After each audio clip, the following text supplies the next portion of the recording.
Ooh, it sure is cold today. I wonder how much heavier the snow's gonna get. Here to see Odette? I just need to see your tickets for the preview. Perfect. Thank you. I'll hold on to your tickets. Come on in. It's freezing outside.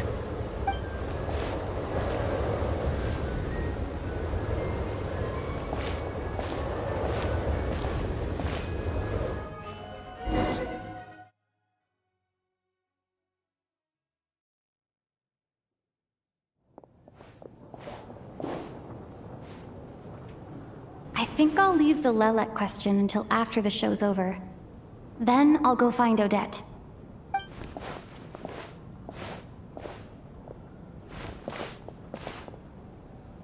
Child said he was originally going to come with Tonya, so I'm guessing Tonya's already here somewhere. Is there anyone here who looks like a Tonya? Let's see. It's a small audience. Makes sense for a preview. But wait, I do see some familiar faces. Mr. Chuganov's back again by the looks of it. Oh, and is that Mitya? And that Fatui officer, Valeri. Guess he must be playing cat and mouse with Mitya again. Oh no, it looks like the show's starting, and I still haven't found Tonya. Never mind. I'll just have to take a seat for now and see if I can catch her afterwards.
Members of the audience, I'm a staff member here at the theater.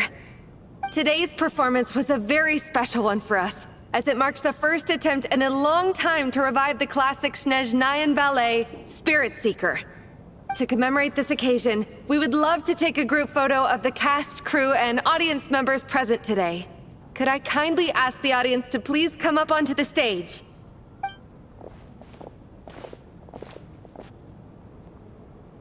All right, everyone, huddle in a little more. Now, look at the camera. 1, 2, 3.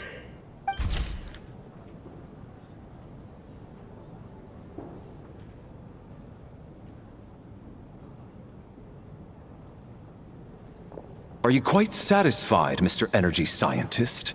I rather hope you don't have any other escape plans to add to my workload today. What are you talking about, Sarge? This was simply my way of inviting you to watch Miss Odette's new show with me. And wasn't the performance spectacular? In the future, I heartily encourage you to take a leaf out of my book. Find some soul-nourishing pastimes to enrich your time outside of work. It was indeed a fine performance, but I must correct you on one point. This is not time outside of work. These are working hours. Working hours and non-working hours are just a social construct. Human technology can never advance if we're too rigid in our thinking, Sarge. May we leave now? Already? I mean, I was kinda hoping to soak up the atmosphere for a little longer, but... No? Okay, guess I'm pushing my luck. Didn't seem like too much to ask, but fair enough. Off we go then, Sarge. Back to the land of working hours. Lead the way. That has to be her. She's the only person in the audience around Tonia's age. Excuse me? Are you Tonia? Huh? Your brother's busy today, so I took his ticket. Don't worry about him. He's fine. Oh, okay. Sorry for the trouble. What's wrong? Are you sick? No, I'm fine. It's nothing. Maybe she caught a cold on the way here because of the weather?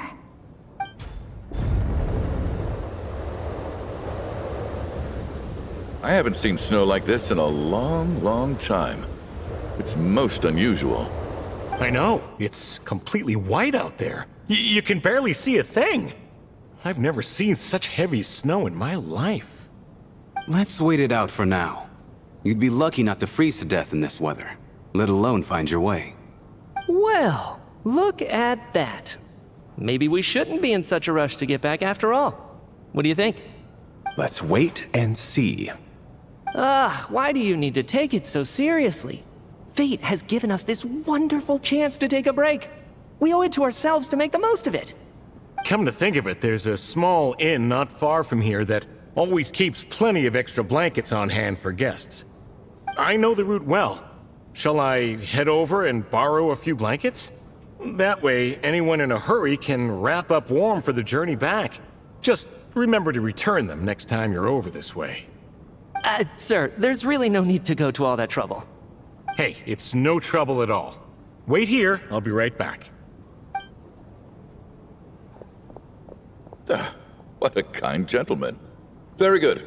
My wife and daughter are waiting for me at home, so I shall be heading back as soon as I get my blanket. So... are you expecting us to go back to the Armory Palace wrapped in blankets too? Don't worry about that. I made arrangements in advance. Should I not return to the Armory Palace within 3.5 hours after Operation Showtime begins, an armed squad will be sent to collect us. They will escort us back. You are one of our key military personnel, so any weather-related risks must be eliminated. Operation Showtime? So, wait. Every single time you drag me back to work when I sneak out, it's a whole official operation? I gotta say, you've really turned this into quite a moral dilemma for me. It's snowing pretty hard out there. I think you should stay here for now. You seem a little under the weather. Sure. My brother might come pick me up in a bit anyway. Time to get to work. I should head backstage and find Odette. I need to look her in the eye and ask her about Lelek. Excuse me, are you looking for someone? A fan, I'm guessing? Today is just a dress rehearsal, so Miss Odette won't be meeting with fans. She's taking a well-earned rest right now. Sorry, but that area is currently off limits to everyone except the cast and crew. Huh. Bad timing, I guess. Well, I might as well stick around. I doubt Odette will be leaving before the snow lets up in any case.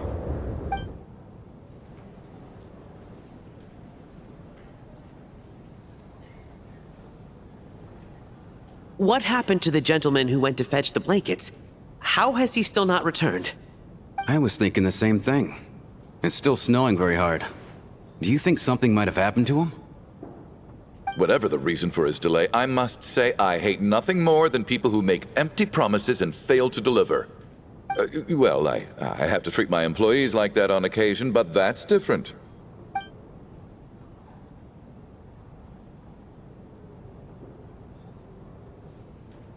You seem anxious, Mr. Valeri.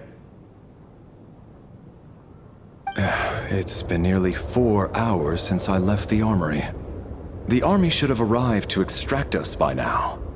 They know how much I despise tardiness and disrupted plans. There's simply no reason that they shouldn't have shown up by now, barring exceptional circumstances. Surely a snowstorm like this one counts as such. Few things in this world can stop the Snezhnayan army, Mr. Mitya. And a snowstorm is certainly not one of them. Why don't you go out and take a look? They might be right outside, waiting for your orders before they dare come in. An absurd hypothesis. I have no intention of leaving your side for even a moment until I have escorted you back to the Armory Palace. This doesn't look like an ordinary snowstorm to me.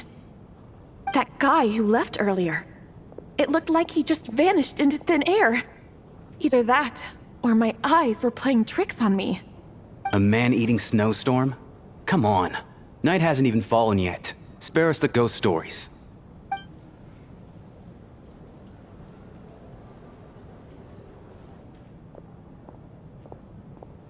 Traveler, didn't know you were coming today. How come you didn't say anything? Oh, right. I assumed you were looking for me and Vodinitsa. Odette's still backstage. Whoa, that's quite a snowstorm out there. I've been working backstage this whole time, so I didn't even notice. No wonder the audience hasn't left yet. Huh. Is weather like this rare even in Snezhnaya? Yeah, snow like this.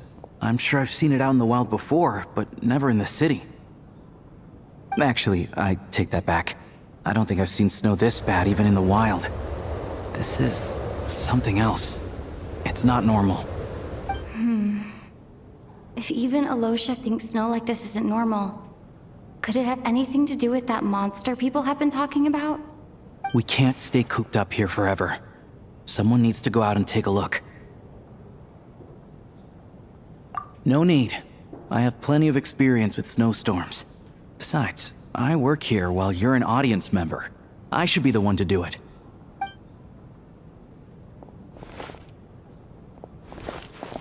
Everyone by the door. Careful not to let the snow soak into your shoes. In a snowstorm, you gotta look after your toes above all else. Heading out, my man? Be careful. I've been told the snowstorm eats people alive. Thanks for the advice. I am planning to be careful.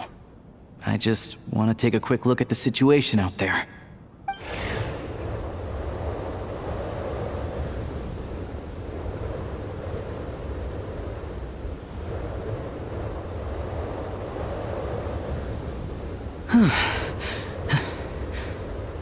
He's back! He's back!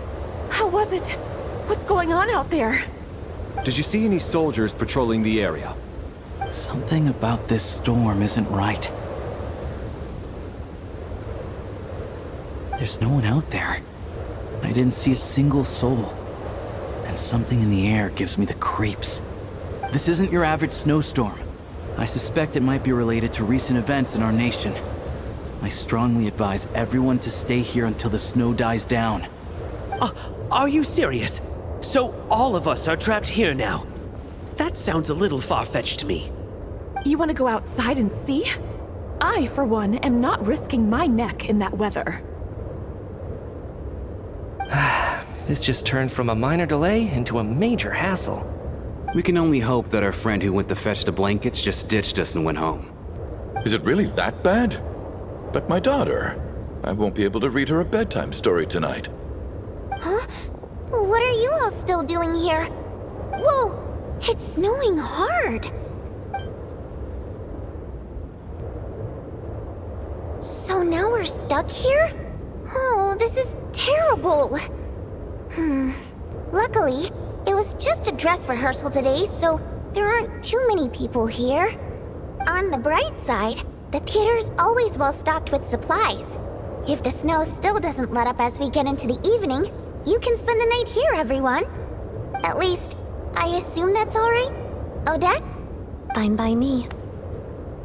This seems like a sensible backup plan under the circumstances. My thanks to the theater for being so accommodating. What are you staring outside and praying for, my man? You anxious to get home too? Oh, Your Majesty the Tsaritsa, I beg you, please do not let tonight's snowstorm stop. This is a golden opportunity to spend the night under the same roof as the two top stars in all of Snezhnaya. It's a once-in-a-lifetime experience. I think I've changed my mind. Sir, if you so much as look at us funny, you'll be seeing stars in a whole other way. Behave yourself, or you'll be begging for that blizzard. It's getting colder. We need to keep the indoor temperature up. Close the door and lock it tight. Let's head somewhere warmer.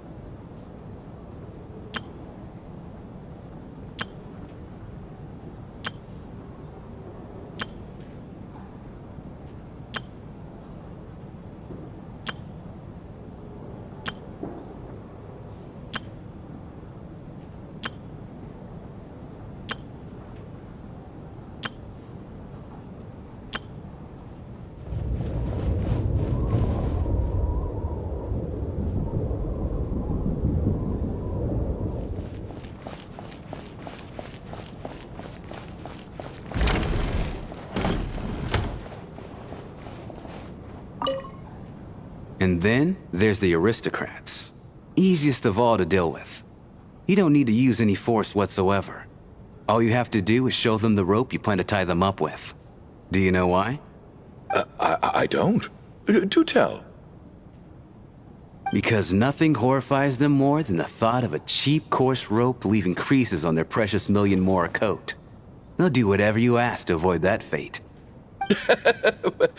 Unexpected, but funny nonetheless. Tell me another one. Well, look at that. I got myself a new listener. Hey there. Let me introduce myself. The name's Shram, and I'm a mercenary. The kind that gets paid to do odd jobs for rich folks. And I am Chuganov, an entrepreneur. If my name is unfamiliar to you, you will no doubt have heard of my factory, the renowned Iskra manufacturing plant. Are you really that famous, Mr. Chuganov? How come I've never heard your name before? Excuse me? Is that a joke? Or are you being serious? Oh, I'll have to ask my rope later. He's probably tied up more entrepreneurs than I've ever heard of.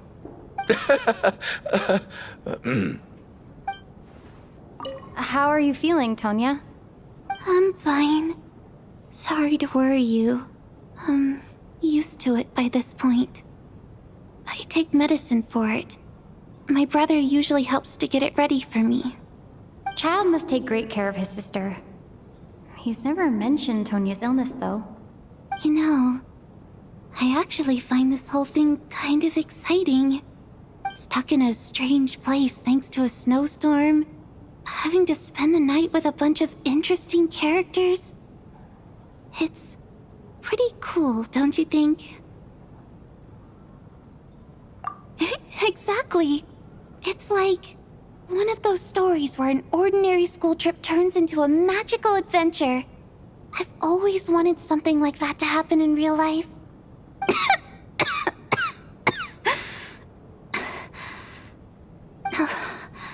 I'm fine, really. Just got a little overexcited. Look after yourself. Otherwise, your brother will come after me. My husband has major trust issues. To him, I doubt even this snowstorm is a good enough excuse for me to stay out all night. That's the price of marrying into wealth. You'll get used to it. I'm not about to stop you if you want to leave. But don't drag me along. Hello? Can I help you? This is highly irregular. A delay of over an hour during an operation like this theoretically warrants a Harbinger-level response. I wonder what the issue is. The storm, or something else. Sarge, the day you learn to let go and just enjoy moments like this is the day you'll finally understand the meaning of life. Why, hello, ma'am. I believe you were the one sitting at a nearby table back at Podvorye Restaurant. Any friend of the theater's star performers is a friend of mine. It's a pleasure to meet you. I'm Mitya from the Energy Commission. Greetings. Major Valeri, head of the Special Assignments Battalion. Armory Palace Royal Grenadier Guards, 1st Regiment. I am here to ensure Mr. Mitya's personal safety. Please let me know if I can be of any assistance. Miss Traveler, I cannot help but notice that Miss Odette is stealing glances at me. Any idea what that could be about? I've racked my brains, but I can't think of anything I might have done to offend her. Perhaps she noticed me spacing out during her performance? What? You mean I really did do something to upset her? Well, thanks for letting me know. So, Mr. Mitya, is your work related to Project Suja? Yes, that's right. The higher-ups in the Fatui transferred me from the Energy Commission to the Armory Palace because they wanted me to... Really? I can't even talk about that? Pretty sure it counts as part of my private life. All right, I won't say anything. Sorry, Traveler. As you can see, I'm afraid this pleasant chat will have to end here.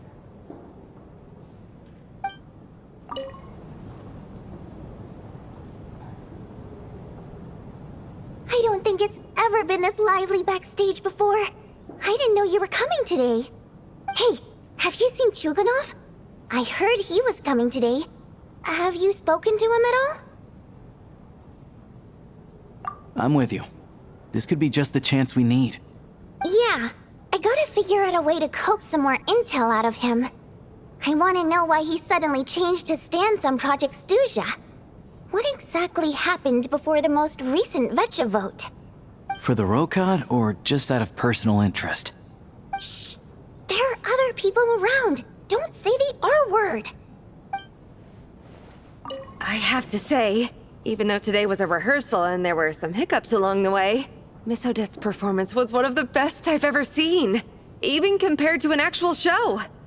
Oh, I couldn't agree more, especially considering the weight of the subject matter. It takes a truly seasoned professional to do justice to a theme like love and regret. Do you think we were coming on too strong? Odette's ignoring us again. What about you? What did you think of today's performance? Oh my, that's very flattering of you. Thank you. I'll make sure to save a ticket for you when the show's performance ready. This doesn't seem like the time or place to bring up the subject of Lelek. I need a chance to speak with her in private. So unfair. Talk about double standards. And now it looks like I've been spotted.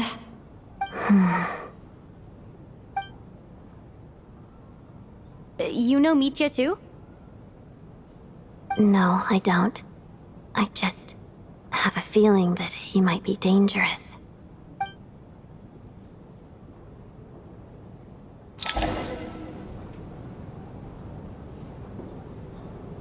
How's it looking, Alosha?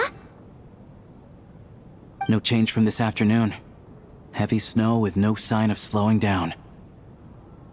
May I have your attention, please? The storm is unlikely to stop tonight, and it'll be even more dangerous outside at night than it was during the day. We at the theater owe everyone here a duty of care. Therefore, we strongly suggest that you stay on site overnight and avoid going outside unless absolutely necessary. In a few short moments, we'll give you a tour of the theater's various quarters. You can choose to sleep in the VIP room, the office, or backstage. Or on the stage if you'd prefer. We won't mind. I'll pass on sleeping on the stage. What if the snow is stopped by tomorrow morning? The early birds in the audience might think we're part of some experimental new show. A drama about sleeping? That could be fun. Maybe we could come up with a title for the production.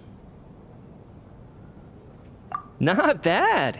Clear selling point at least. Could be a big hit. Anyone who doesn't wish to sleep on the stage, please follow me. I'll show you to the rooms.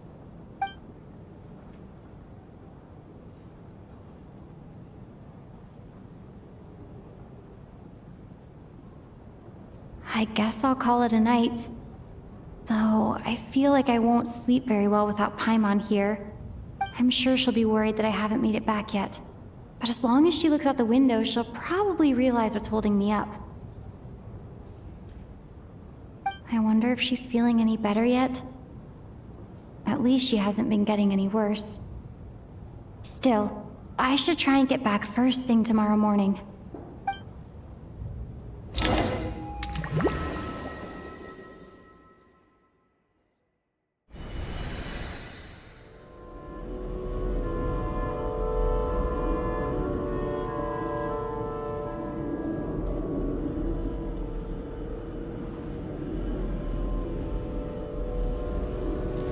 Ah, finally. Welcome back to the world of the living, lazy bones. I was about to wake you. The black mist is almost on us.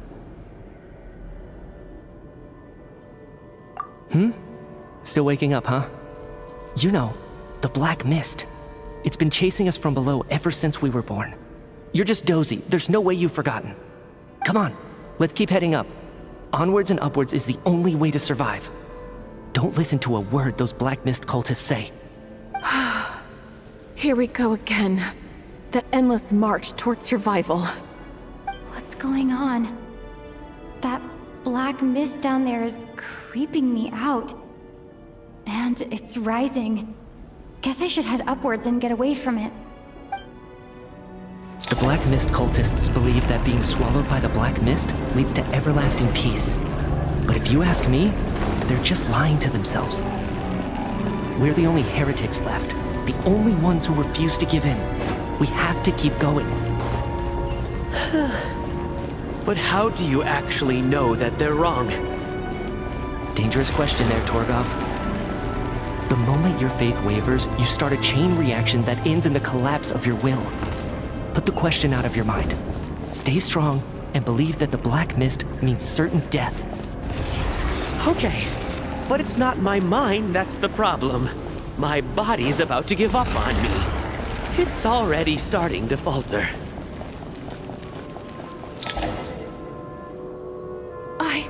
I can't do this anymore.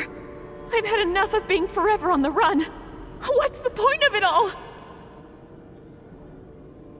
All this will pass eventually, I promise. Keep fighting. It will be worth it. You accuse the Black Mist cultists of being liars. But you're lying too. There is no end to this path. It keeps going up forever. There was never any hope to begin with. The cult of the Black Mist has poisoned your mind, Sobolova. Are you thinking of giving up as well? I am. I think I'll take my chances with the Black Mist over this perpetual torture. As much as I detest the Black Mist cultists, I'm just too weary. Then I bid you both farewell.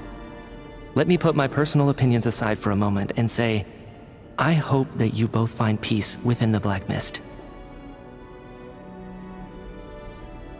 Fate always appears so impossibly complicated. But at moments like this, its raw simplicity is laid bare. Their fate was sealed from the instant they entertained doubt. From then on, the outcome was both inevitable and irreversible. Let's go.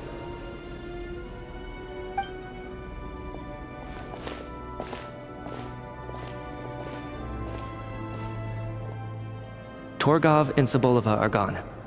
I never thought the day would come when even they would be swallowed by the Black Mist. It's just you and me now.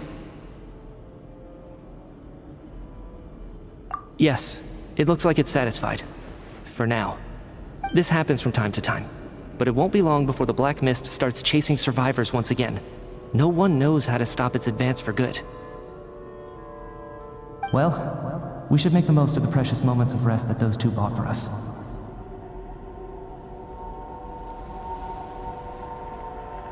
Huh? Are you really that sleepy, Traveler?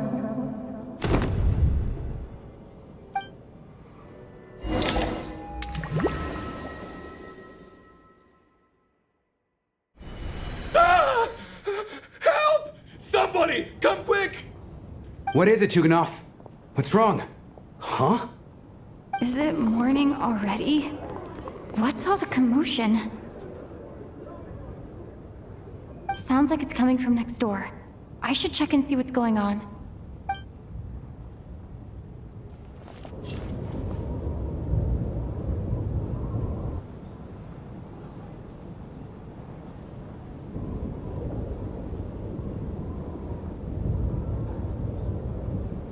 Don't look, Miss Tonya.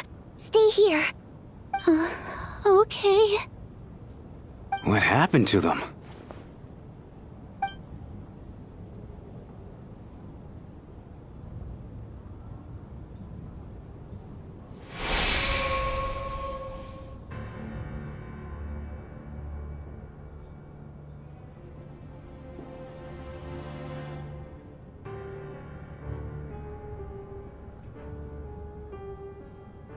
These two people have passed away. And the strange thing is that somehow I knew this was going to happen. I knew that they would be the ones to die. Have I seen this moment before? Or did I have some kind of premonition? I can't remember what it was. Let me take a look.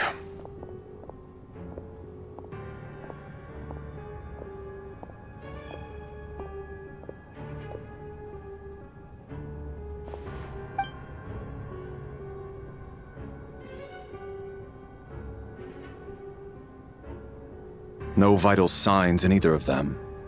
They're dead. The cause of death, however, remains unclear. No wounds on the bodies, no signs of a struggle, and no skin discoloration caused by the buildup of toxins. But just last night, they were chatting and joking away. This is so sudden. Could they have had pre-existing medical conditions? Even then, the odds of them both dying of sudden complications on the same night are extremely low. It's hard to believe that they died of natural causes, nor does this appear to be a suicide. Who was the first to discover the bodies? It was me. But these deaths have nothing to do with me, officer. I got up early because I wanted to see if the snow had stopped.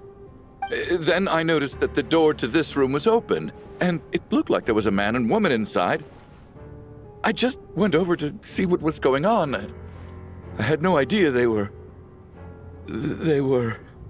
I can corroborate this. I was doing my morning exercises near the stage. When I saw Mr. Chuganov heading this way, I followed him. I can also confirm that I didn't see a single person approach that room before him. The snowstorm was raging all night, and it's still going now. There's no way someone could have come in from outside, correct? You mean an intruder? No, not possible. I slept by the door last night as a precaution. There's no way I wouldn't have noticed if anyone had tried to open it. Everyone, split into pairs and search the theater for anyone in hiding, or any signs of suspicious activity. I'll follow up with a full search of my own shortly. Go, there is no time to waste.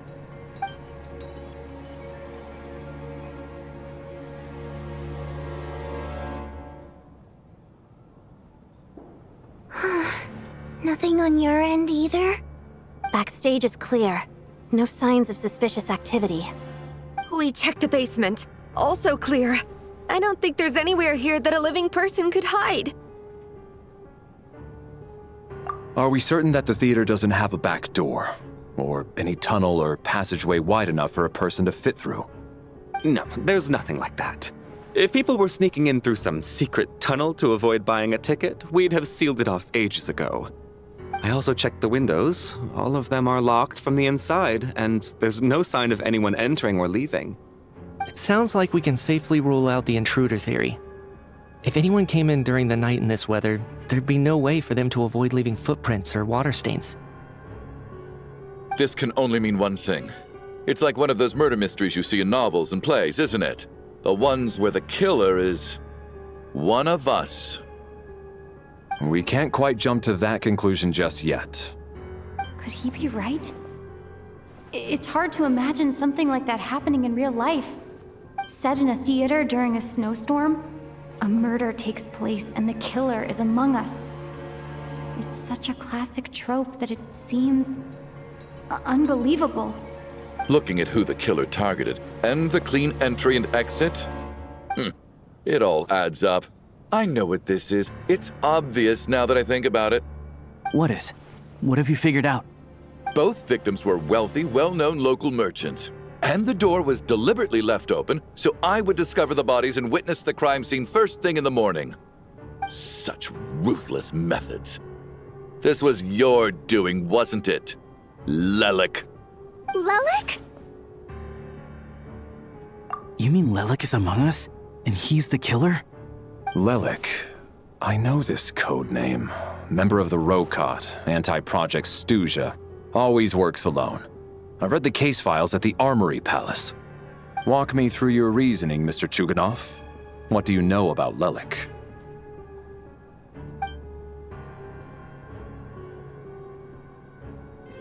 What now, huh? What now, Lelek? What more do you want from me? I already voted against Project Stuja at the Snezhnograd Vecha. You snuck into my house the other day while I was asleep. Left a threatening letter. And I did all that you asked. But Project Stuja cannot be so easily shaken. Not with the rooster in charge. So he really was threatened by Lelek. That makes sense. And now you're resorting to murder to threaten me. Isn't that right? I knew it. The Rokot despises the rich. The lives of the wealthy are but refuse in your eyes. Show yourself! Which one of you is Lelek, Tell me! I'll do whatever you want! Just stop playing these mind games!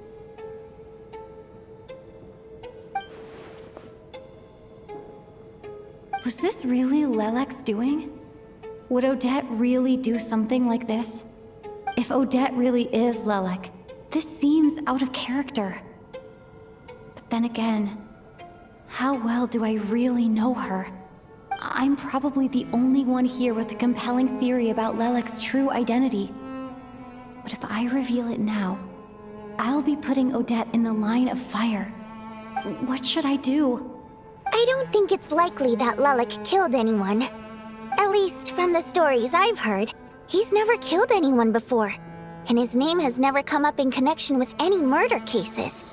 Besides, even if Lelek did want to threaten you, why resort to such an extreme and roundabout method?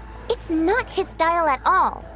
Vodianitsa doesn't know that Lelek might be Odette, but her assessment is pretty much identical to mine. Miss Vodianitsa, why do you suddenly feel the need to speak in Lelek's defense? Defense? Oh, no, it's just... I'm worried that we're jumping to conclusions here, so I wanted to share my point of view. Also, I don't think the Rokot is as bad as you're making it out to be. Well, if you think I'm so wrong, what's your theory then, Why don't you tell us who the killer is? The case is still evolving, Mr. Chuganov. Please do not prevent others from expressing their opinions so early on in the discussion. Even so, there's no denying that the recent threat received by Mr. Chuganov may well be an important clue. So there's still a good chance that Lelek is right here among us. I can't do this anymore. I don't care if it's still snowing outside. I have to get out of here. Whoa, take a beat. We all know it's far too dangerous out there. Even the soldiers couldn't get to us. Go out that door, and you might not live to tell the tale. And whoever this Lelek is, they're surely not going to murder anyone in broad daylight. Be sensible, my man. You're safer inside. As much as I regret having to say this, I'd like everyone to cooperate and refrain from exiting the premises until further notice. Because as things stand, every one of us is now a suspect. Unless anyone has further information to share, let's adjourn for now. Feel free to keep searching for clues, but make sure you don't go off alone. You seem to be very comfortable taking charge, Major. You took the reins as soon as things went south.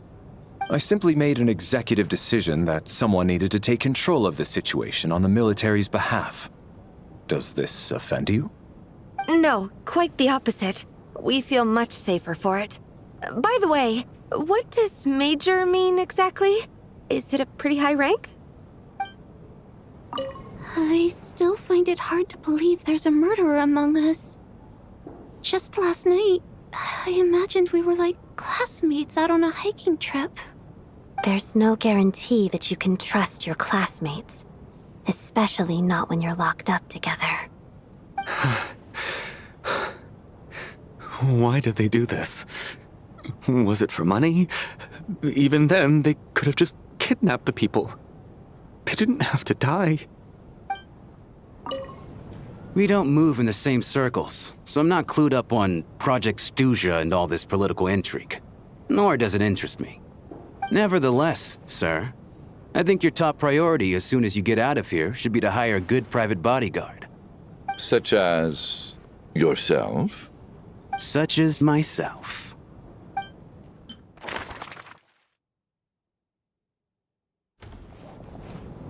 You're right, that was my bad. It was a knee-jerk reaction. I didn't think it through. Luckily, no one suspected my identity.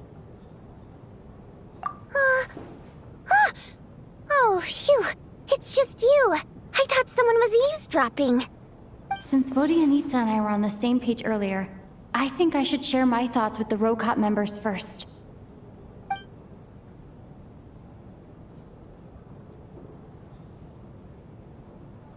Whoa. Are you serious? I don't know if this counts as gossip, but it's definitely on track to be the juiciest this whole year. Odette? Really? Odette? Oh god, how dumb does this make me look? Lelek has been right under my nose this whole time, and I didn't notice a thing. Actually, it's exactly what you'd expect. Sometimes, hiding in plain sight is the best strategy. And now that you mention it, the more I think about it, the more sense it seems to make. It all adds up. What are we up to now? 1, 2, 3, 4... Odette's identities. She's my coworker, specifically a ballerina, and also a Fatus, a member of the Rokot. Now, Lelek. It must be so exhausting. I just want to give her a hug. I guess since I've always known her as a member of the Fatui, it never even crossed my mind that she could be involved with the Rokot, let alone be Lelek. I don't understand. If she's with the Fatui, what reason could she have for being so opposed to Project Stusha? Probably best if you ask her that in person. Well, since you waited until now to bring this up instead of announcing it to everyone earlier, does that mean we're all on the same page here? Yeah. Lelek may not follow orders from the Rokot leadership, but as far as I'm concerned, she's never crossed the line. If anything, her actions benefit the poor. We need to confront her face to face. Do you think she'd really admit to being Lelek? I don't know. We'll have to see how it goes. For now, we'll work on the assumption that she didn't kill anyone, and see how much she's willing to tell us.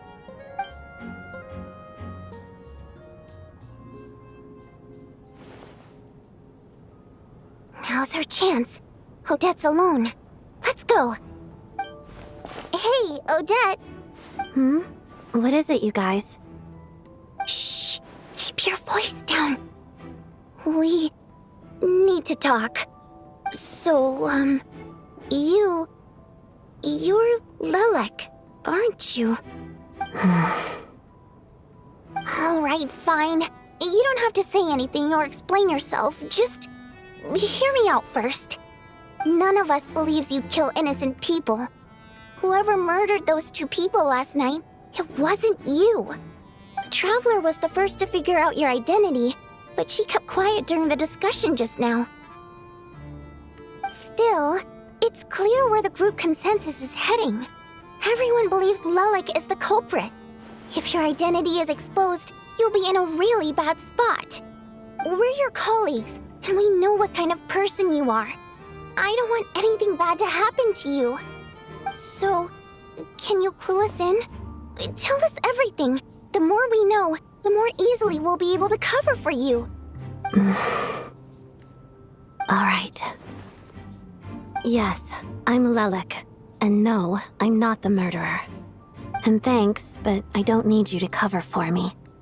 Actually, I'm planning to reveal my identity. Huh? You're gonna reveal that you're Lelek? Here? That's right. I'll admit I was surprised at first when Chuganov guessed that I was here. It was just a lucky guess, but it caught me off guard. But after taking some time to assess the situation and confirm where everyone stands, I don't believe I have anything to worry about. Are you sure you don't need a second opinion?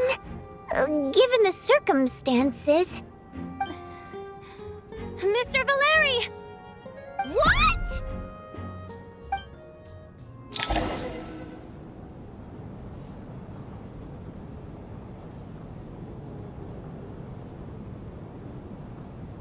So...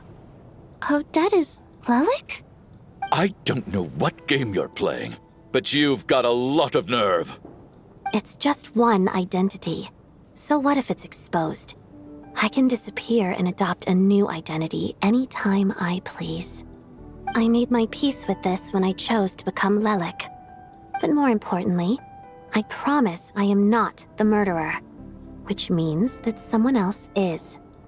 So, if anyone still insists that I did this, you'd best produce the evidence now. Otherwise, I suggest that you bite your tongue. Because if you really believe I killed 2 people without making a sound or leaving a trace, pointing fingers at me would surely only make you my next target. Is this really the truth, Miss Odette? That's confidence, all right. I believe you. A real no-nonsense attitude. I can see why Marionette said that she's on track to inherit the title of the Fair Lady. Are you seriously buying this? Hey, officer! She just admitted to being Lelek. Aren't you going to do something about this? I do have one question, Miss Odette. Why have you chosen this moment to come forward and reveal your identity?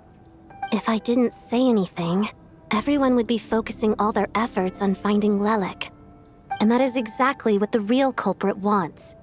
I don't want to be the scapegoat who lets the murderer get away with this crime. Despite all the accusations, she made the smart choice. A remarkable display of rational thinking under pressure. Clearly, Odette's talent extends far beyond the art of dance.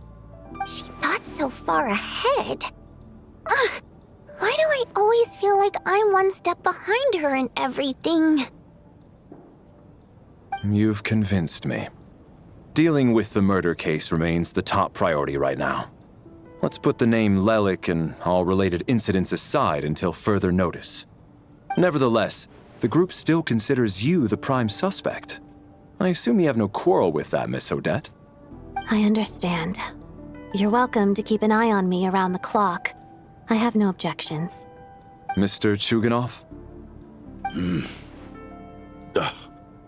For my wife and daughter's sake, I'll let you off the hook for now. But don't think you're forgiven for breaking into my house and threatening me. Just wait till we get out of here, Lelek. We'll settle the score then.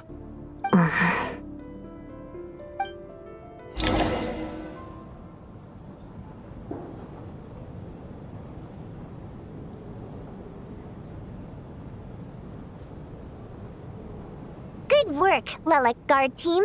And Lelek too. Here, have some hot water. Turns out Valeri knew about my exploits, so now I've been told I have to guard Lelek with him. Shouldn't you be facing my way if you're guarding me? At the moment, it looks more like you're my bodyguards. If the true culprit is indeed still at large, as you have claimed, we must keep our guard up against them also.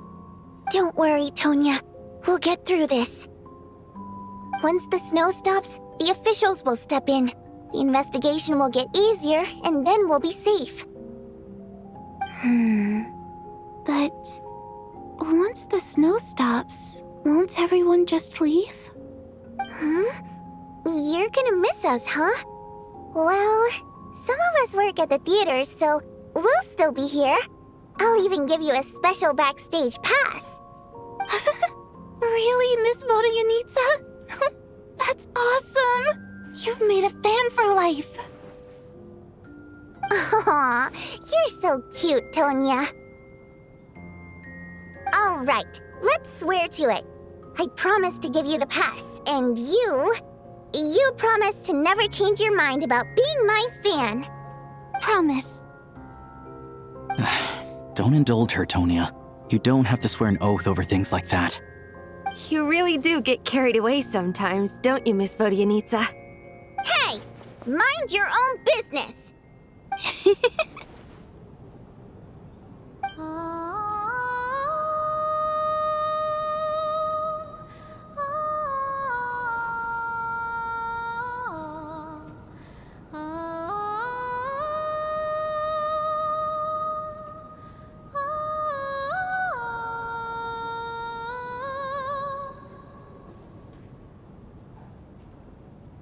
Don't be nervous, Miss Water Imp.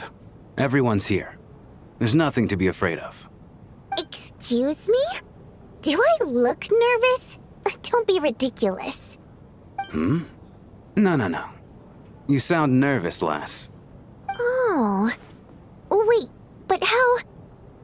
Okay, plenty of people know that I'm a water imp, but still... How come you understand our primary mode of expression? Primary mode of expression. I've not come across that concept before. Do enlighten me, Vodyanica. Well, it's just... We water imps tend to communicate our emotions to each other by singing, rather than facial expressions. The emotions we convey through song take precedence over our facial expressions. So, we think of it as our primary mode of expression. I'm impressed, Shram. I didn't take you for a man of culture, but you're clearly rather learned. It's not about being cultured or not. The thing is, this mode of expression can usually only be understood by other water imps. It's not a simple case of a song sounding happy or sad. And yet, you're clearly human, Mr. Shram. It's really not the big deal you're making it out to be.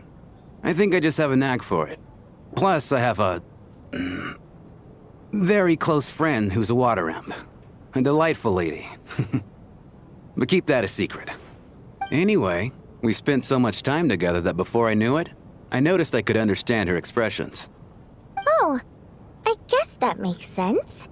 Still, the fact that you have a water imp friend is even more surprising.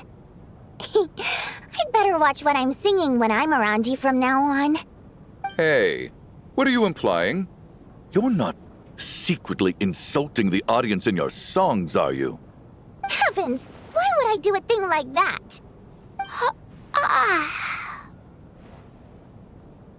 It's getting late. We should discuss our sleeping arrangements for tonight.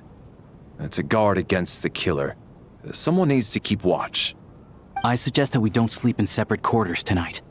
It will be safer if we all stayed together. As long as someone keeps an eye on Lelek, I'm quite sure we won't have any trouble. Are you saying that you wish to bet your life on Miss Odette being the killer? Nonsense. Of course not. Then I propose the following arrangement for tonight. The Traveler, Odette, and I will form the Night Watch. We'll sleep in shifts, but 2 of us must be awake at any given time. An excellent idea. This allows us to handle the Night Watch while also keeping an eye on Lelek. Meanwhile, the rule of taking shifts in pairs resolves the other issue. Namely that we can't necessarily trust the Traveler or Valeri either. I expect that plan took you quite some time to come up with, didn't it? Actually, our field combat manual outlines a similar approach. Although the scenario there involves guarding prisoners overnight during field operations. That being said, I must clarify that I harbor no disrespect towards you personally, Miss Odette. In fact, Lelek's numerous covert operations make fine textbook examples for military agents. I care less about respect and more about the fact that you just robbed me of 2/3 of my sleep tonight. I'm calling dibs on being the first to rest. Good night.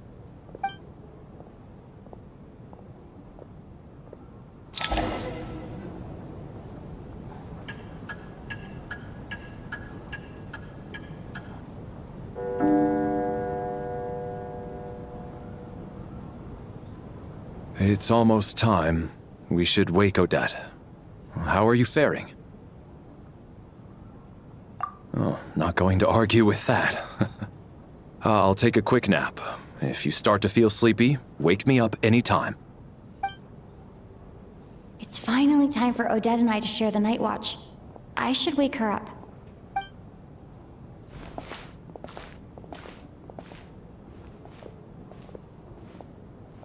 I came here to get information from her in the first place.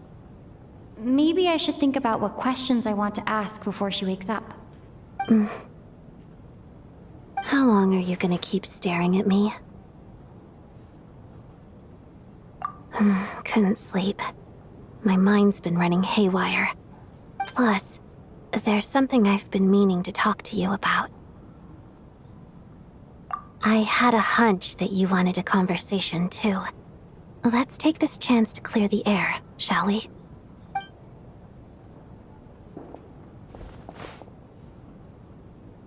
I just had a simple question for you, really. It's, Rosaline. In her final moments, did she have any last words or anything? I see. Well, that was all. I have no other questions. No. She was utterly ruthless in pursuing her goals. That kind of person should be hard to miss. And yet, even though I never approved of her methods, and she was an abrasive person, the fact remains that I am indebted to her. Oh, she told you. I guess that makes sense. I think she and Rosaline were on pretty good terms. Yes. Rosaline wasn't the kind to gossip about this sort of thing. Not that it's any huge secret to me, though. When I was a child, I had to join the Fatui for the sake of my mother and me. I trained under Rosaline.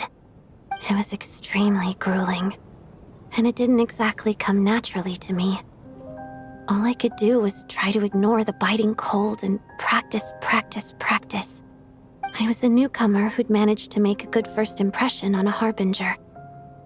There was pressure to live up to her expectations, to be worthy of the fair lady's reputation. Every day was a struggle against the cold, pain, and fatigue. And most nights, I struggled to fall asleep. After enduring all that, I've become almost immune to the sensation of pain.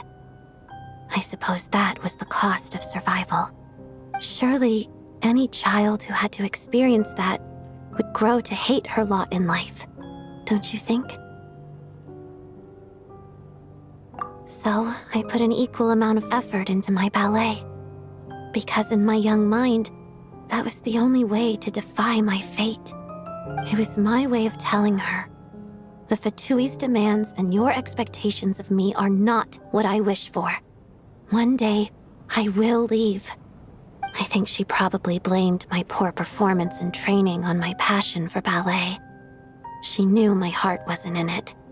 One time, when I was secretly practicing a dance at night, she suddenly showed up.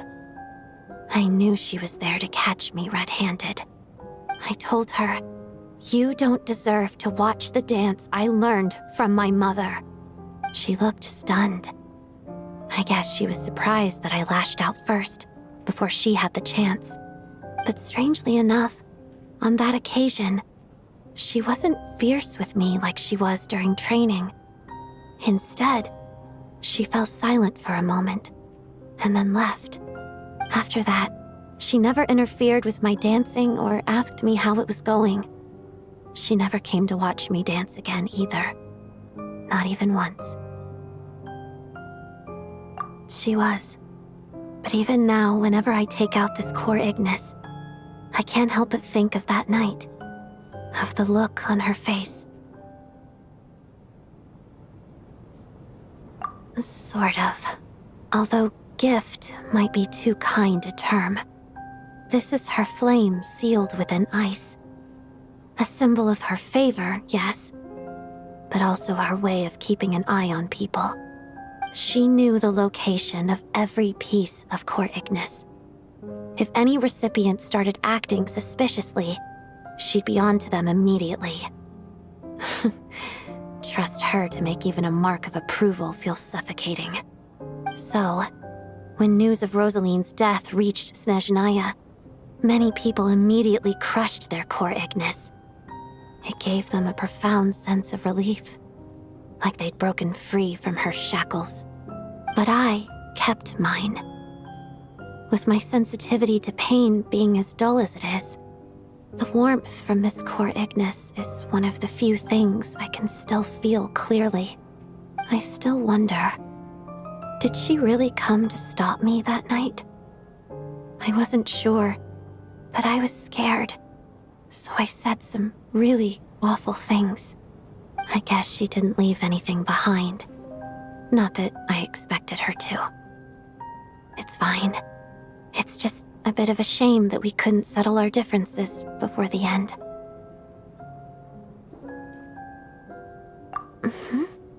She did. Are you sure she was talking about this event?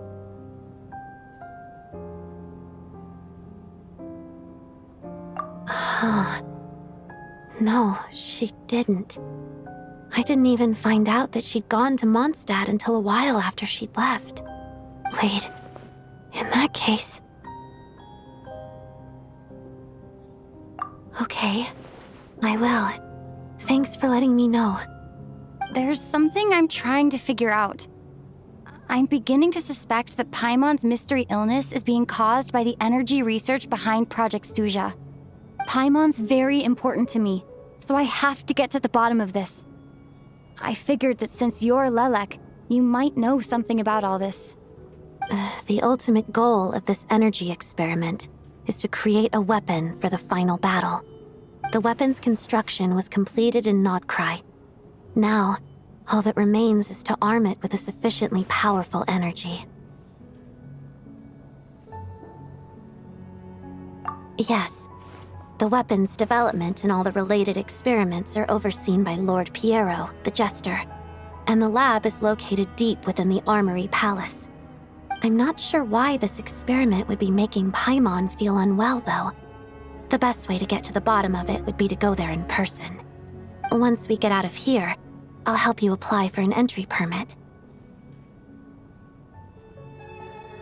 And I'm hardly the organization's proudest member, as you know. You answered my question about Rosaline. I want to do you a favor in return. It's that simple.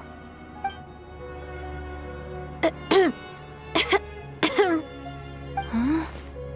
What's wrong? Are you not feeling well? You two seem to be hitting it off. I thought you were sleeping.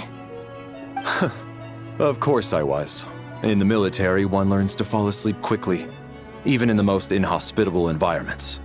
It's vital to staying alert and energized. Why? Is something wrong?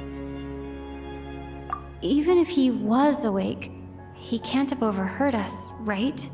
Well, thank you both for keeping watch. Traveler, I'll take over for now. It's your turn to get some sleep. Sure.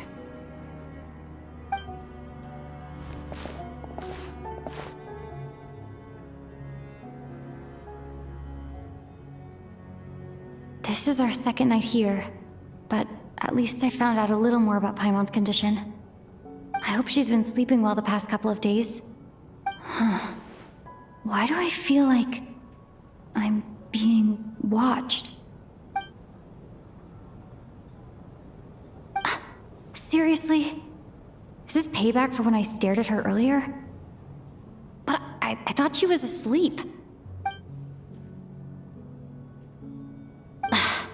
Never mind.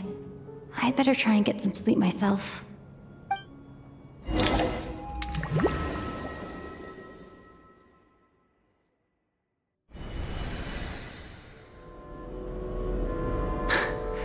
Hey, what are you spacing out for? Are you reaching your limit too? How long have we been walking for? Do you remember? Time's lost all meaning. Ever since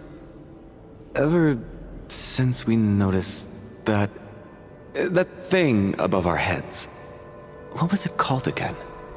A star key? Or key star?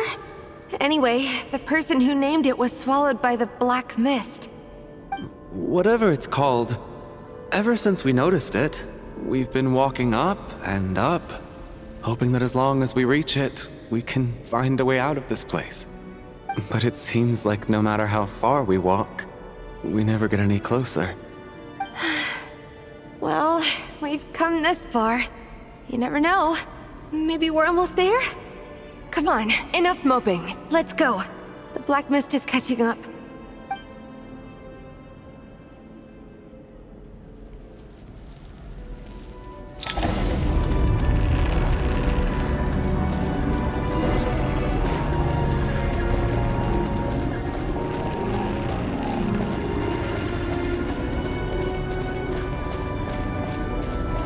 ourselves a straggler. Monsters! Watch out! Not again! Lost count of how many times we run into them! Be careful! What the? Yeah!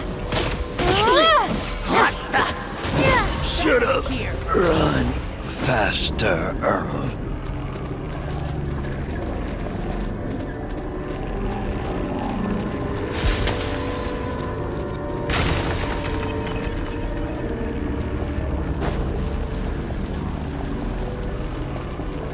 All right, here comes another one. You wanna fight? Here they come again! Get ready! Gonna cleave ya! Gotta! Fighting Frog! Gotta!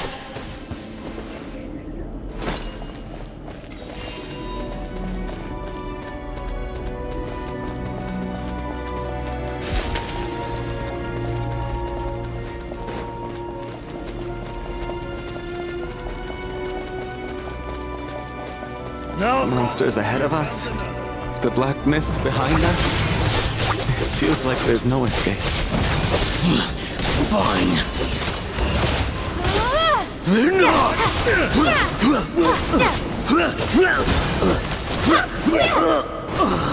What? Shut up! Run faster. Condense!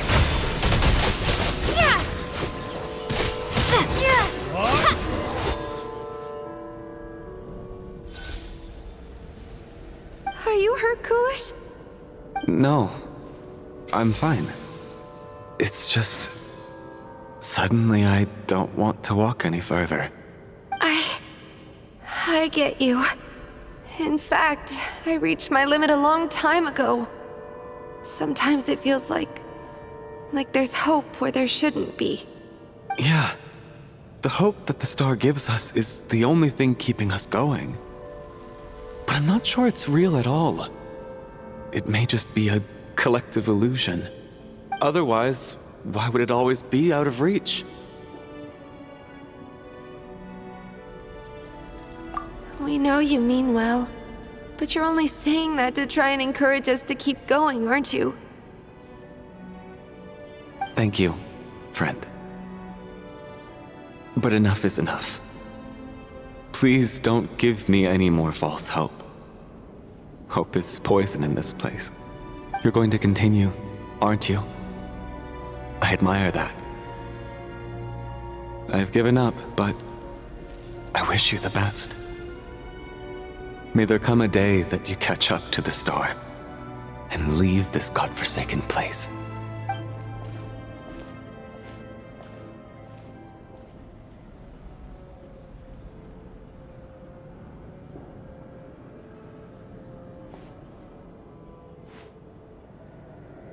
It's not an illusion. We really are getting closer to the star.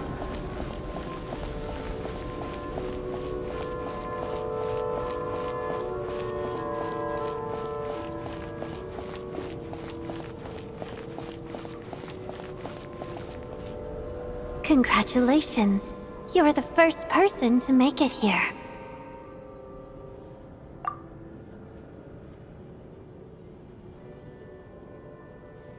I'm the star's envoy.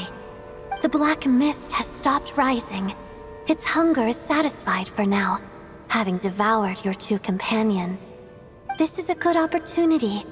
I'll let you get some rest before we continue. What do you mean, leave? The star represents the starting point. It's the waypoint for the beginning. Congratulations on reaching the starting point. Once you are ready, we will head out and walk upwards. I will be right by your side the whole way.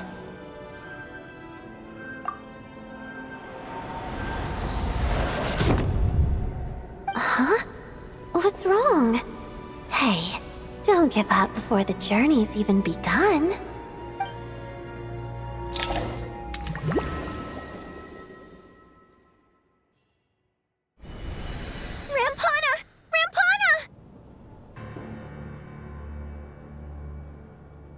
Is that Vodyanitsa's voice? What happened? Coolish, wake up! Please wake up!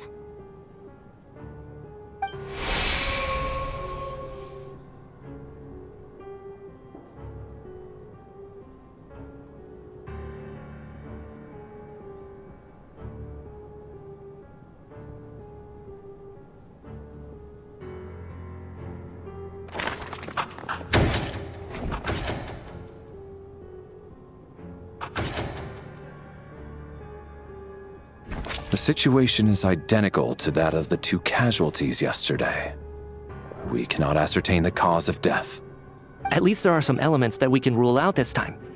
They slept on the stage with everyone else, so I suppose the surrounding environment can't be a relevant variable. Rampana. Coolish. Weren't some of us keeping watch last night? 3 of us, in fact. How could you not notice something was wrong? I'm as confused as you are. Certainly nothing unusual happened on my watch. Likewise, and from what I've observed so far, both Miss Odette and the Traveler can be trusted. To be honest, I didn't get a wink of sleep last night. I couldn't help but think I was the target, so I just laid there with my eyes closed. I heard the Traveler and Lelek chatting, but otherwise I don't recall hearing any commotion during the night. Me too. I didn't want to wake everyone up, so I was concentrating hard, trying not to cough. I hardly slept at all. If anything had happened, I'm sure I would have noticed. Then, what could possibly be causing this? Once was bad enough. I can't believe it happened again. I worked closely with Rampana and Coolish for so long. I never imagined that one day they'd... And on the stage of all places... Florianitsa. 4 victims in just 2 days, and we still don't have a single lead. I need to get to the bottom of this as soon as possible. And above all, keep Tonya safe. I'd never be able to look Child in the eye again otherwise. Still snowing? Yes, I just checked. Still no sign of anyone outside either. So we only have ourselves to rely on. If you ask me, this killer can clearly strike whenever they please. The Night Watch was a useless endeavor from the start. Lelek must be an expert in poisoning. Clearly she used some poison that can't be detected on the corpse. Here we go again. Listen, I was already thinking to myself last night, was Lelek's reason for revealing her identity the real story? Well, now I have my answer. It most certainly was not. She's been playing us for fools. You get off on this, don't you? Revealing your identity, only to carry on with your killing spree? That's a hideous thought. One that only a hideous mind like yours could dream up. How dare you! That's enough! Yesterday, you named Lelek as a suspect because the victims were both wealthy merchants. Lelek might have had a motive then, but today's victims were just ordinary people. Not to mention that they were colleagues of Odette and mine. What reason would she have to murder them? Let me guess, just to scare you? Who knows? Maybe you don't know her as well as you think. I implore you all to ask yourselves, how many people are there really in this world that have what it takes to kill another person? Not many, I'd wager. Lelek is well known to be a ruthless operator, and now she has revealed her identity. How could it be any more obvious? Everything you've said so far is still just conjecture, which doesn't constitute a concrete lead. You need to back up your claims with some evidence. How can you defend her, officer? What did she say to you while you were on Night Watch? Maybe I shouldn't be so surprised. You military types are always colluding with criminals to target the rich. All so you can get your grubby paws on our hard-earned fortunes, then tell us to fall in line. The Fatui, the Druzhna, and the Rokot. Thugs, the lot of you!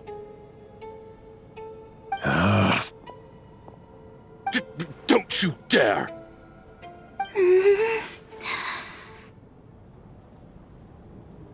Sir, but you were the one who told us not to stop other people from expressing their opinions yesterday. 4 people have already died. Only yesterday I was chatting with Mr. Coolish. Then we woke up in the morning and he's... Turning against one another is the last thing we should be doing right now. Little girl. Even if Mr. Chuganov is a puffed-up, pig-headed windbag who doesn't have a clue what he's talking about, he's still one of the victims here, isn't he?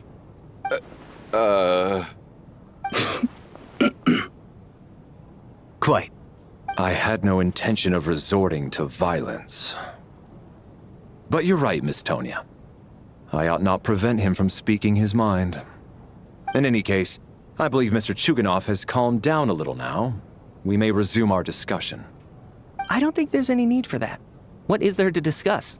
Nothing about this situation is normal. Did you have an idea, Mitya?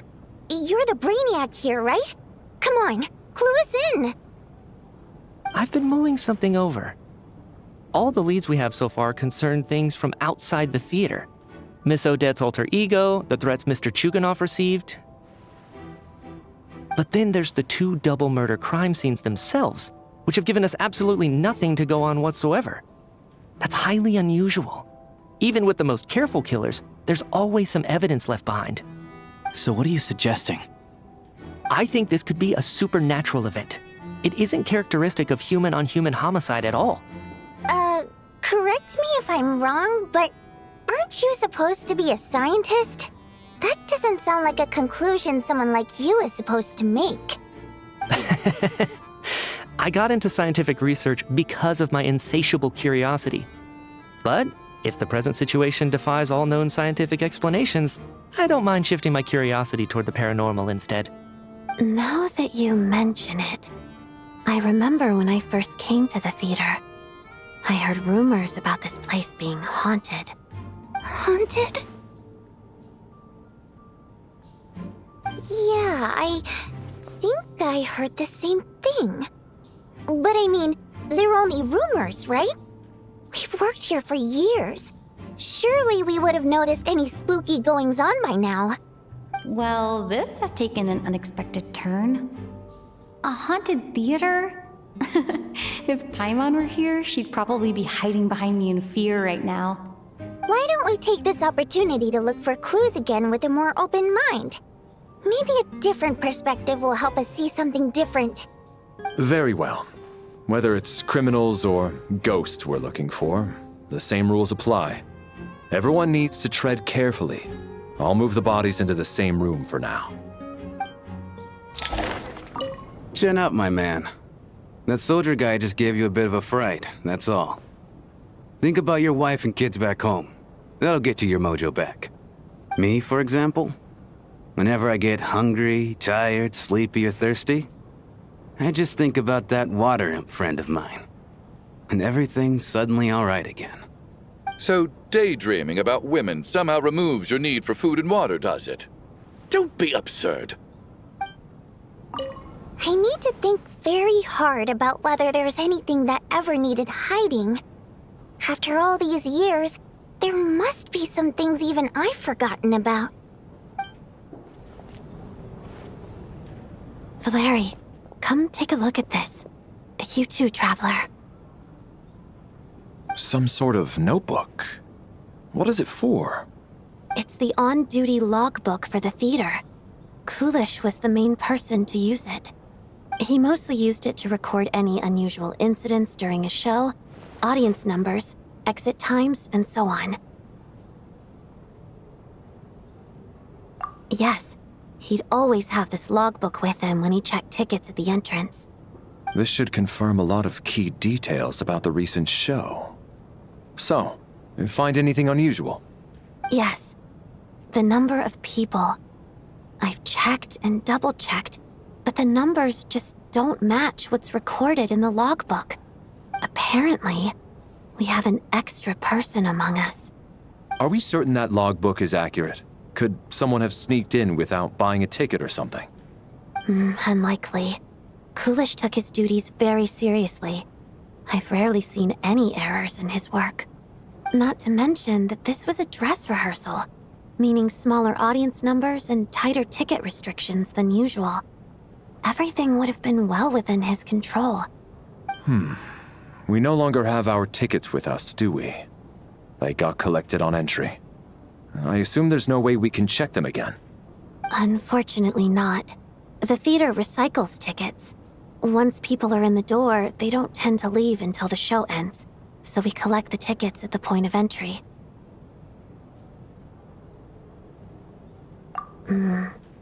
Still, I'm inclined to believe that this discrepancy in the head count is significant somehow. Did an extra person just materialize out of thin air? Tonya? Did you find anything? Not yet. Still looking. So... Are we supposed to be looking for something paranormal? I think I'd prefer teaming up with you than looking around on my own. This looks like somebody's notebook. Shall we read it together?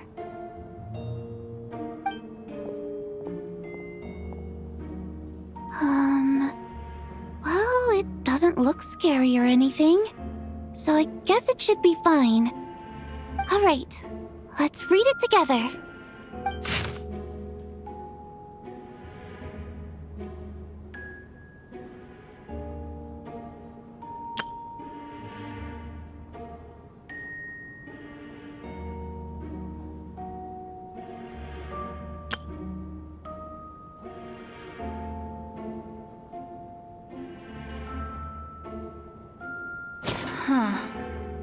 This has to be Vodyanitsa's writing, surely. Maybe it's a little rude for us to peek at this. I feel like I just read someone's secret diary by accident. It sounds like she's writing this for her parents, right? I don't understand. Why put this stuff in a notebook instead of mailing it in a letter? Because her water imp parents belong to the aristocracy, who were driven out of Snezhnaya by the Tsaritsa long ago. And now they live somewhere new, where the postman can't get to. We're sorry. It's fine. My fault for not storing it properly. I can't leave things lying around and expect them to get ignored when everyone's scouring the place for clues. All right, give me my notebook back. I'll take over the investigation in this room.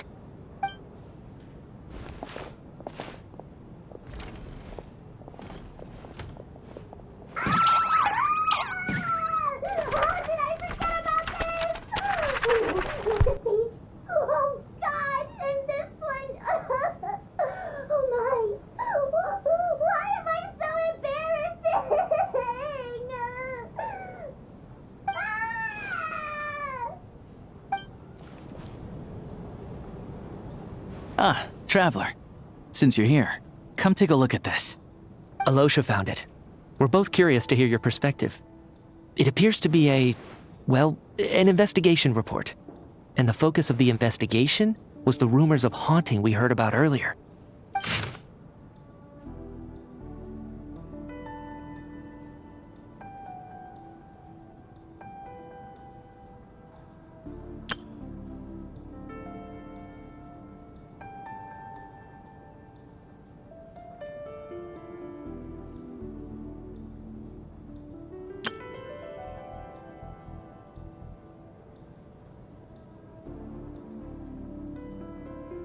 An investigation report, huh?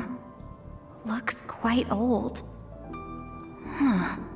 This person's name looks to be of Sumeru origin to me. Was the investigator from Sumeru?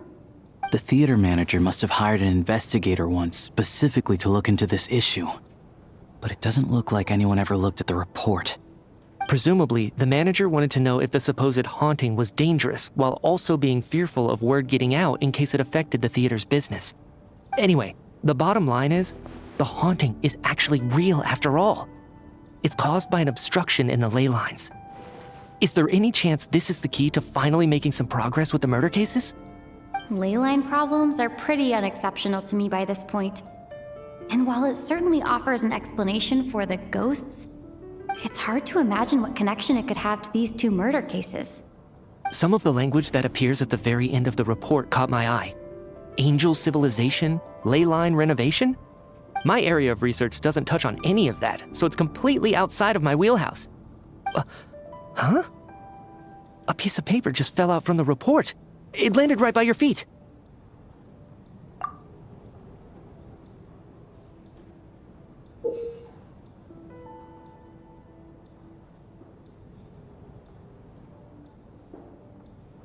How unnerving. It was tucked inside the report, so it must be a note left by the author. Death is near. Is that supposed to be what's going on here? With us, in the theater? But if so, how did the author foresee it? Could he predict the future somehow? Maybe things are more complicated than we thought. No, wait a second. If we take the report and the note at face value, they completely contradict one another. The report definitively concludes that the hauntings in the theater are harmless and cannot affect the real world. But the note seems to be warning of potential danger. The question is, what exactly does the note mean by death?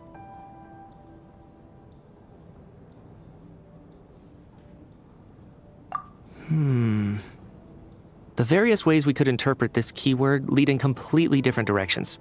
Let's pause our analysis here for now. I think we need more information.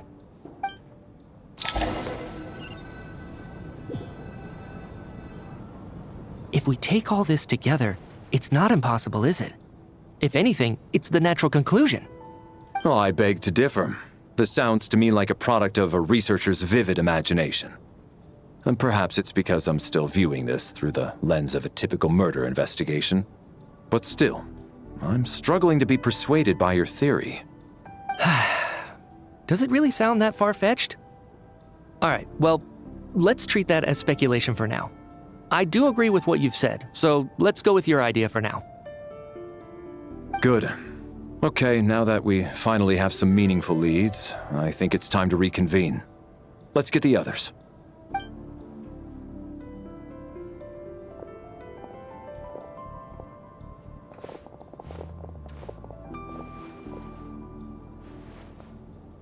So, that's about everything we've discovered so far.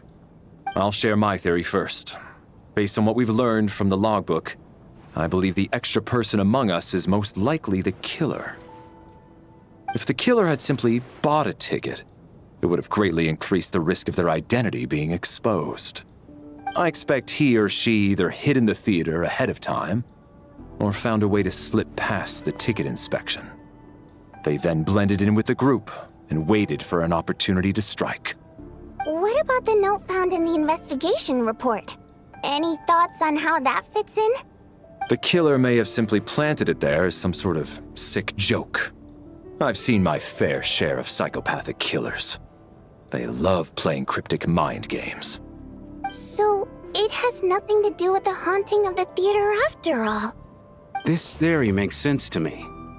If we have an audience member unaccounted for, chances are they didn't come here to watch the show. Could it really be that simple? So, in other words, all we have to do is find out who got in here without a ticket, and all our problems will be solved? Then let me make one thing clear. All the theater staff should be well aware that I came here for the rehearsal legitimately, yes? There's no way I'm the one who didn't have a ticket. It's true. I hear you used every trick in the book to get a hold of that ticket, too. Everything short of throwing a temper tantrum and rolling around on the floor at the entrance. I most certainly did not degrade myself in such a way. Probably a stupid question, but I might as well ask. Did anyone here get in without having their ticket checked? Hmm? Guess it was naive of me to expect them to just admit to it.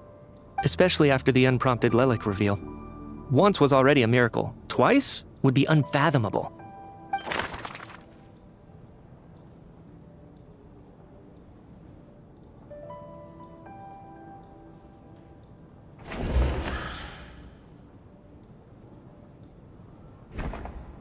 I don't believe any of us here knew Shram before all this. If no one can verify Shram's identity... Mr. Shram, did you really go through the ticket inspection to get in here? Huh? Me? Why am I being singled out, my friend? Do I seem that suspicious? It's not that you stand out as suspicious, more that everyone else has been ruled out as trustworthy. Okay. Well, we spent the best part of 2 days together now, so I'm sure you can all tell what kind of person I am. I'm a true gentleman. I never dream of doing something like sneaking to the theater without a ticket. Yeah, I have no doubt that you're a good person. But the problem is, none of us here actually know you, so no one can say for sure that you are who you claim to be. Although, actually, what was it you said last night? Yeah, you're friends with that water imp, which is why you understand our primary mode of expression. Last time I checked, there were barely any of us remaining in Snezhnaya, since most of the water imps left. Could you tell me a little bit more about your friend? There's a good chance I actually know her. And I suppose it's also kind of a way for everyone else to get to know you a little better.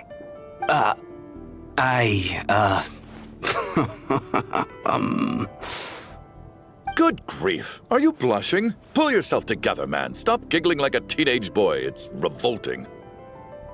Hey, revolting is a little strong. All right, fine. I'll admit it. That water imp friend of mine, the truth is, we're dating. I was just the bodyguard hired by our family. But the stars must have aligned, because sparks began to fly between me and their daughter.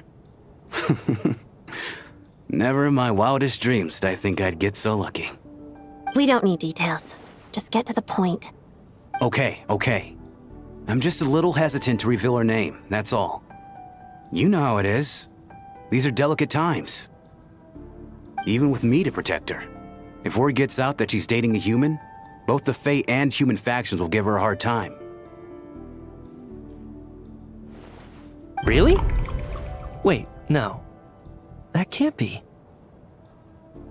Huh? Shram, what the devil are you talking about? Why is everyone looking at me like that? Surely you can understand where I'm coming from. Delicate times? Factions? Yes. You know, the Civil War. Last time I checked, the Fae and the humans were still at each other's throats. If I'm not mistaken, the last significant civil war in Snezhnayan history was over 400 years ago, when Her Majesty the Tsaritsa had just taken the throne and was consolidating her reign. What do you mean, 400 years ago? What's going on here? Is Shram from the past? All right, Mr. Mitya, you win this round. As far-fetched as it is, it appears that your theory may be correct. I'm just as amazed as you are. I didn't even believe it myself, to be honest. Is someone going to explain what's going on here? From the look on your face, you figured it out too, haven't you, Traveler?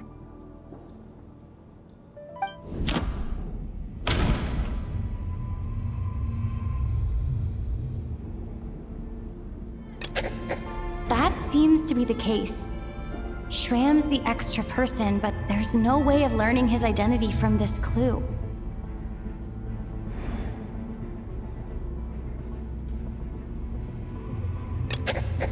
Vodianitsa's private letter touches upon the history of the Water Imp aristocracy's exile, but reveals nothing about Shram's identity.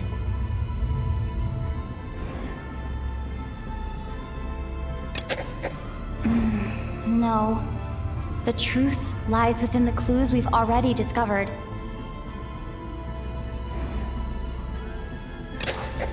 The theater's ley lines have been modified to block souls within its grounds from returning to them. Some souls can even wander this place forever.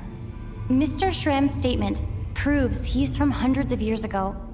And according to the investigation report on the theater hauntings, Mr. Schramm is very likely a lost soul wandering the theater.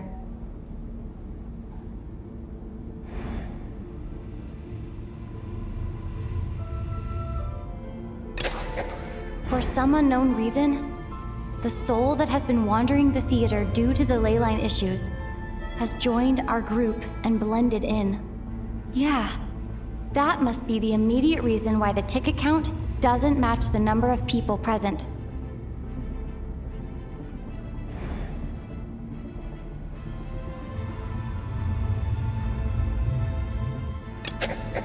The death of those victims is an irrefutable fact. It is the outcome of whatever's going on here. What we need to do now is find the truth within this information.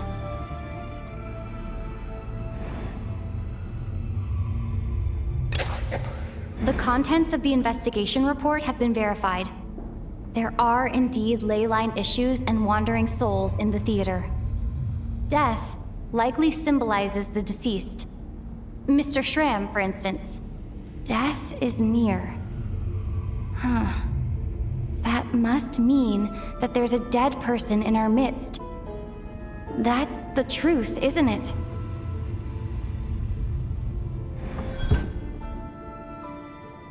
Yeah, the logic is clear now. The investigation report said that there would be souls stuck wandering around the theater because the ley lines were cut off. Mr. Schramm must be one such soul who died in the theater a long time ago. In which case, that also makes him our extra person. So when the note said death is near, it must have been referring to death as in the deceased, people who died a long time ago. Someone who died a long time ago. In short, there's a dead person among us. The extra person we've been searching for is a ghost from the past. You mean I'm a ghost? No. Don't make jokes like that, my man. There must be some mistake. But even if I was dead, I know for a fact I didn't kill anyone these past 2 nights. Yeah, even if all that's true, the report also said the souls inside the theater can't affect reality, right? They're harmless. Then what if the problem isn't the souls at all, but the ley lines themselves? The ley lines have a powerful ability to attract and devour souls. Let's say that the ley lines are like a black hole, constantly seeking to engulf souls. But the souls that don't want to return are trying to avoid being sucked in. Huh. Why does this analogy sound so familiar? What happens when the black hole can't achieve its goal? I'm only speculating here, but what if it ended up swallowing innocent souls by mistake, or intentionally taking other souls to compensate? That could explain why we weren't able to determine a cause of death. If you're right, and their souls were devoured by the ley lines, it does make some sense. It does seem to explain a lot of the things we couldn't make sense of. Does that mean it's true? Except there's no concrete evidence. Mitya is relying on a lot of logical leaps. Still, it seems like the best explanation we have under the circumstances. All right, so how could Schramm not know that he's dead? Seems a little unlikely that he hasn't noticed anything unusual even after several days interacting with us. On the contrary, it's perfectly normal for a soul to wander the theater for centuries without questioning their existence or reason for being there. It's simply what's natural for them.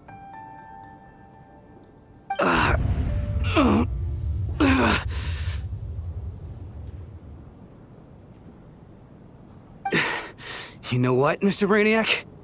I think you might actually be right after all. I'm trying to remember and... even though my head feels like it's going to explode, I think... it's all coming back to me.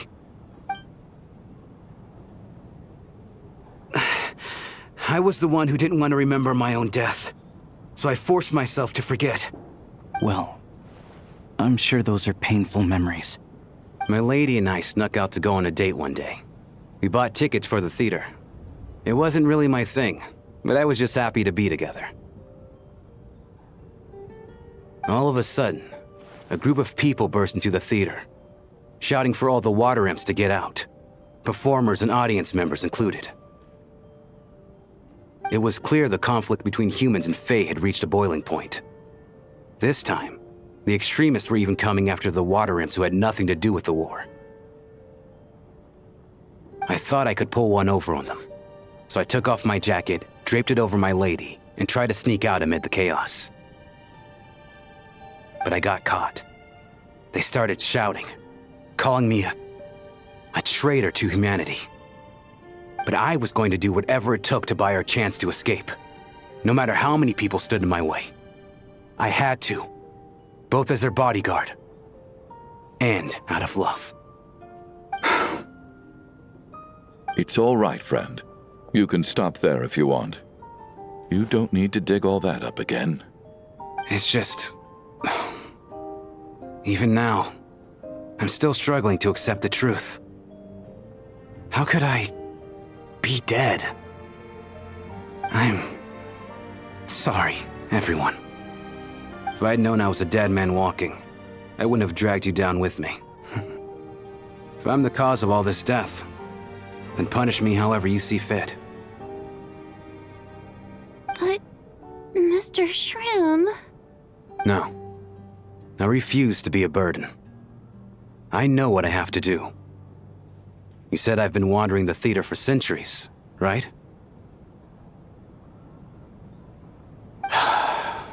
I guess it's high time I got a breath of fresh air. Out there, I mean. I'll leave this place and take all this death with me. Go out on my own terms. Mr. Shram, I'm sure we can figure out a different course of action. My good sir, we both know I'm not supposed to be here. I should have accepted my death long ago. One way or another, this has to end. Unless you're saying this goes against another one of your military principles somehow. No, I'm speaking on a personal level this time. Let it go, man. Oh, wait. One last thing. Miss Water Imp. My lover. Her name was Letia. Letia Ozarova. Do you know what happened to her? Ozarova. Oh, Auntie Ozarova. That's what we all called her. I remember her as a very kind elder. She had a bunch of kids, too. I'm so glad she survived. And she had lots of kids? Good. That's... good. I could hardly expect her to stay single just because of what happened to me, right?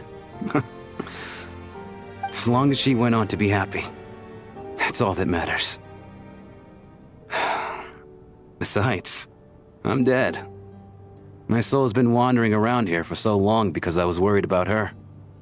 But now, I can go without regret. There's no need to see me off, my friends. I've enjoyed our time together over these past few days. Perhaps we'll meet again in the next life.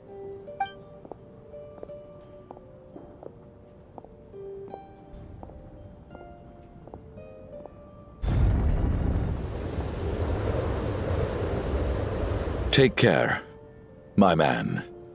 I know Mr. Shram was already dead, but... I still feel so sad. Death is cruel, no matter how we might try to make sense of it. So, was the conflict between Fae and humans really that bad back then? I was only little, so I don't remember much. It's terrible to think that so many innocent people had their lives turned upside down. Even the historical records about that time period don't say much about it. All people know is that the Tsaritsa founded the Fatui, drove out most of the Fae aristocracy without explanation, then used her terrifying power to suppress the humans. It seems to me like the Tsaritsa chose to make herself the enemy. She downplayed the conflict, directing whatever animosity both sides had for each other at herself instead. That's also why, despite how brutal the conflict was at the time, there hasn't been much lingering tension between humans and Fae since. Things have been fairly harmonious for the past few centuries. So, the Tsaritsa banished the Fae to protect the Fae living in the city? She offered herself up to be hated in exchange for peace. Maybe it's not quite as bad as it sounds. I don't think Her Majesty is too concerned if mortals hate her or not. And besides, there are very few who truly do. All this time, I had no idea. All right. If Mitia's theory is correct, then I think we can consider this matter settled. Let's all take a break.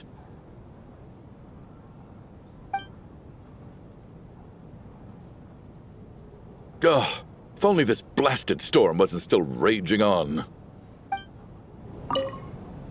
Even though Shram was already deceased, his decision to walk into the snowstorm was still a sacrifice, and a very brave one. This is one of the few times I don't feel at all happy to have my theory proven true. I was actually planning on hiring him as my bodyguard after we got out of here, you know. Oh, poor guy. Well, at least it seems like Mr. Shram stayed optimistic until the end. The information he revealed, it's given me a lot to think about. At least the lingering regret that kept him here has been put to rest. That's not necessarily a bad thing.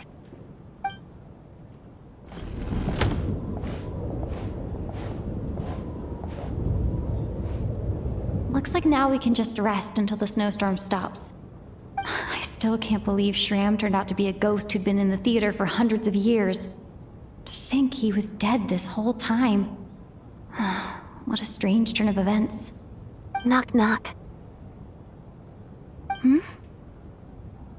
Knock, knock. You know the door isn't closed, right? You don't have to knock. Think of it as a signal then. When I'm entering someone else's room and I knock, I'm here as Odette. If I don't knock, it's Lelek. Thanks. So, why did you come to find me? Is there something I can help with? Vodyanitsa said you knew about my secret identity from the start. But when everyone was discussing who Lelek could be, you were worried that revealing what you knew would be unfair to me, so you kept it to yourself, right? Yes, I'm extremely grateful for that. It's nothing. I mean, you didn't hold what happened to the Senora against me, so I should thank you for that as well. Actually, there's something else as well. I found myself in a situation similar to the one you were in when you helped conceal my identity. So I thought I'd come and ask you for advice. It's about Mitia. Before all of this, the last time I saw him, he was dead. As I'm sure you know, my goal as Lelek was to stop Project Stuja. Well, when I found out the tech lead for the experiment behind Project Stuja was Mitia, I immediately started planning to track him down and threaten him to back out. I often saw him around the theater, but I soon concluded that making my move there would risk exposing my identity. So I decided to infiltrate the Armory Palace and go directly to his lab. That way, the threat would be much more effective.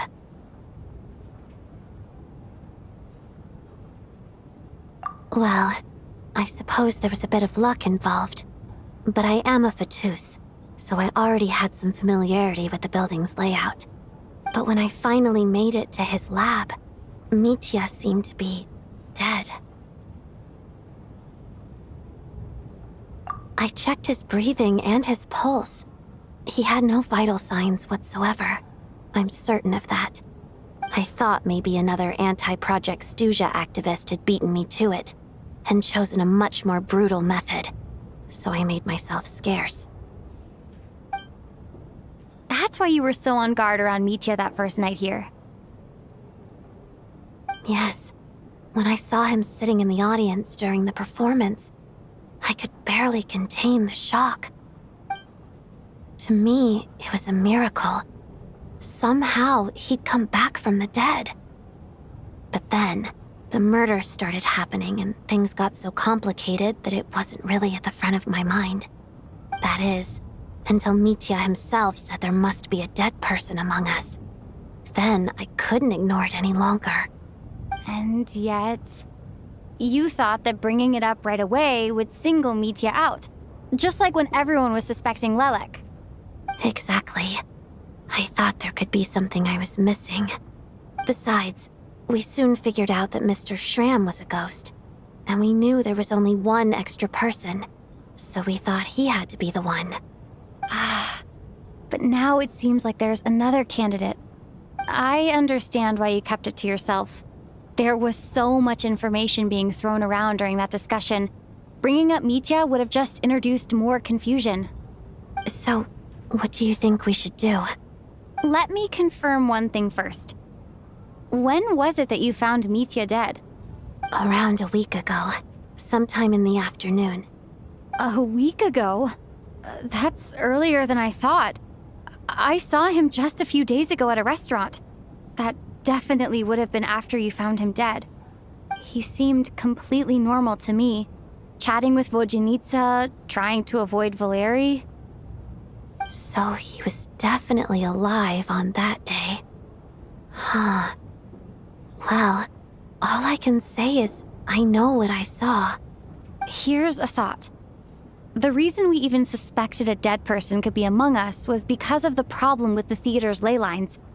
But Mitya's death happened inside the Armory Palace. The ley line issue affecting the theater shouldn't reach that far. You're right. I guess he doesn't fit the profile of the person we were searching for. I think the chances of it being him are very low. Surely he can't have died for real in the Armory Palace. Unless what? Unless he really did come back from the dead. You're right. Do you think we need to disclose this to the others?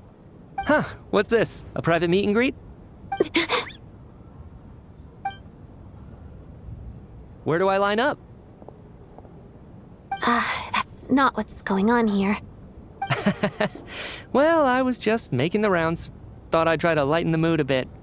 Vodjanic's handing out food if you're hungry.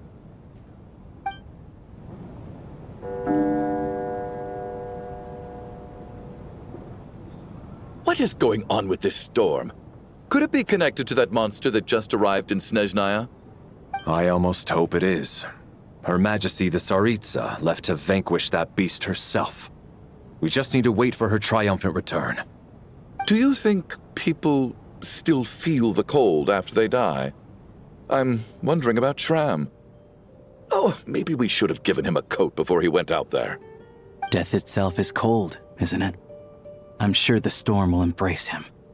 Well, I hope he has a safe journey. I'm going to miss him, I think. It's not like we can blame him for Rampana and Kulish's deaths. Thinking back on it, we barely made it out alive ourselves. Once we get out of here, how are we going to explain what happened to their families?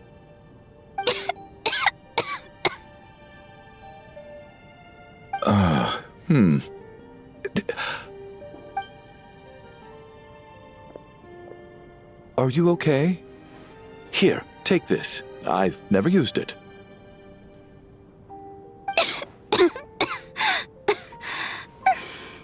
Thanks. Look who's Mr. Nice Guy all of a sudden. Is it because Tonya stood up for you this morning? At least you know how to return a favor. Yeah, without Tonya, who knows how badly he would have been hurt. I told you already, I never intended to resort to violence. Duh, bunch of rascals. Little girl? I was rather surprised when you spoke up for me this morning. I didn't think I had many admirers here, so, thank you. Oh, no need to thank me. I said some bad stuff about you too. I've been, too embarrassed to admit it, but, you remind me a lot of my daughter. So kind to everyone, but never lets her old man off the hook. Unless my wife and I are having a fight, then she's always on my side. Especially when she was little. every time I took her out.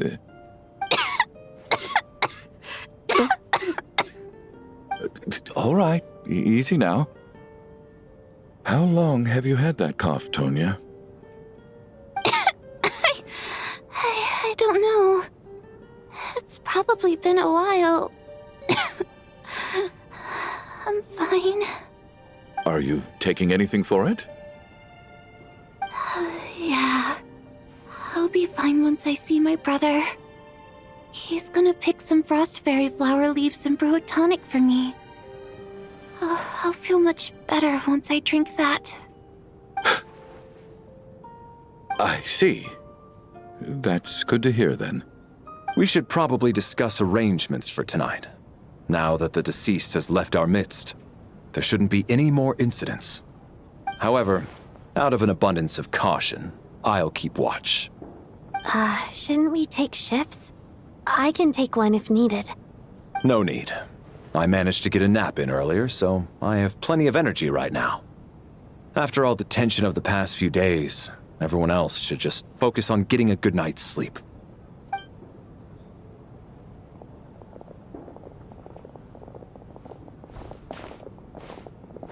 What a long day. This whole situation turned out to be way more complicated than I expected. But Valeri's right. I should just try to calm down and get some rest. The last thing I want is to give myself nightmares.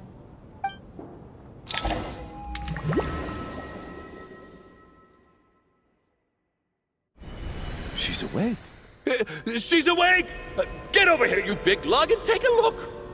If you must call me something, call me Mr. Door. The Black Mist is coming. You need to go. Are you all right? Can you walk? We just got attacked by monsters on our way up. That Mr. Door fellow protected us. He just seemed to come out of nowhere. Not much of a talker, but when it comes to taking down monsters, that man doesn't hold back. Curses! The Black Mist is catching up to us. We need to keep going. Mr. Door, I don't believe I've ever seen you around here before. Why is that? There's no need to try to get to know me. I'm just Mr. Door. I have to find the door that belongs to me. Oh, well, anyway, we're lucky to have you here. Thanks for saving us earlier. No need to thank me. Mr. Door, monsters! Looking for trouble! I can just push these ones off.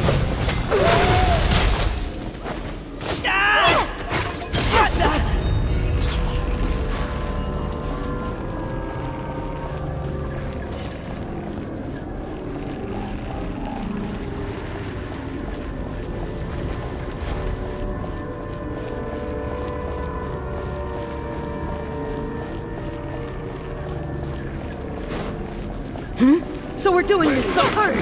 Storm! Fighting frog! You win! You asked for it! Oh, remarkable work, Mr. Door. Oh, if I had your muscles, I'd do the same.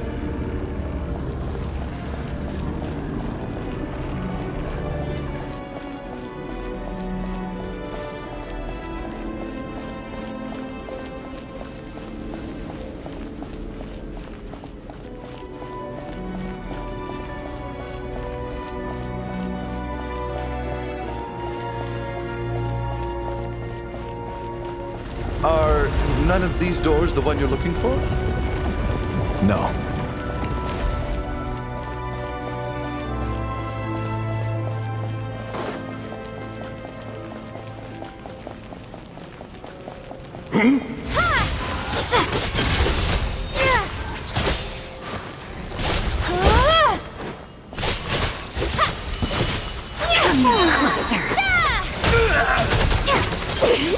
Impossible! Cryostorm! About... How could this...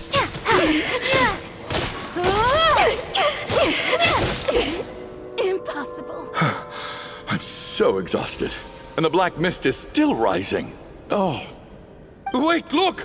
There's more monsters down there. Are they coming from within the Black Mist? No, no! They're gaining on us! Quick, keep going, or they'll be at our heels any second!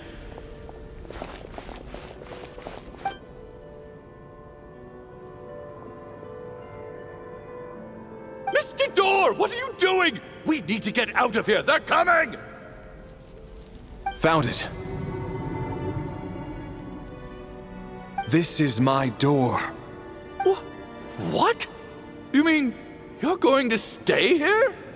I am a door. This is where my duty lies. No! You saved us. We can't leave you behind. You must keep going. A door can only keep things out for so long. You must make haste. But... Oh, you're right. Let's go. We can't let Mr. Door's sacrifice be in vain.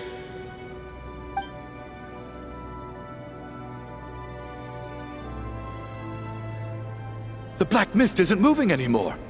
Looks like both the monsters and Mr. Door are gone. I didn't just imagine all that, did I? Surely I wasn't so scared out of my mind that I hallucinated a door as a human being. Oh, okay, good. There's no way we both hallucinated the same thing. Getting sleepy? Well, looks like we're safe for now. Go ahead. Let's get some rest.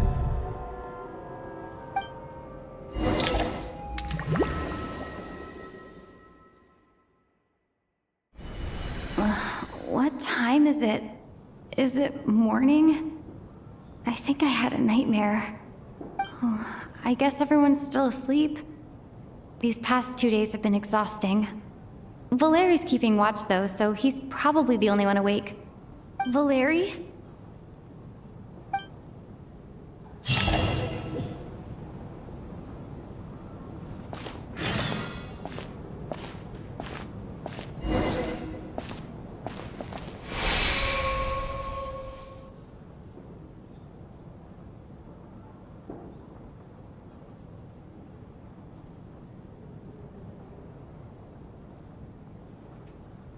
Wake up! Everyone needs to wake up!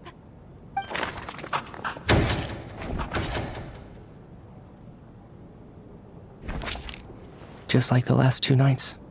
No clear cause of death. I've been a real thorn in your side, haven't I, Mr. Valeri?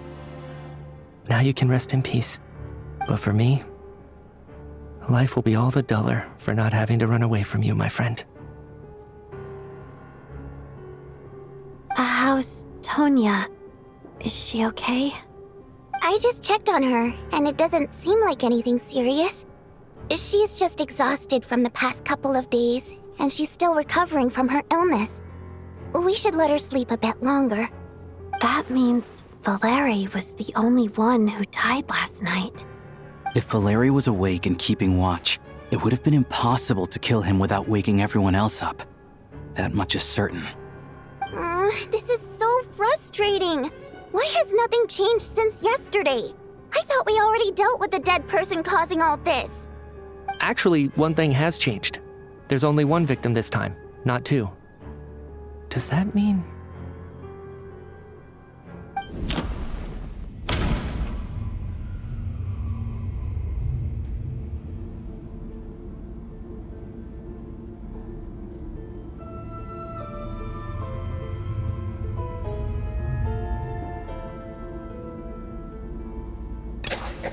After the deceased Shram left, there was one less victim last night.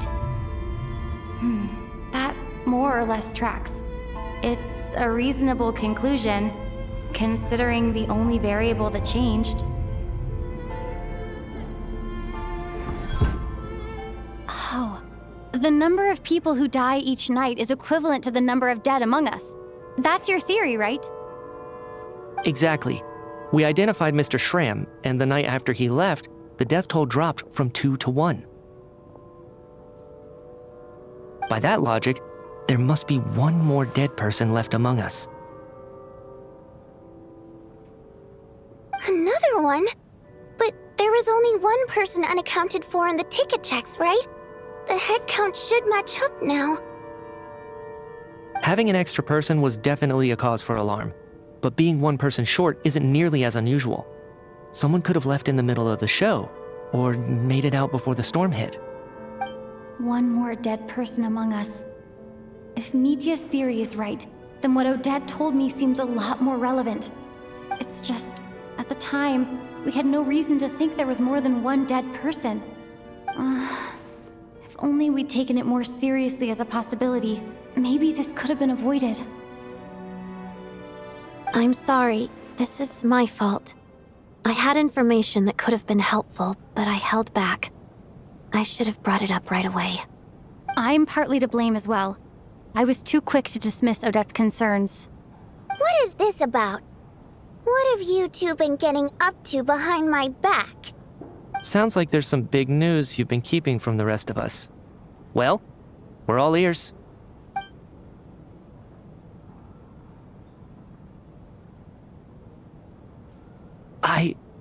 I'm the dead person? Wow, that's certainly news to me. Odette and I talked about it yesterday, but we thought it just wasn't possible, so we left it at that. Yeah, I don't blame you. If I'd been there, I probably would have reached the same conclusion. It just sounds too unbelievable. Let me just try and verify this. I just scoured my memories trying to think back to the afternoon Miss Odette mentioned. But I honestly have no recollection of dying. That's where I'm different than Mr. Schramm. Having seen Mr. Mitia a few days ago myself, I also find it hard to believe he could be the other dead person among us. Well, if it isn't Mitya, then who? Do we vote on it? If you don't mind me asking, Traveler, I believe you mentioned that you know Tonya's brother. Had you ever met her before all this? No, never. Wait, are you saying... Now, just 1 minute. I know where this is going. You can't just randomly point a finger at anyone you want. You're in the hot seat, and all of a sudden you want to divert our suspicions onto somebody else? Trying to pick a fight, Mr. Chuganov? Whenever you open your mouth, all you do is attack people, and I've had enough of it. If you don't want to engage in a civil discussion, you can shut up. You little brat! Did Mitya ask about Tonya because he suspects her? I suppose I only identified her by age and nothing else. Could that mean... I'm just saying, you're going around casting suspicion on people for no reason. How could Tonya be dead? I can vouch for her, if nothing else. I've seen her before. She's the sister of that Harbinger, isn't she? The one called Child. Oh, really? You're telling the truth? Since being here, I don't think I ever mentioned she was Child's sister specifically. Does Chuganov actually know her? If Chuganov can vouch for her, then it can't be Tonya either. In which case, it seems unlikely that there's another dead person among us at all. Miss Odette, could you go over that afternoon with me one more time, when you found me dead? No problem.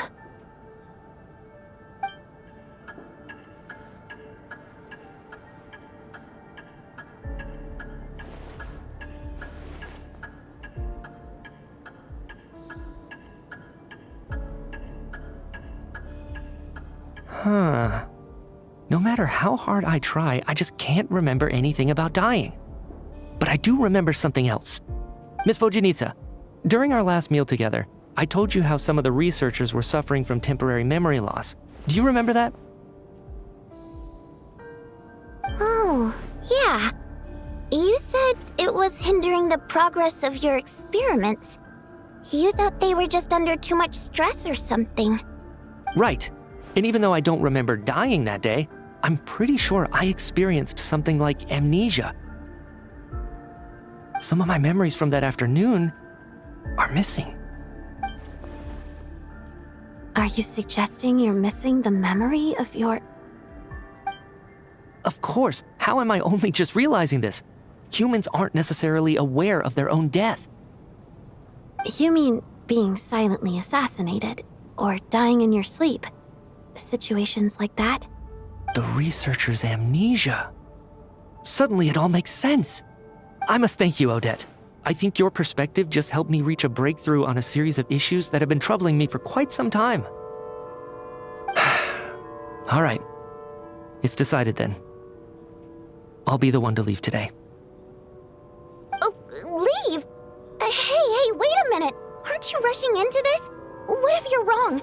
You'll pay with your life. Come on, kid. Aren't you gonna fight for your life? This seems like a rash decision. I have other reasons beyond what's been discussed.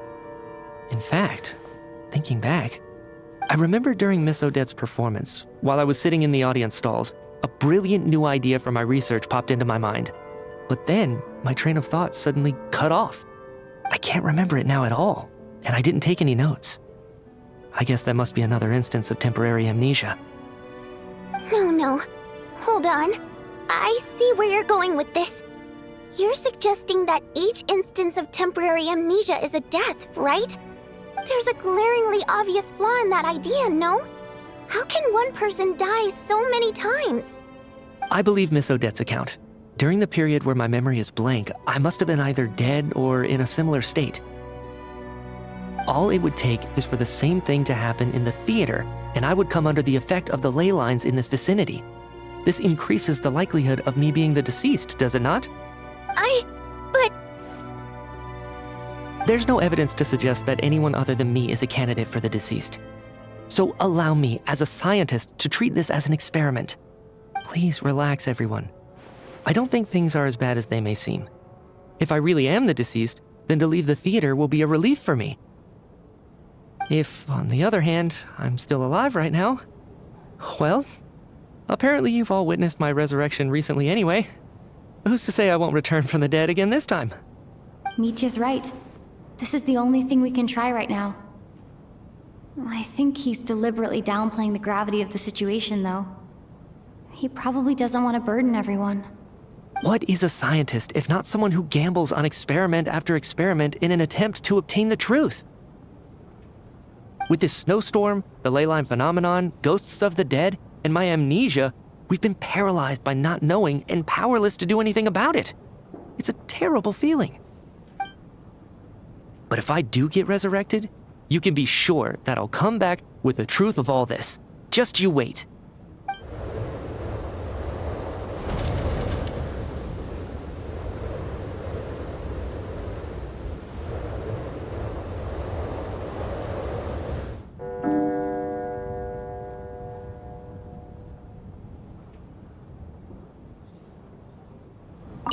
Oh, that Valeri guy was packing even more muscle than I thought. I can't believe how heavy he was. Hauling him over there nearly killed me. Oh, curse this confounded snowstorm. Go bother some other poor souls instead. What do you want? I'm not in the mood to talk right now. What's on your mind, Odette? You haven't said a word. I was thinking about Mitya. If he'd been unwilling to sacrifice himself by walking out into the snowstorm, that would have made more sense to me. After all, it seems like the dead don't perceive things any differently from the living. Mitya doesn't even remember dying. So, to hear the news that you're apparently dead, and simply choose to walk out that door without a second thought, I can't imagine all the things that must have been going through his head. But when Mitya left, his expression revealed absolutely nothing. Perhaps he is even better at disguising himself than I am. Poor Mr. Mitya. I didn't even get to see him one last time. Maybe it's a good thing that you weren't there to see it. It was a hard thing to watch. I hate goodbyes. Why does it feel like everyone around me is slowly disappearing? Not just in here, I mean. In the outside world, too. Maybe it's the realization that, at the end of life, everyone has to face it alone. Come to think of it, the main reason we're still alive right now is pure luck. Each morning here, for every one of us, there's the chance that we might not wake up. You could take it a step further and say that the same is true outside, too. Who can never be 100% sure when they drift off to sleep that they'll open their eyes again in the morning? If I make it out of here, I'm going to cherish every moment that I'm awake and live without any regrets. Without regrets? I feel like a strange sense of anxiety has been quietly growing inside me over the last 2 days.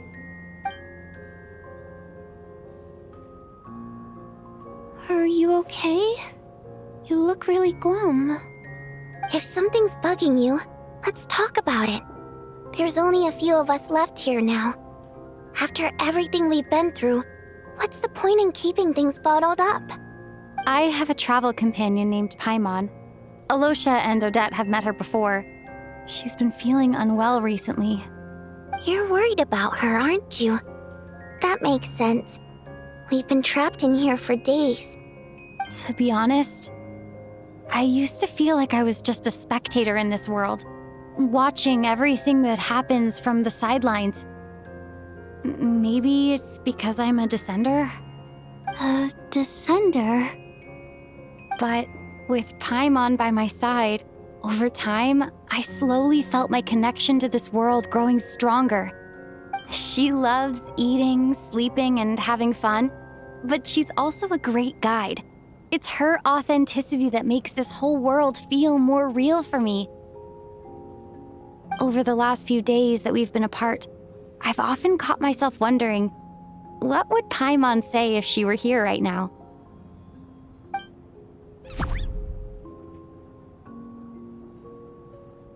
But by the time I snap out of it, the conversation has already moved on and I'm still in my own little world. I'm trying to overcome this sense of detachment, but I really miss Paimon. I guess, in a way, she means the whole world to me. I bet she misses you when you're not there as well. Maybe you're her entire world too.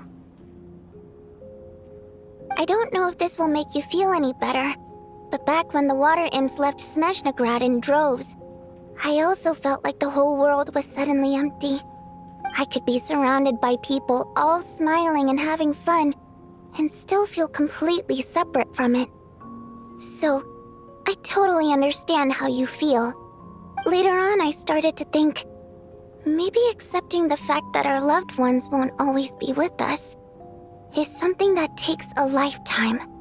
All we can do is cherish their companionship from moment to moment. So, once we get out of here, you better hurry back to our side as fast as you can. You can't let your story end in regret. That's the trope I hate the most. Thank you. That's exactly what I needed to hear. But Vodyanitsa, if you hate goodbyes too, why didn't you leave with your people? That's just the choice I made. I used to regret it, but I don't anymore. Like I said before, singing is a water imp's primary mode of expression. It's how we convey our emotions.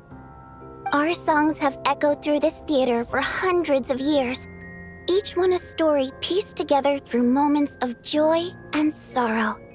But does a story exist without someone to read it? To me, the answer is no. So I made the choice to stay. That way, there would still be someone left to sing these songs and listen to their stories. Otherwise, they could have been lost forever. Could you teach me how to understand your people's songs sometime? I want to be able to truly hear them, like Mr. Shram. A fan after my own heart. Thank you, Tonya. How about I sing something for you, and you tell me what you hear? Okay, I'll do my best.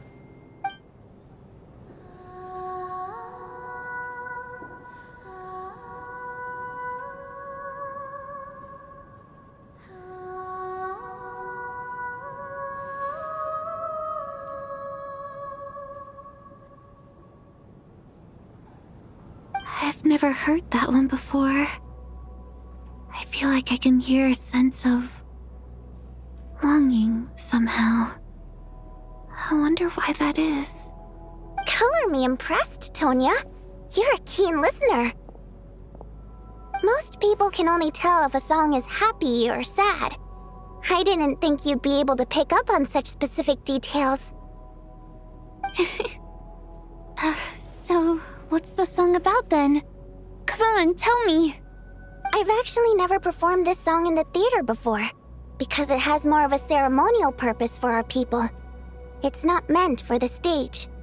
It means something like, "May those we have lost watch over us, and follow this song back home in the night, so that we might be reunited once more."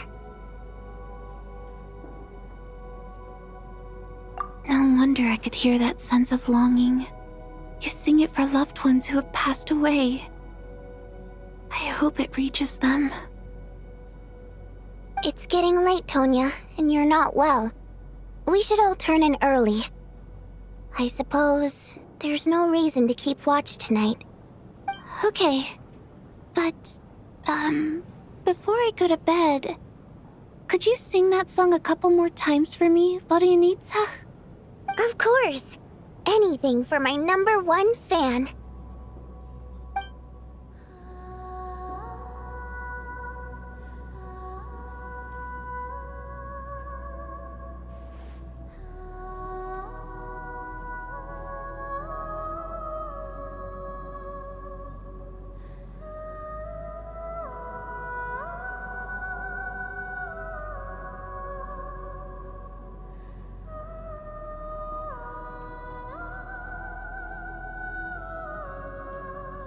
Once I get out of here, I definitely don't plan on ever coming back. But I guess that means I'll never get to hear Vodyanitsa sing again. That's a sad thought. Before I fall asleep, I should cherish this moment of companionship while it lasts.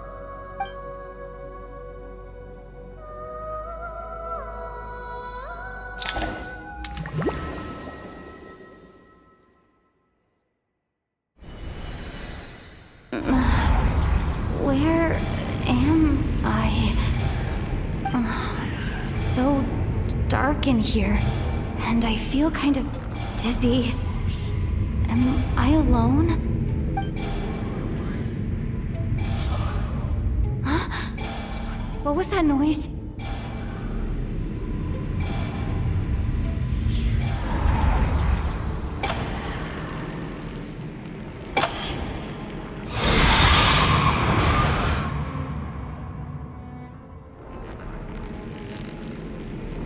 Return, O spirits. Fulfill your oath of protection.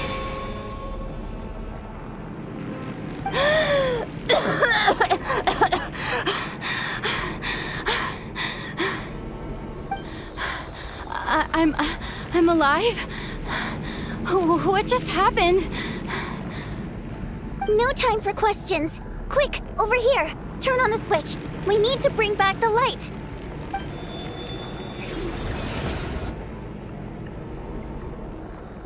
All right, we're safe. The spirit just now is called Night Prayer. The light subdues her, but she'll attack without a second thought in the dark. Sort of. I know it's hard, but you can't let this place go dark, or she'll kill you again. Yep. Luckily, I was here to resurrect you. Otherwise, that'd have been a real bummer. A bit more than a bummer, I'd say. Wait, so you have the ability to resurrect people? Sure I do. I'm your guardian spirit after all. I specialize in soul recall. Oh, it's nice to meet you, by the way. Oh, thanks. It's nice to meet you too. All right, there's no time to waste. The black mist is already catching up. We need to avoid it at Night Prayer at all costs. Come on, let's go. We need to reach the next switch before the place gets too dark. If we bring the light back, Night Prayer won't be able to get to us.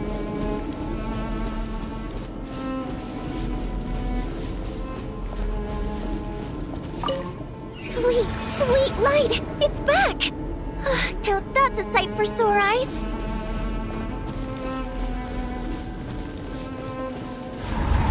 Shh! It's night prayer.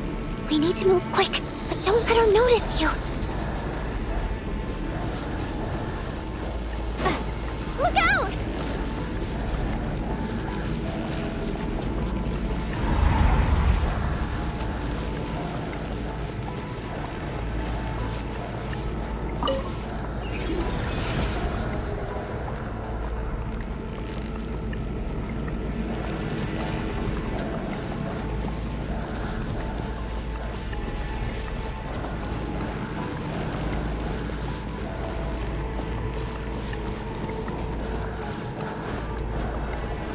The next switch is over there.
No! Night Prayer is here too! This can't be the only path. Let's head up there and take a look. I won't let you die like this. Not on my watch.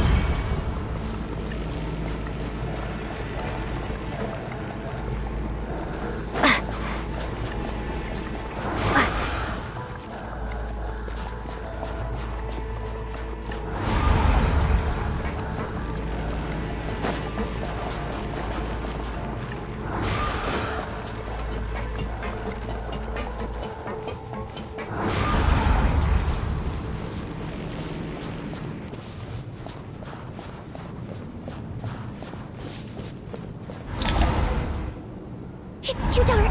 We're not gonna make it. Come on, faster!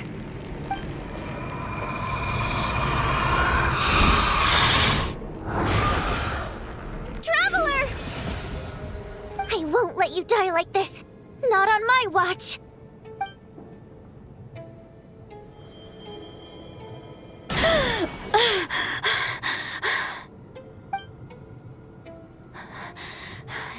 Even though it's not permanent, dying is definitely not a pleasant experience.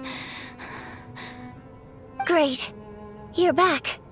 Yeah, thanks to you. Time for you to get out of here. Quick, before the light runs out. What about you? You're not coming with me? I can't. I've already been used up. A guardian spirit's skills are finite. I can only resurrect someone so many times. I might not look any different, but my essence has been exhausted.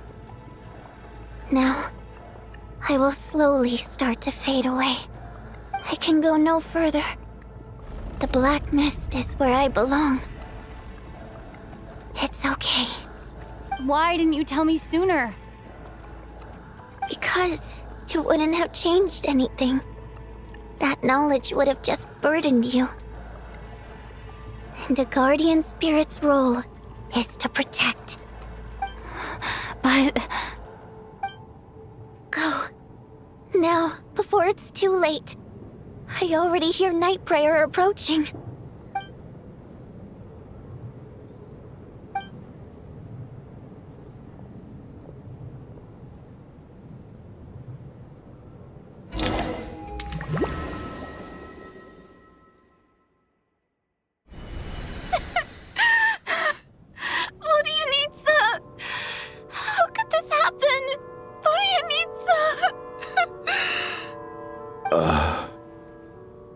Well, I guess there's no need to inspect the body.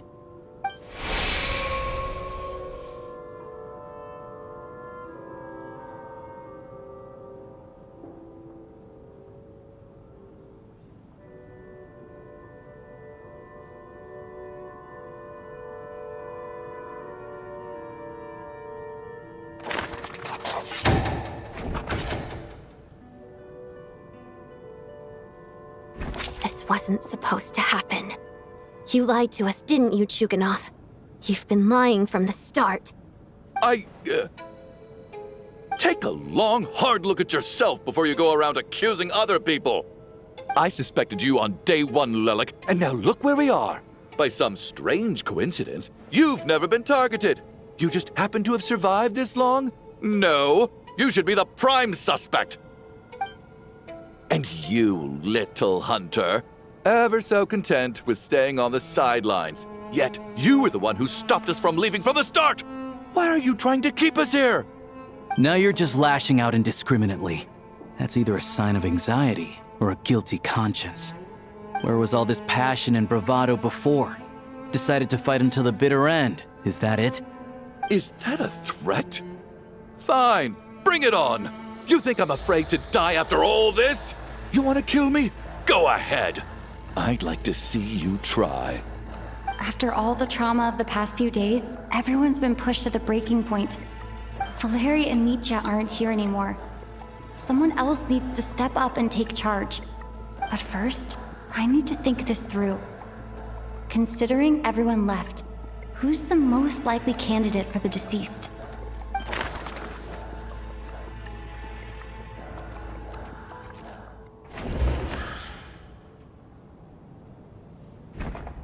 Of those who remain, the only person we've never met before is Tonya.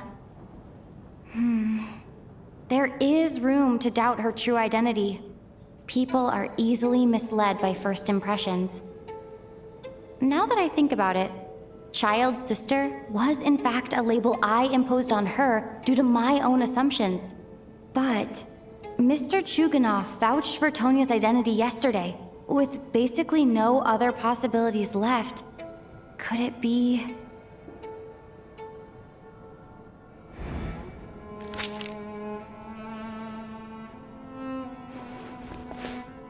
Tonya, how's Tusser been lately? Tusser? Your brother Ajax must have mentioned me in his letters home, right? Did he say anything about a blonde traveler? No. And my brother's name is Razik, not Ajax. Chuganov, looks like it's your turn to do some explaining. Yesterday you said you could vouch for Tonya. Why did you give us a false testimony? I knew you were behind this, Chuganov. You've been lying through your teeth from the start.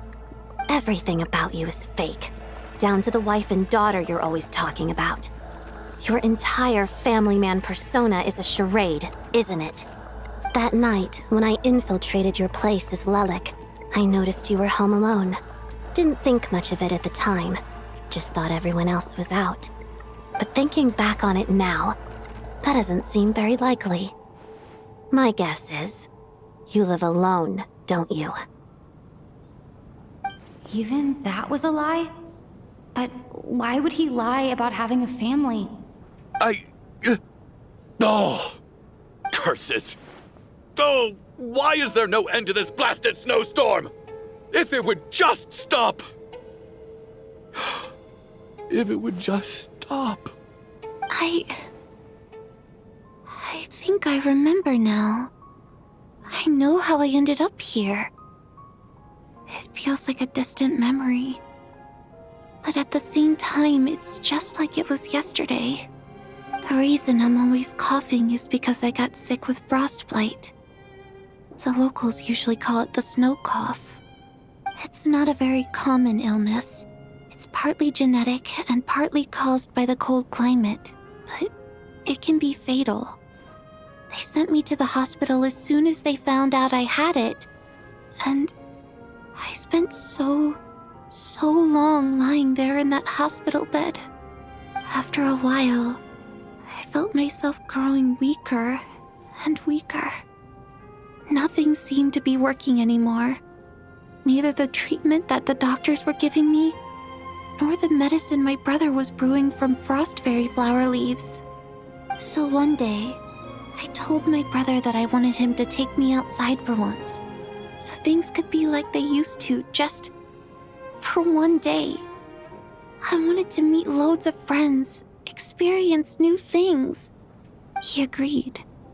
He snuck me out of the hospital, and we escaped. We got to the theater, bought tickets, and went inside. Oh, it was all so exciting. I remember the show very clearly.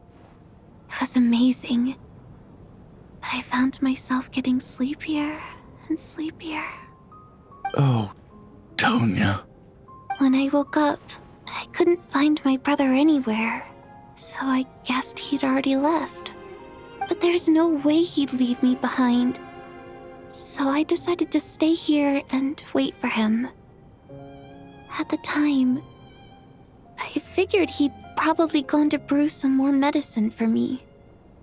I was planning to chew him out for abandoning me when he got back. Tonya, it sounds like by then you'd already... Yeah, I know. I understand now. Dead, aren't I? This cough and the feeling weak, it's probably just my body's memory. After all of that, it turns out I can't blame my brother after all. I was the one who abandoned him. I'm sorry, everyone. I realized this much too late. It seems like death skewed my perception. And now I've dragged you all into this mess. Your name probably isn't even Tonya, is it? Didn't that ever strike you as odd over the last few days? Well, when I was little, my brother and I read a storybook, and Tonya is the name of one of the characters. When we escaped from the hospital, our family and the hospital security were looking everywhere for us. So when you first approached me and said my brother had sent you, and called me Tonya, I thought he must have chosen a fake name that only the two of us would know. Because he was afraid of getting caught. No.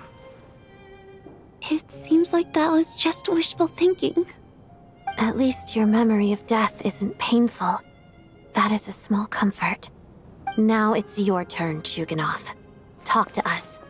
I believe no lie is ever told without a reason. You're right. I was lying. I happen to know that the Harbinger child and his sister Tonya managed to get tickets, so I lied to you and pretended I knew them. And yes, I was lying about my family too. The truth of the matter is, I lost them a long time ago. I just refused to accept reality.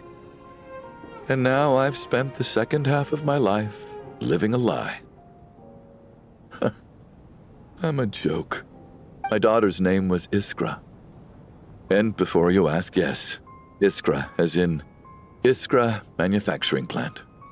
She also died from the snow cough. She was just 6 years old. If she were still alive today, she'd be around the same age as little Tonya here. After Iskra passed, my wife couldn't bear to face those memories either. So she chose to start a new life without me. One day when I came home from work and saw the empty room, I felt like I couldn't breathe. Subconsciously, I started to imagine that they were still there. I soon discovered that this was the only thing that made me feel any better, so I just embraced the delusion. Nothing more than a pathetic means of escapism, I know. But at least it's not a crime. So explain your false testimony then. The night before last, when I was chatting with Tonya, she mentioned that her brother would brew medicine for her from frost fairy flower leaves. Combined with her various symptoms, I suddenly understood everything, including the fact that she was deceased. The snow cough used to be an incurable illness. I would pick frost fairy flower leaves to brew medicine for Iskra too. It took hours and hours on the stove. But the year after my daughter passed away, the Jester of the Fatui announced that a cure for frost blight, also known as the snow cough, had finally been developed. It turned out that all previous treatments were completely ineffective. No better than random concoctions. That was the final straw for me. I just couldn't take it anymore. Just one more year. One more year, and everything would have been okay. So, more than anyone, I know full well that in this day and age, no one in their right mind would still be using frost flower leaves to brew medicine for the snow cough. Poor Miss Tonya, therefore, had to have been from an era when snow cough was still a terminal illness. So, you projected your daughter onto her? Even though you knew she was one of the dead?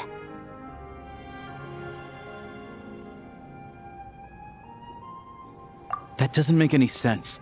You knew she was already dead. What did you hope to achieve by protecting her? I just don't believe in your crackpot theories, nor do I approve of your actions. How can you just declare a living person dead and throw them out into that snowstorm? Nitia's gone. My good buddy Shram's gone. And now it's Tonya's turn, isn't it? The others I can make my peace with, but little Miss Tonya, here she is, standing right in front of us, alive and breathing, and fighting her own battles. Yet you're quite happy to say she's dead? I just want her to live. Once this snowstorm is over, the very moment it stops, I'm going to march out that door and find someone who can fetch the very best medicine for her snow cough. I'll be damned if I'm gonna let you cast her out into the snowstorm before I have the chance to cure her. Not again. Not this time. Not when the cure is right within our grasp. I'd never be able to forgive myself. Mr. Chuganov, stop. I can't let you do this. Tonya. By the sounds of it, you've known I was dead since the night before last, right?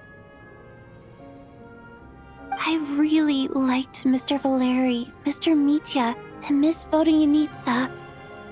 And now they're all dead because of me. I'm not happy about that. The reality is, you've been trying to fight your own demons through me. But all you've really done is trap me inside your delusion along with you. No! Listen to me. I want to save you. I do! Well, at this point, I'm quite sure that I'm dead. I don't need to be saved. The time I got to spend with all of you is more than enough for me. Despite all the bad things that kept happening, I got to meet so many interesting people and spend so many days and nights by your side. Since the day I escaped that hospital until now, this has been an adventure I never even dared to dream of.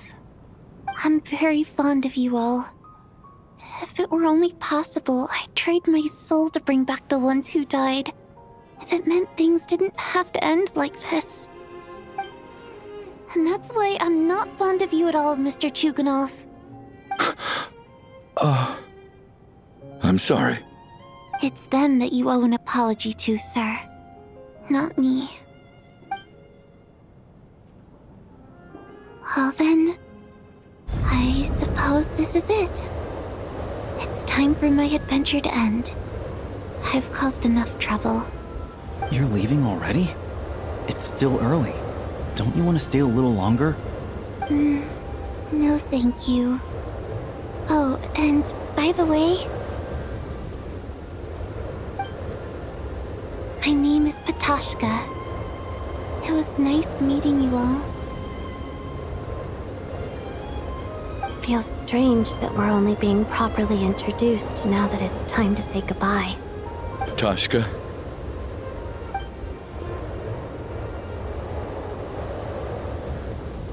What are you doing, Chuganov? Are you crazy?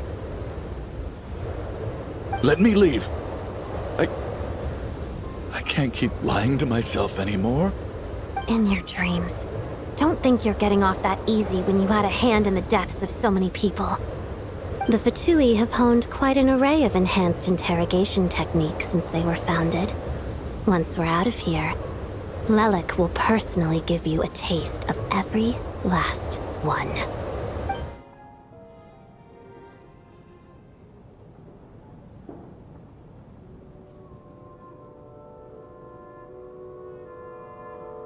I think we should leave.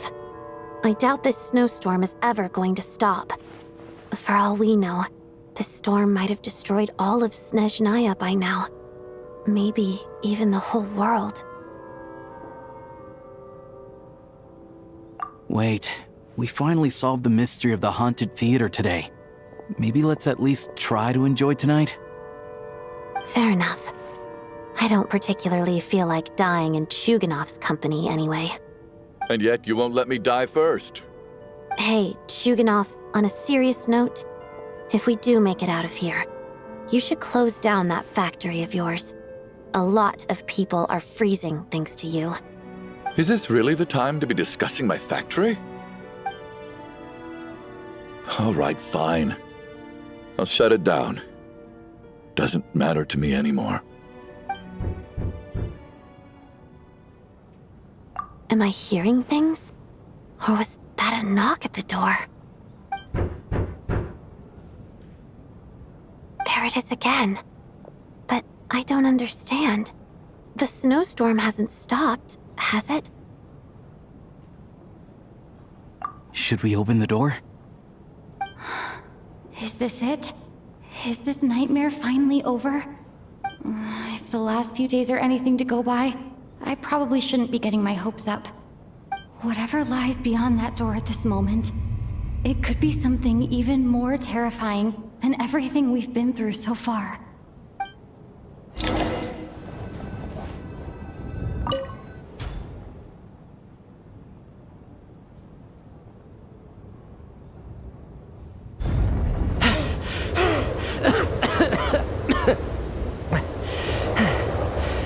Hey everyone, I'm back.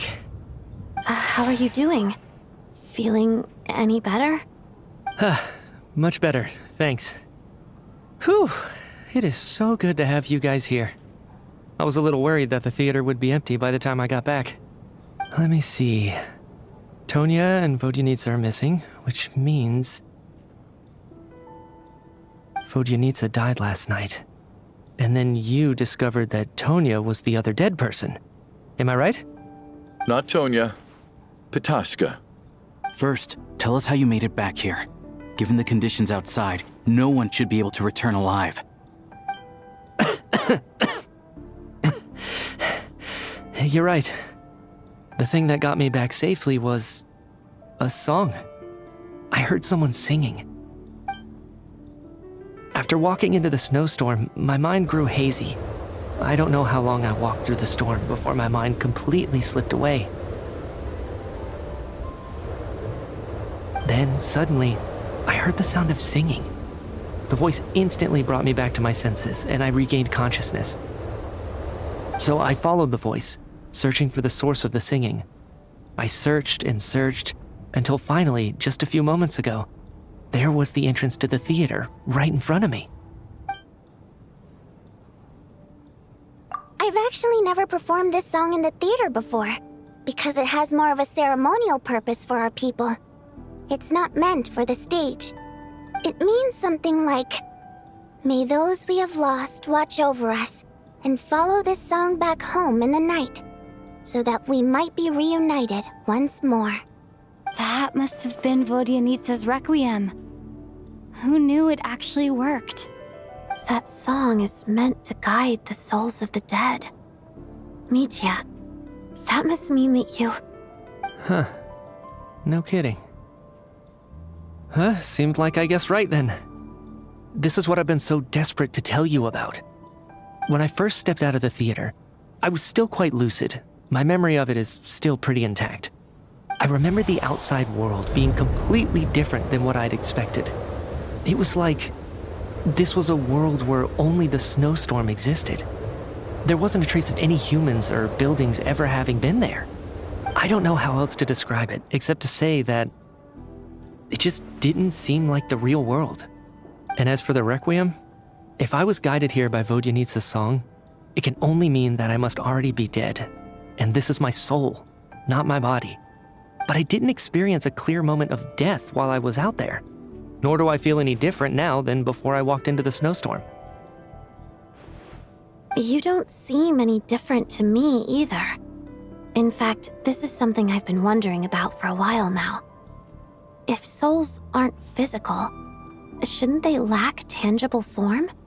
Both Shram and Patoshka were clearly deceased, and yet their souls didn't look or feel like ghosts at all. They were visible, tangible, no different than you or me. This raises a truly terrible thought. Is that really what Mitya is suggesting?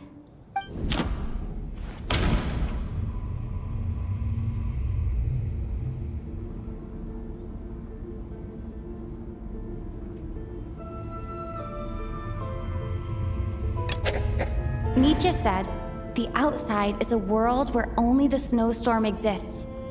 It must be connected to the ley lines, so going out there will only take us further away from the real world.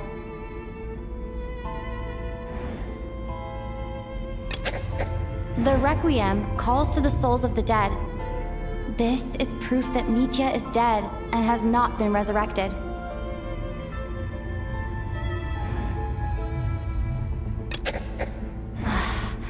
Dreams can't explain everything, and this isn't the Sub-Zeru's festival.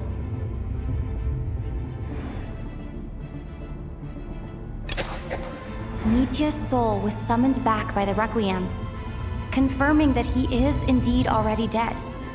And yet, he looks no different from us.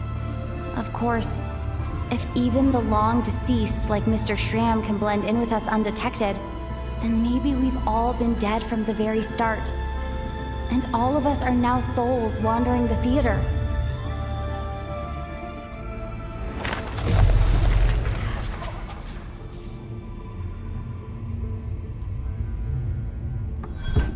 Yes.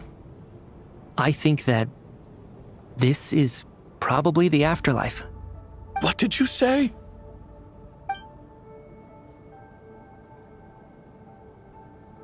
You heard me. We died in the theater. All of us did.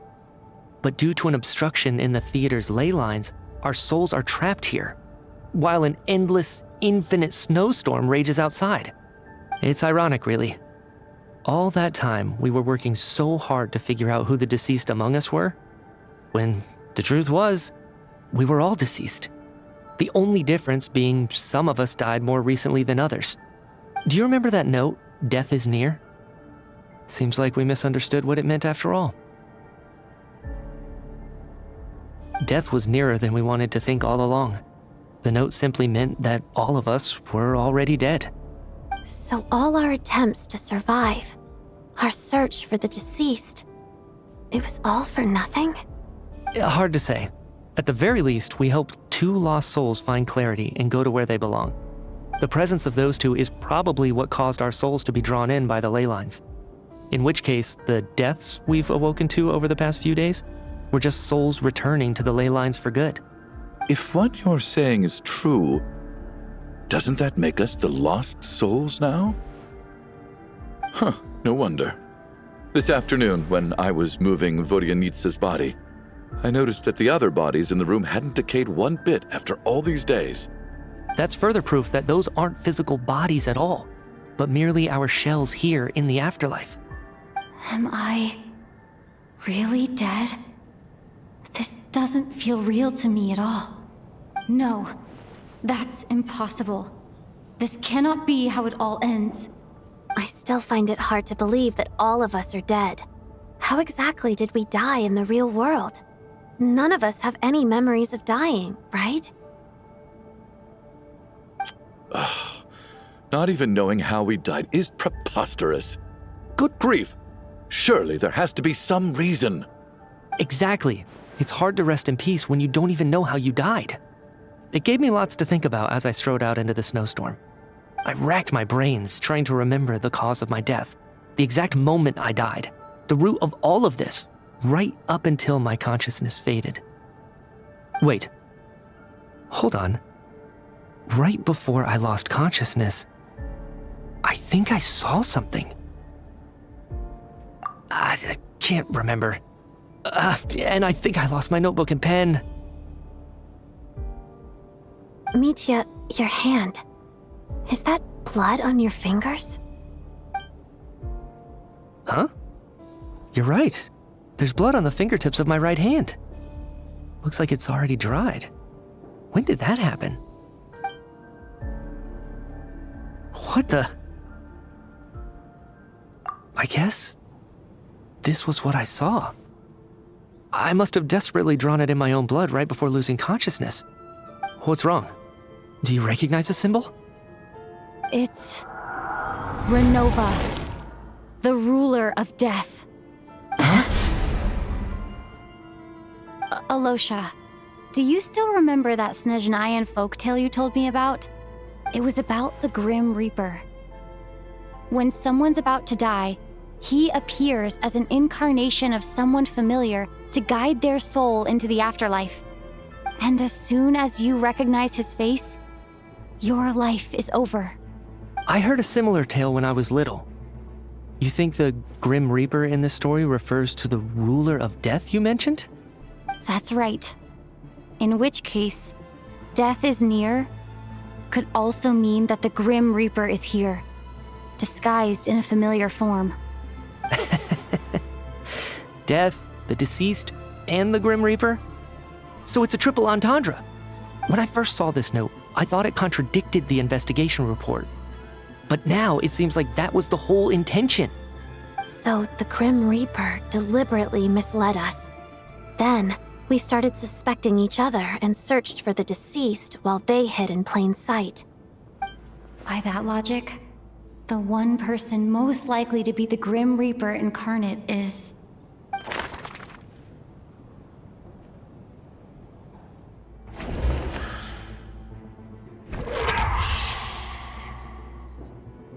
No doubt about it. It's Alosha. Looking back at how everyone has acted over the past few days, Alosha is most likely the Grim Reaper lurking among us.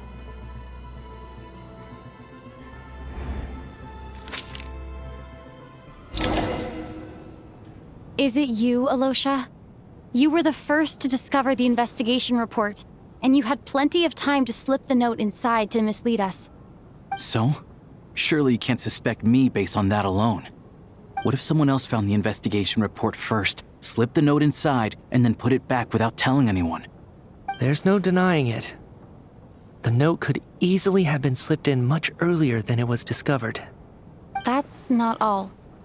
I've also noticed that, although on the surface, Valeri, Mitya, and sometimes I were the ones taking charge of the situation, looking back now, even though you didn't say much, you were always subtly guiding everyone from the sidelines. What do you mean? You were the one who emphasized how dangerous it was outside and insisted we all stay here. It was also you who suggested that we all sleep in the same place. And earlier today, you tried to convince Ptashka to stay. I don't understand why, but it was out of character. So, you didn't understand my intentions, and now you're assuming the worst. Seems pretty unreasonable if you ask me. He still won't admit it? Fine. Let's see how he responds to the most damning evidence of all. The biggest question I have right now is, if the Grim Reaper is impersonating Alosha, then where's the real Alosha? When did they switch?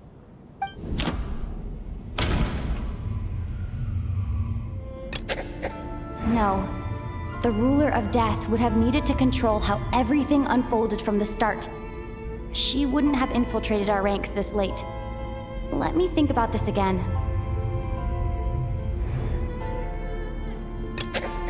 No. The Ruler of Death added a note to the investigation report at the time. This indicates that Alosha had been switched out even earlier than that.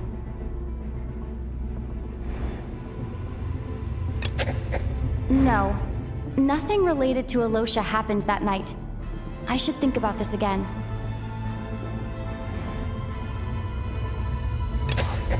That's right. This was the moment. Right at the start, before any victims had even emerged, Alosha was switched with the Ruler of Death while everyone's guard was still down.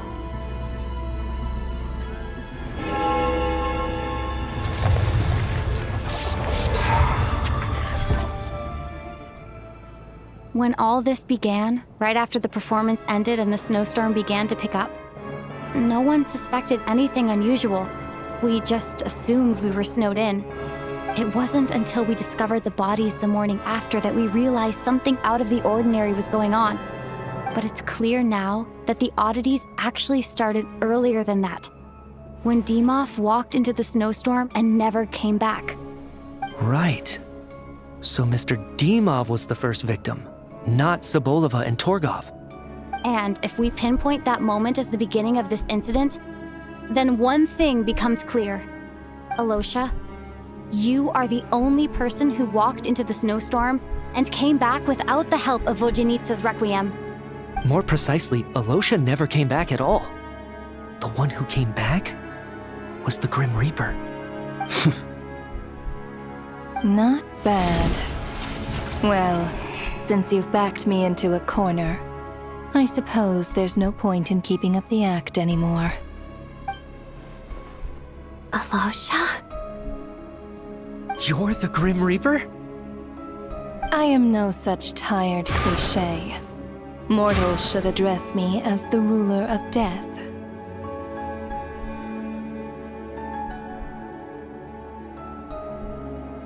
Before being wiped out for good, you identified the two deceased, and even sensed my presence.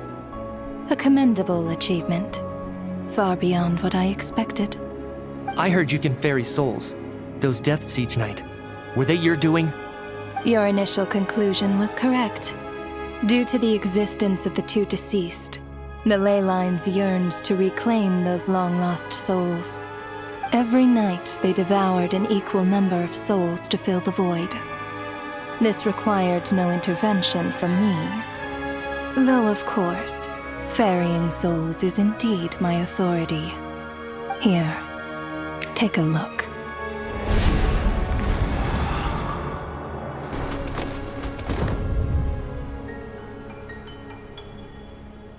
What are you doing? That takes care of today's too. Don't get so worked up. You are already dead, and your souls must return to the ley lines. I know we're already dead. You murdered us, didn't you? Murdered? No. Murder is when mortals usurp my authority. Death is my jurisdiction. If I require someone to die, I need not resort to such laborious methods as murder. You simply met the criteria to trigger my curse of death. I know about the curse of immortality. So there's another death-related curse too? You cursed us? When? And why would you do such a thing? So often, humans pray to me, begging to know when their death will come, and what form it will take. But few people ask why. If you must have an answer, know that death comes simply because one's time has come. So you're not gonna tell us the truth? Hold your tongue. By all rights, you shouldn't even be allowed to speak with me. Those angels from the past are to blame for the reckless renovation of the ley lines here. It's made my work on this occasion infuriatingly complicated. Work? So trapping us here, making us watch our friends die, that's just another day at work for you? You clearly have a lot of questions. Fine. As a reward for your remarkable accomplishments over the past few days, I shall answer a few of your inquiries, provided they aren't too unreasonable. After the physical body dies, The soul must return to the ley lines for that person's death to be considered complete.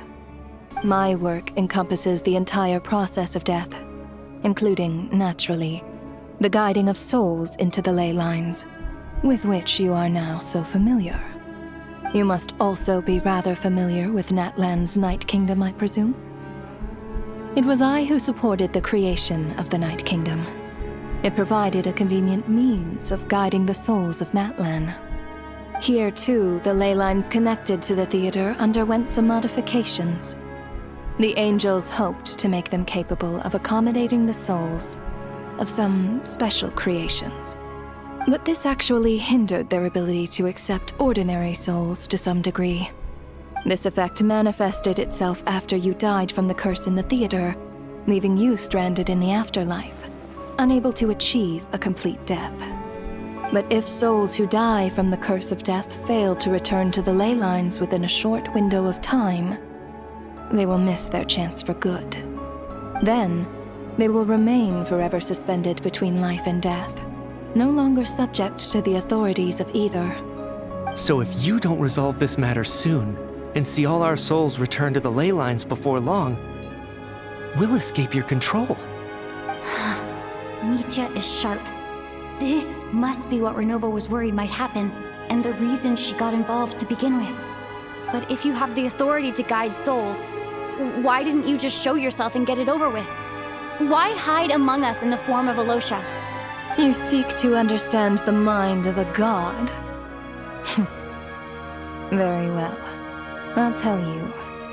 This is a theater, and I decided I wanted to watch a show about death.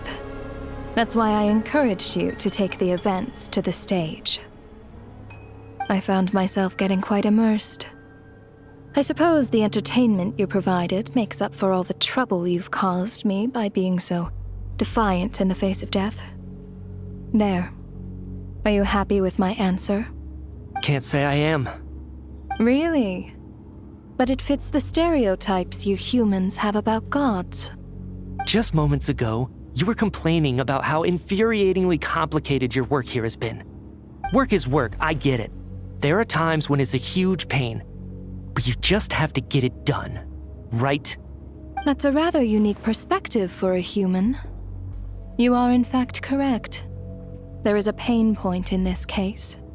Due to the obstruction in the theater's ley lines, there is a hard limit on the number of souls they can receive each day, making it impossible for me to ferry all your souls at once. Revealing my identity too soon would inevitably have led to futile resistance, and there was a risk that any souls who chose to run would disappear. Then there was the issue of the 2 lost souls you called the deceased. The way you resolved that quandary was all part of my design. That's what I don't understand. If all of us were souls of the dead, what made their presence among us special? For centuries, they have refused to return to the ley lines, exploiting the issues created by the angel civilization to resist being drawn in. Centuries of obsession accumulated during this process.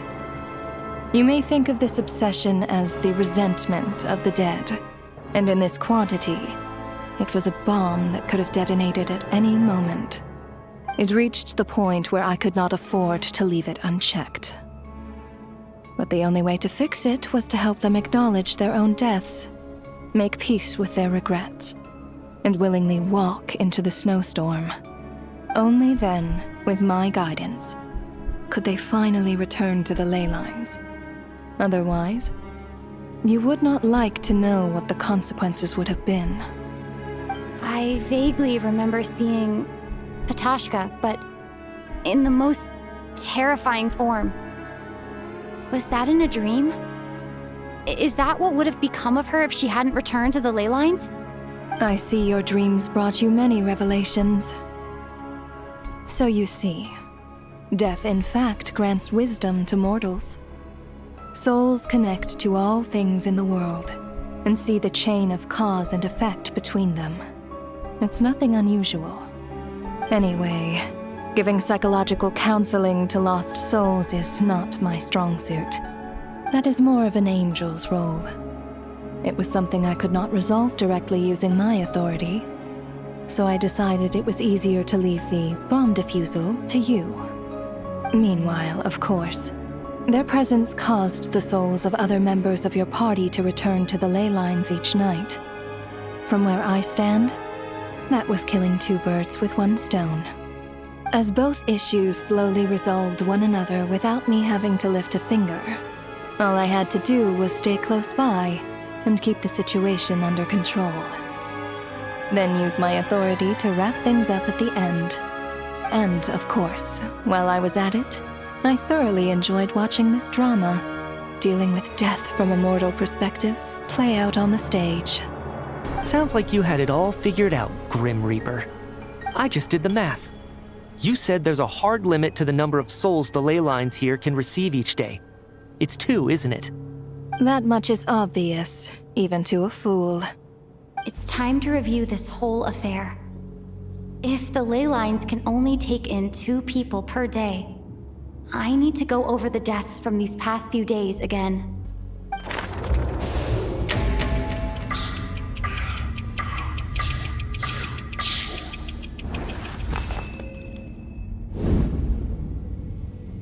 Looking back now, none of us had the faintest idea at the time. From the moment the staff member named Demoff walked into the snowstorm, the incident had already begun.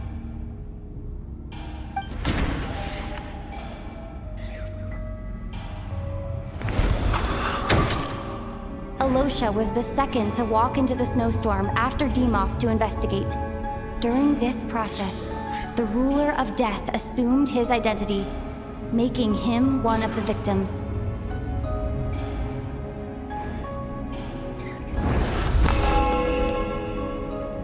During our first night in the theater, everyone was caught up in the novelty of it all. No one could have expected there would be victims the very next morning. Despite all the confusion, and with the help of hindsight, we finally began to realize that something was amiss with the snowstorm.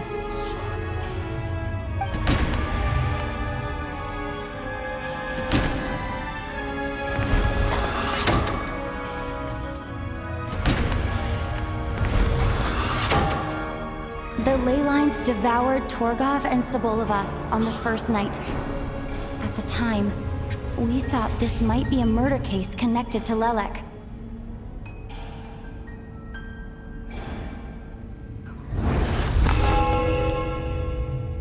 Odette and I spoke a lot that night. 3 people were on watch, but in the morning, we discovered that someone had fallen victim all the same.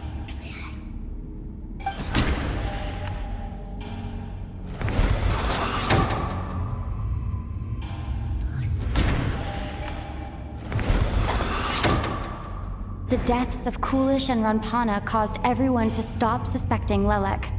Unexplainable phenomena occurred one after another, leading Mitya to suspect that we were caught up in a supernatural event.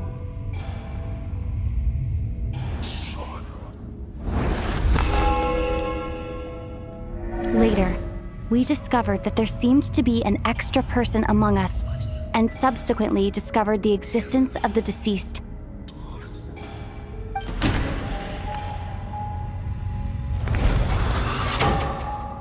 Mr. Schramm realized he was the deceased and walked into the snowstorm to return to the ley lines of his own accord. It turns out there really was a dead person among us.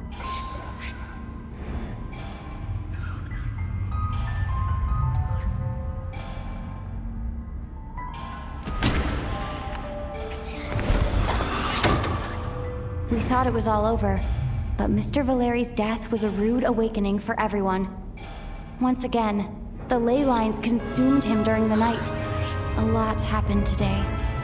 Mr. Valeri's death led us to discover the connection between the number of deceased and the number of victims during the night.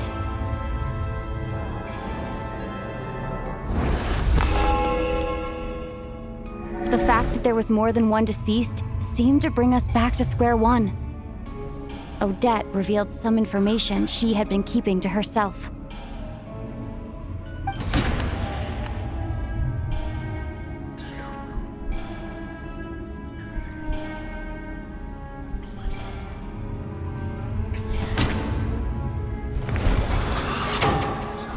Vodyanitsa was swallowed by the ley lines in her sleep.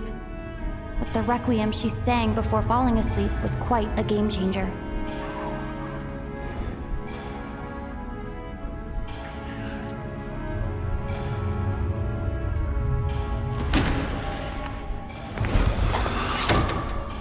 As it happened, Petashka filled the void left by Micha's return from the ley lines by walking into the snowstorm this morning. The girl I thought was Child's sister, Tonya, turned out to be another of the theater's deceased. Come to think of it, Petashka was about to walk into the snowstorm at that time, and Renova, unaware that Micha would return, was concerned that her soul would overflow from the ley lines. That's why she used Alosha's voice to try and persuade her to stay behind. Looking back, I suppose that was an early slip-up on her part.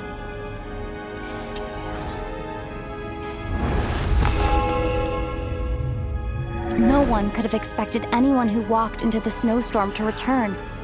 But just after nightfall, Micha returned, bringing crucial information with him. Various truths began to surface, including that all of us were already dead, and that the ruler of death was here among us. Then, after revealing her true form, Renova callously claimed 2 souls.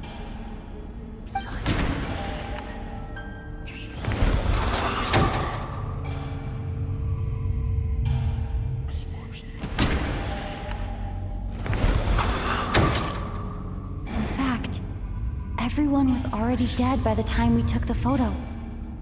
And in the days since, we've experienced many more partings in the afterlife. Now, only Mitya and I remain. And the true culprit behind everything still stands before us. In Mitya's eyes, I see the same anger and frustration that I feel.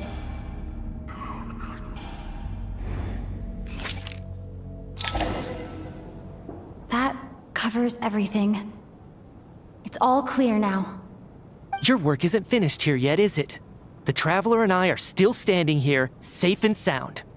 The Water Imp's song threw things off a little, but it is of no consequence. The ley lines have already anchored your soul, and the first ray of light tomorrow morning will take you back. I, meanwhile, need to review my attitude towards the Water Imp race. So the reunion in the night that Vodyanitsa mentioned, I suppose that was never meant to be a permanent reunion. That just leaves you, Traveler. My power only allows me to temporarily separate your soul from your body.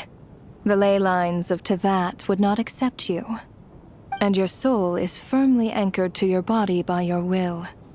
For a descender like you, who is not bound by Teyvat's rules, your death can only be brought through the most violent of means, such as directly destroying either your body or soul. I have no interest in involving myself with Descenders, for now. Although, this may change if Asmodee remains missing, or you insist on interfering with our affairs. One last question then. All our struggles and sacrifices here, they were meaningless from the very beginning, weren't they? Death abides no reason. Besides, what you call sacrifice is merely a concept created by humanity. To me, it is nothing more than a self-indulgent charade in the face of death. Mere mortals fantasizing that their actions could reclaim something from my grasp. A truly laughable idea.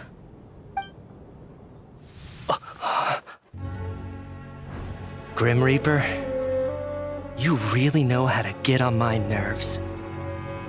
I'm not here to ingratiate myself with you.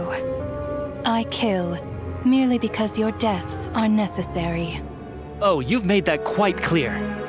But humans don't take well to being scorned. Not even by the gods.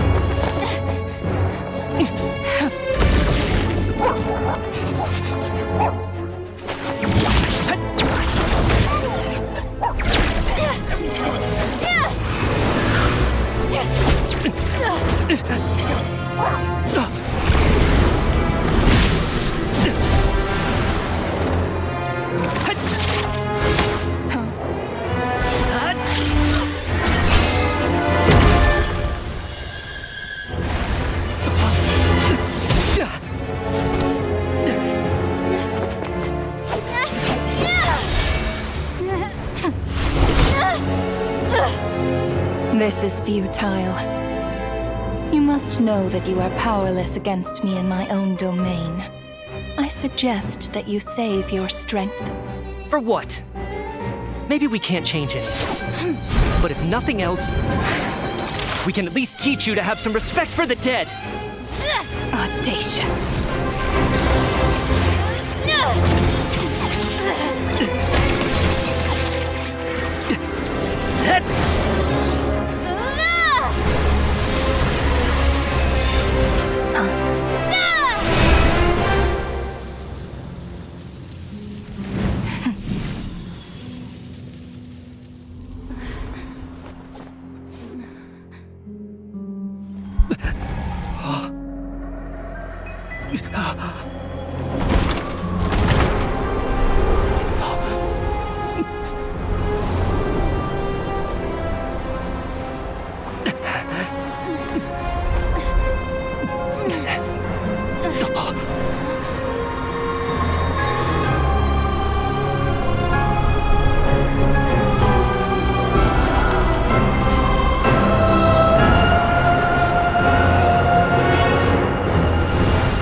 How are you holding up, Odette?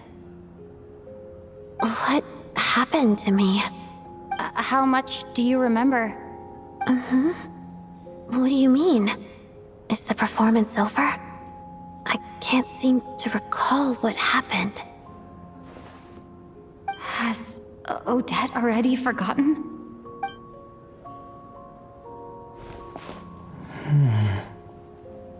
Mitya?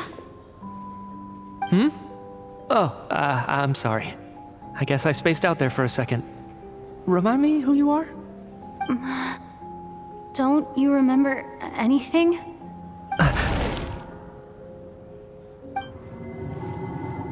Yeah, I remember now, comrade. Looks like we guessed right. Just like me when Odette found me at the Armory Palace, for some reason, everyone killed by the Ruler of Death eventually came back to life. Just with one catch. They forgot what happened while they were dead. Odette and the others have already forgotten everything. Why were you able to remember this time? Could this be the reason? You said this is the Ruler of Death's symbol, right? I don't see anything there. You don't? Huh. Okay, I guess that makes sense. I carved this into my hand in the afterlife, so it's not visible in the physical world. Does that mean I carved this symbol into my soul? What an unsettling thought. Still, at least I get to remember what happened. I suppose it's a blessing in disguise. What about you, though?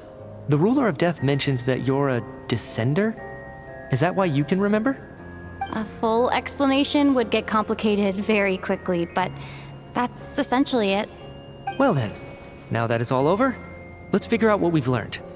The first thing I notice is that everything here is precisely as we left it, right before our deaths. This confirms that time passes differently in the afterlife than in the real world.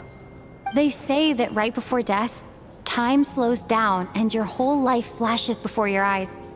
That must be how you know you have one foot in the afterlife by that point. Anyway, clearly the few days we spend in the afterlife probably only amounted to a few short minutes in the real world. This also aligns with previous reports of widespread temporary memory loss among the Armory Palace personnel. Now it seems likely that those were all brief deaths caused by the Grim Reaper's so-called curse of death. To those unaware of the truth, dying and coming back to life must feel similar to a short bout of catatonia. This leaves me with a couple big questions. What are the conditions that trigger this so-called curse of death? And why are we resurrected after we die? If nothing else, I think it shows that killing us wasn't her ultimate goal.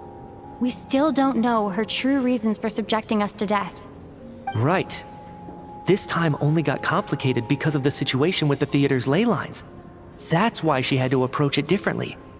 If the previous incidents of amnesia among the researchers are anything to go by, killing us is usually a pretty routine matter.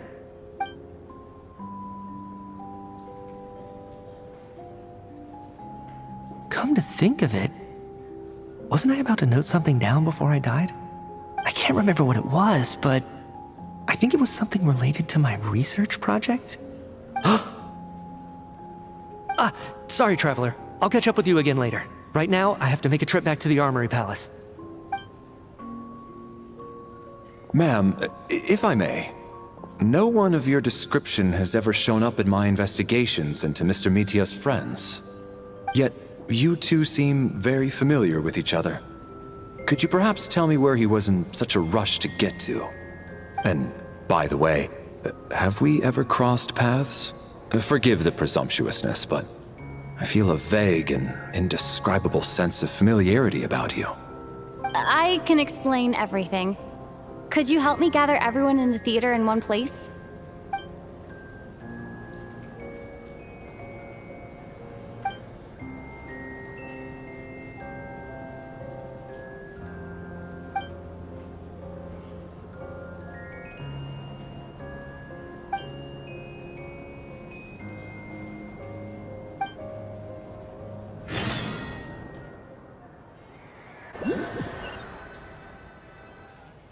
So, Chuganov really is going to shut down the factory. I guess this theater incident actually did us some good after all. So, you said I promised to take you to the Armory Palace while we were in the afterlife, yes? I believe you. I think I even have a vague memory of it. Agreed. Let's check in on her first. The whole reason for our trip to the Armory Palace anyway is to figure out what's going on with her health.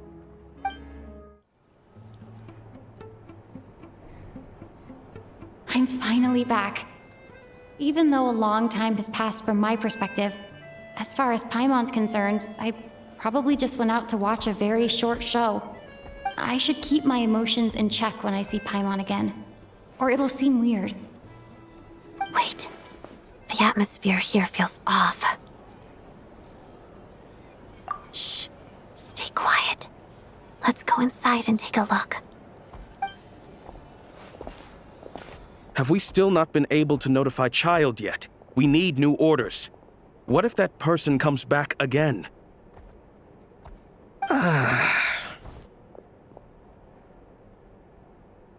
I'm so sorry. Under the circumstances, there was really nothing we could do. Tell me, what happened to Paimon? It was the Jester. He came here in person and escorted Miss Paimon away. He's the director of the Fatui. His authority supersedes all others and cannot be questioned. There was nothing we could do.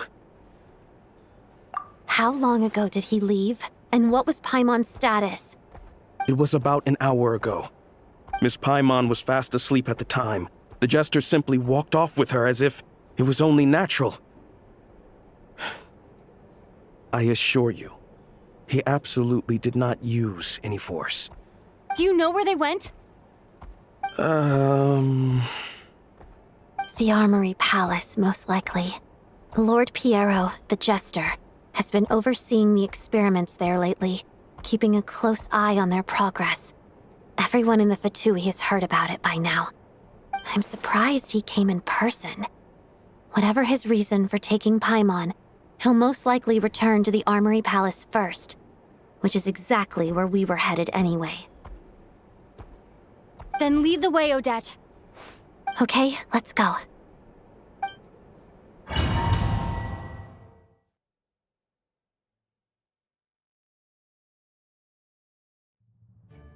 It's just up ahead. Quick, let's get inside. No, I'll go alone. You know I'm planning to force my way in. You're with the Fatui, so you should stay outside. I was hardly planning on taking you through the official channels anyway.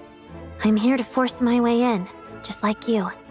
I may be a Fatus, but I'm also Lelek, enemy of Project Stuja. Paimon's safety is paramount right now. With me around, you'll have an extra pair of hands. There might be devices inside that are easier for an insider to deal with. If you say so. Let's go. There's no time to hesitate.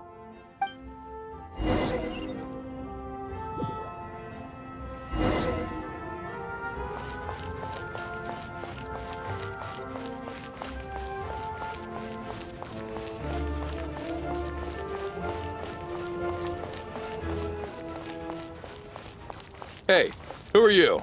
This part of the Armory Palace is under restricted access. What do you think you're doing? No questions, please. We're short on time.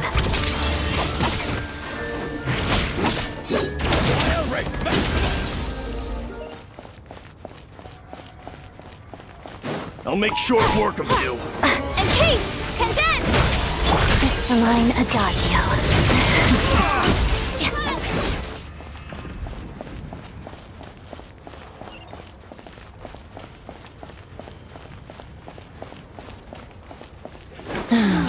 The footsteps of the Empire. Shadow. Can't run from death.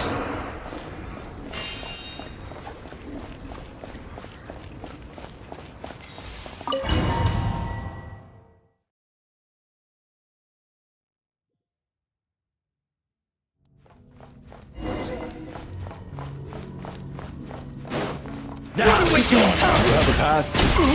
Where are you coming from? So, you're intruders, huh? Then don't blame me for what happens next!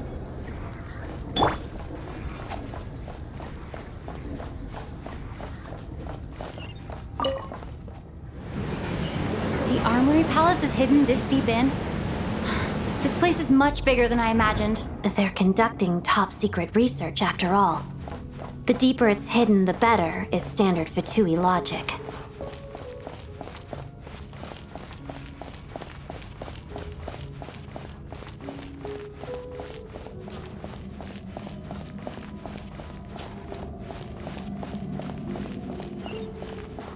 The style doesn't really look like the Fatui's handiwork, though. They must have requisitioned some structures from a past civilization. It also serves as a bit of a disguise.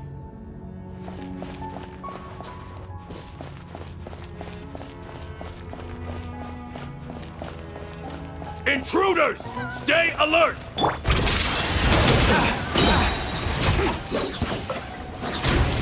Waltz of the snowflakes! Encase!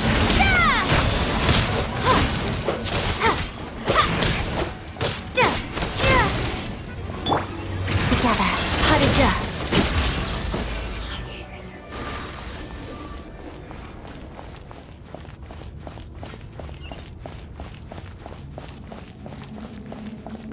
Intruders? Don't come any closer! Just what are you guys trying to do here? I'm short work of your scalp!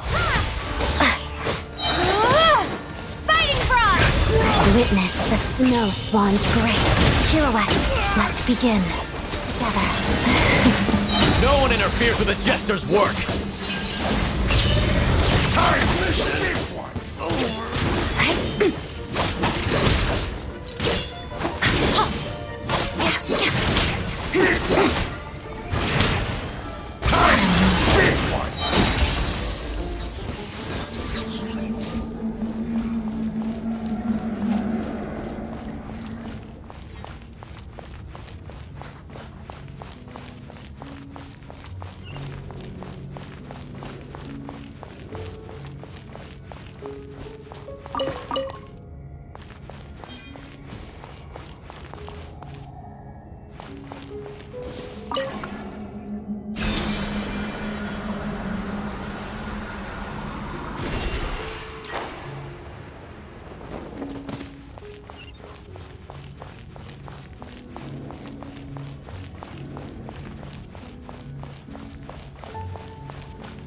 no one's guarding this place. There's something off about that decoration over there. Look out! Let's deal with these before we move on.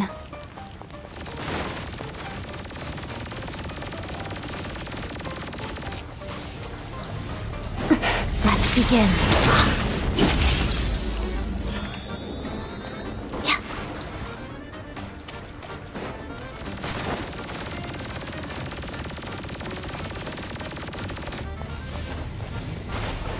Together.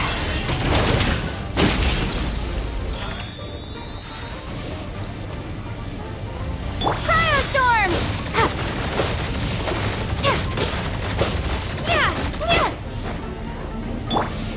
Shadow me. Harada.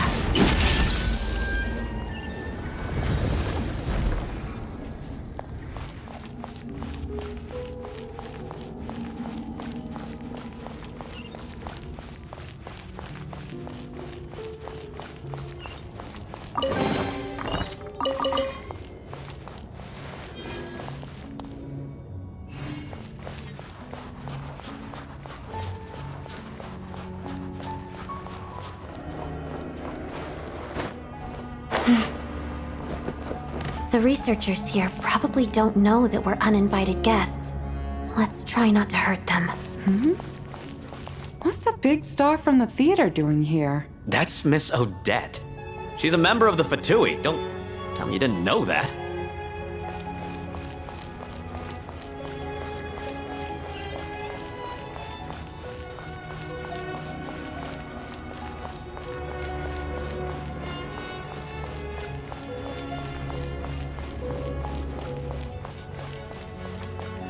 Was the whole reason for Project Stuja to support the research here at the Armory Palace? Just what are the Fatui and the Tsaritsa planning?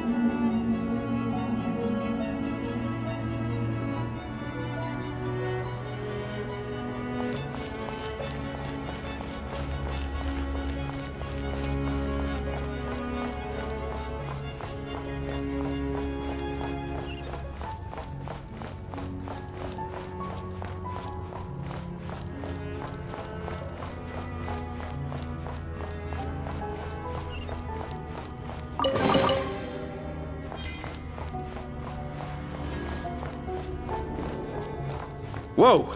Who are you? Never seen you around here before.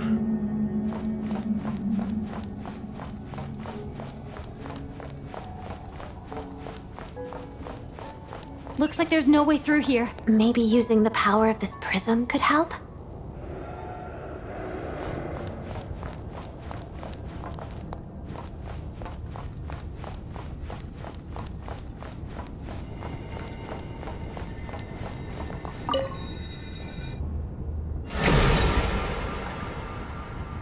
I think I see some images. It's the prism's power at play, causing images of the past to reappear, albeit only as illusions.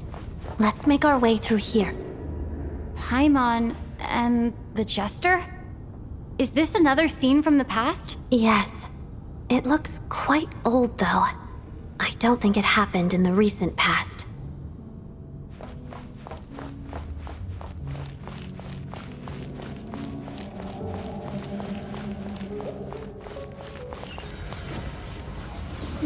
What's going on here? What happened? The source seems to be the Armory Palace. They must have started some large-scale experiment. Wait, what if this has something to do with Paimon? We need to hurry!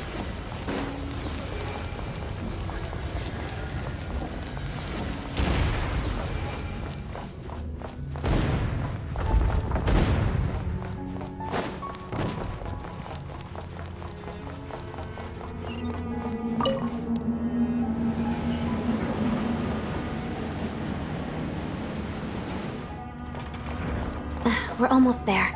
The Armory Palace is just up ahead. Paimon, please be okay.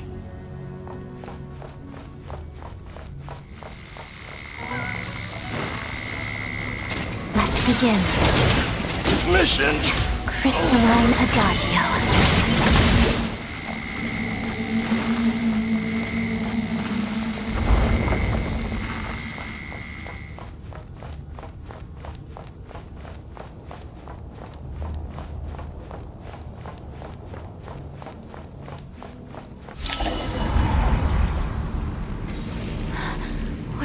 on? Wait, I remember this feeling. It's the curse of death. No, not now. Why is the curse of death striking again already? Odette?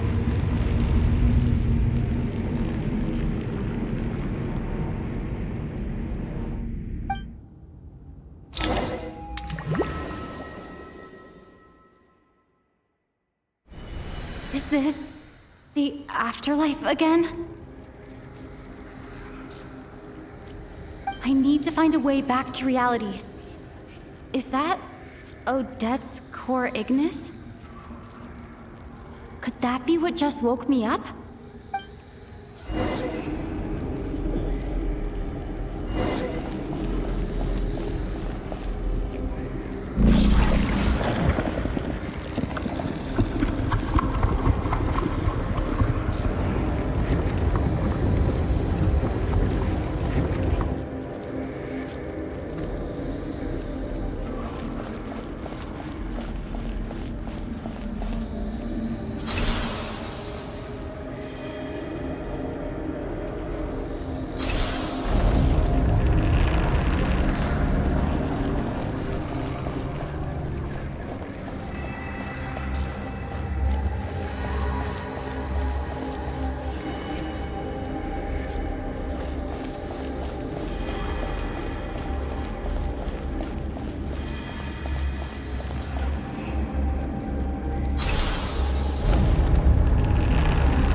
Odette!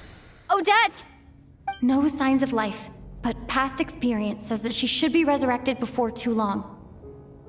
Right? Did Odette intentionally use her core ignis to guide my soul? I feel like something similar happened in a dream I had before. Thank you, Odette. If not for you, my soul wouldn't have found its way back to my body so quickly, and I might not have woken up so soon. But I'm sorry. I don't have time to protect you. I have to use the time you bought me to get Paimon back.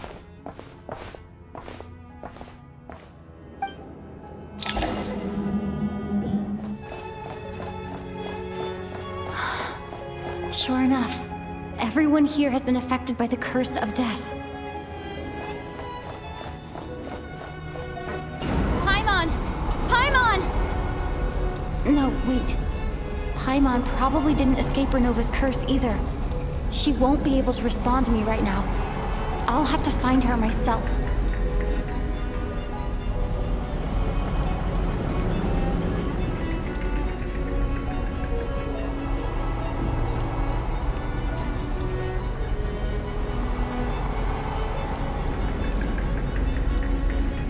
Mitya!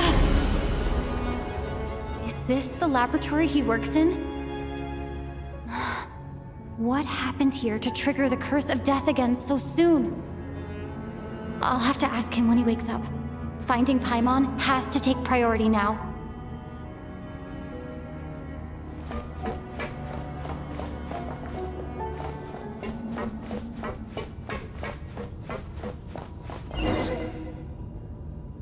I found her!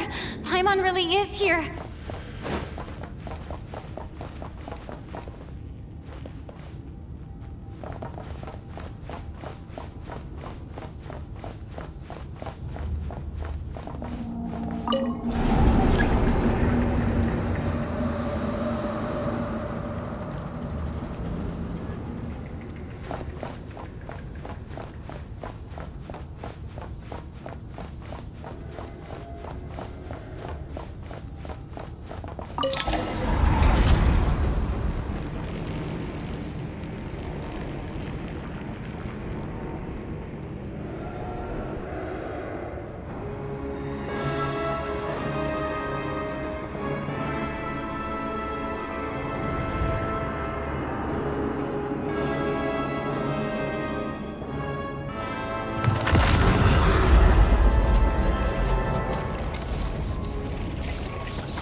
You don't learn, do you? You've already been involved in one mass death, and now you show up at the scene of another. This might have passed for a coincidence the first time, but a second time? Am I to assume you are intentionally interfering in Snezhnaya's affairs? Judging by your expression, it seems that you understand little of what is going on here. In that case, a word to the wise. Do not interfere in Snezhnaya's affairs. A civilization that fails to learn its lesson constantly depletes its own worth. It will one day lose any reason for its existence. And as a descender, you are perfectly suited to be the lifeline to which a dying civilization might desperately cling. Consider your position carefully. No advice needed. I'll make my own judgments. Suit yourself. When the day of reckoning arrives, not even a descender can hope to escape unscathed. The time for resurrection fast approaches. The mortals here are not yet worthy to behold my form. So that will be all for today.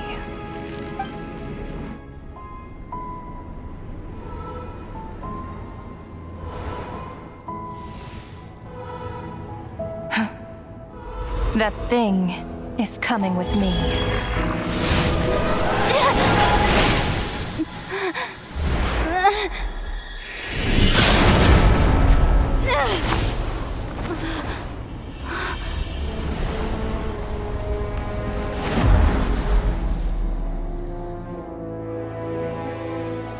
You awoke sooner than I thought.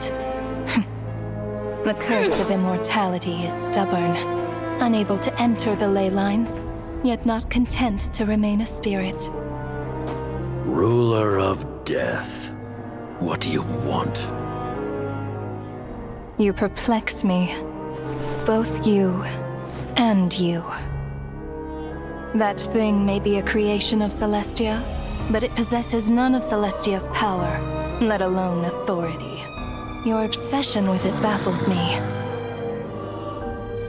No matter, the resurrection will soon begin.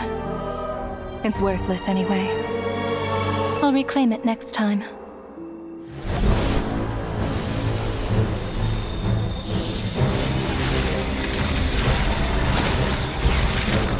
Hey, who says there'll be a next time?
I missed you, Paimon. What are you talking about?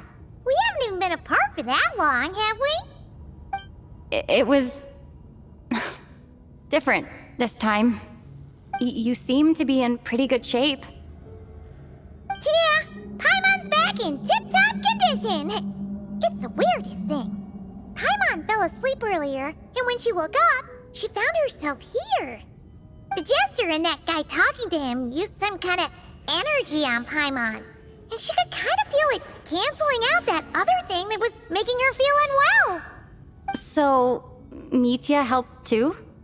Apologies for leaving in such a hurry at the theater earlier. I was in a rush to verify some theories. Rest assured that your companion is perfectly safe.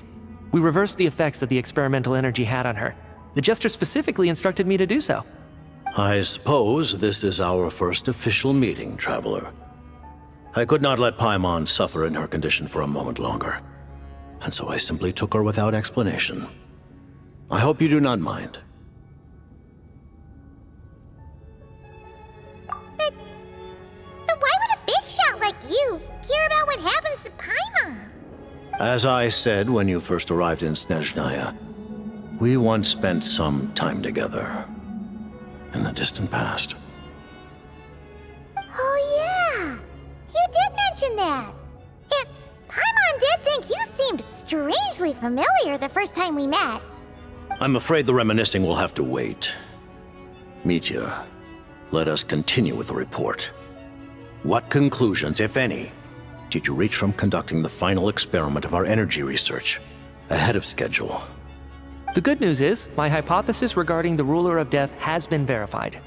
As for the bad news, I recommend we suspend the experiments and Project Mistilteinn until further notice. Currently, we have no means with which to make a breakthrough. I say this purely as a scientist, guided by reason alone. I will trust your judgment. We shall put the project on hold until the Ruler of Death has been eliminated. Wait, what are you guys talking about? You want to get rid of Renova? Like, how? By killing her? By whatever means necessary, so long as it removes the threat she poses to us. Until then, everything we do will be in vain. After what just happened, I've ascertained Renova's goal. Or rather, the trigger condition for the Curse of Death. Okay, let's hear it. What she's doing is blocking Snezhnaya's technological progress, preventing us from possessing any means with which to threaten the heavenly principles. Just like the little lapdog she is. So, any ideas, research, or experiments that lead to technological progress can trigger the curse. Just now, for instance, I was set to launch a final phase energy experiment ahead of schedule. If the experiment was successful, we could have achieved a crucial breakthrough. As expected, though, the moment the experiment began, all the researchers, technicians, and witnesses died from the curse. All that effort, not to mention the energy and materials we relied on Project Stuja to gather for us, went to waste. In the end, nothing was gained. Does that mean something similar happened when we were at the theater? That's right. During the performance, I thought of an important breakthrough regarding the experiment, and wound up dragging everyone into this. So the nature of the curse seems to be something like, when moments of technological progress occur, all life in the vicinity is taken away. What a violent method! Of course, that meant the curse was normally limited to the Armory Palace. Since outsiders are forbidden from entering, this mass death phenomenon went unnoticed. Until Odette came along. I believe she was the first witness. The Curse of Death was triggered just before she infiltrated the Armory Palace that day. But you mentioned something about a final stage experiment. Doesn't that mean you've actually made some progress? That's right. Even with the gods locking certain key components out of reach, humanity can still advance technology in incremental steps accumulated over time. But, as I'm sure Renova anticipated, even incremental progress has its limits, a point where the truth you're seeking must be put to the test in an experiment. You mean the experiment you were just about to do? Yes, we were at a critical juncture, a moment where the quantitative was about to translate into fundamental qualitative change. With this single experiment, we could have brought everything we've worked for to fruition. But now, after already being forced to fumble around in the dark all this time, it feels like we've truly hit an impenetrable wall. As long as Renova's curse of death persists, we won't be able to advance the experiment or obtain any results. And with Project Stuja having been in effect all this time, at our nation's current strength, repeated trial and error is simply unsustainable. Only by eliminating Renova first will it be possible to continue advancing our plans. But she's the ruler of death! She can just kill whoever she wants, right? That's gotta be the scariest power ever! Is it even possible to beat her? We'll see. But one thing's for sure. She definitely can't just do whatever she wants. The best proof of that is me, standing here, very much alive. You're saying... Wouldn't it be easier to just kill all of us researchers for good? Why resurrect us over and over again? Why let us advance our technology to this point? So, you're saying even the ruler of death has limitations we don't know about? Exactly. And I think that's where the key to our breakthrough lies. Regardless, the ruler of death has always been an obstacle we must overcome. Indeed, we must face life, death, time, and space. After all, our goal is the heavenly principles. The Fatui want to challenge the heavenly principles? For a long time, I've had a vague suspicion the Fatui and the Tsaritsa were targeting the heavenly principles. But hearing the Jester admit it is still a shock. No wonder that Tsaritsa's goal has always been kept a secret from the people. What kind of road will that lead Snezhnaya down? In that case...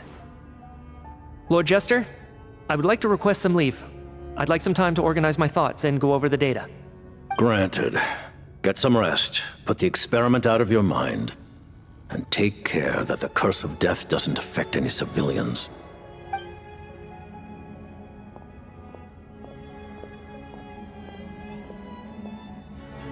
While there is yet time, allow me to offer you my hospitality, honored guest of Snezhnaya. Is there anything you wish to know?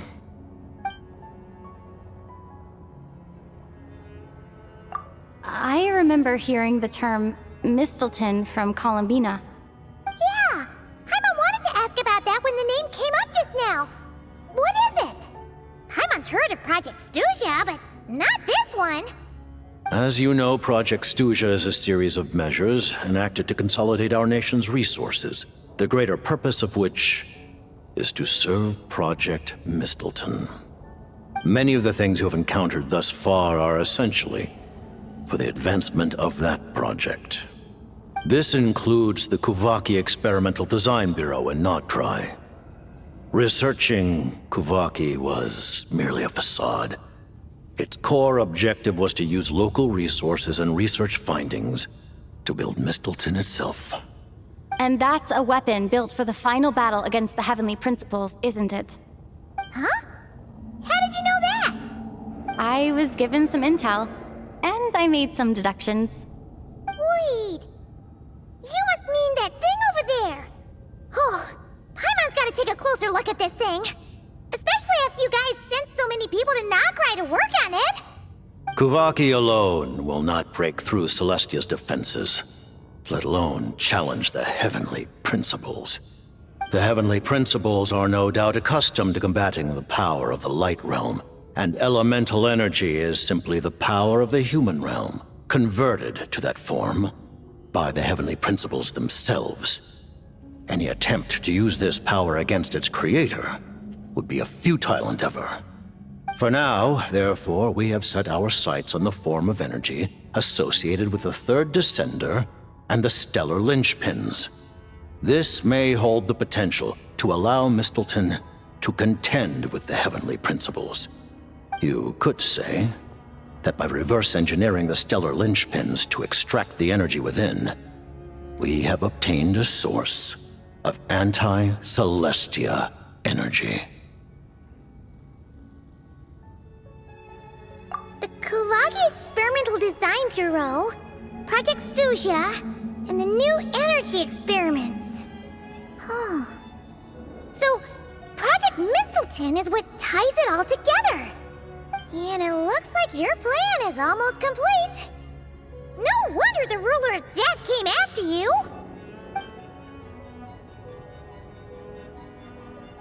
Her Majesty the Tsaritsa has embarked upon an expedition to vanquish a monster. Were it not for this, I imagine she would have been delighted to grant you an audience. Seems like the powers that be in Snezhnaya don't intend to hold my past conflicts with the Fatui against me. The Harbingers have been granted significant autonomy in retrieving the Gnosis. But by the same token, they do not completely represent Snezhnaya's official stance. You read my mind.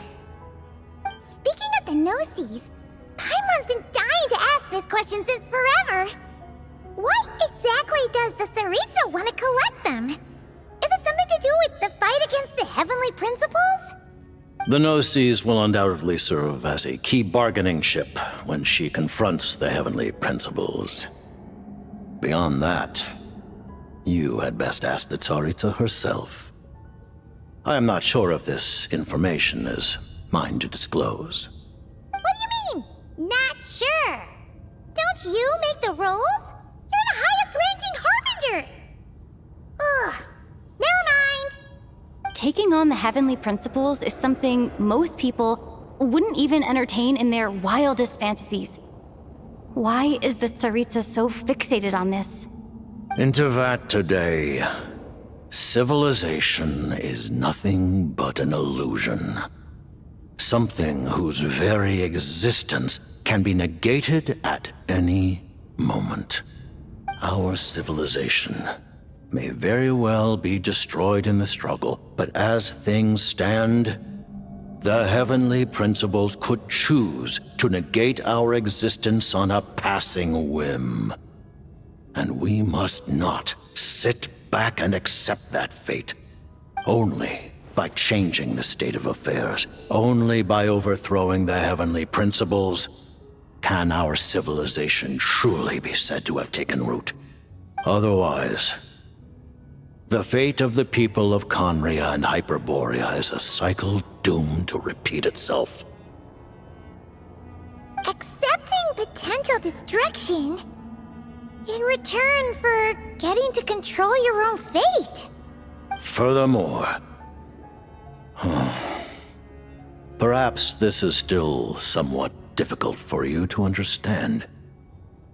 Are you aware that all the rules of this world are made up of curses? Huh? All of them? Paimon knows about the curse of death you mentioned, and the curse of immortality that you and Dainsleif have. Then, the birth of the Hilly Churls, the rules of Natlan's Ode of Resurrection, those are curses too? Farina's long life seems to stem from a curse placed on her by Focalor as well. Yes.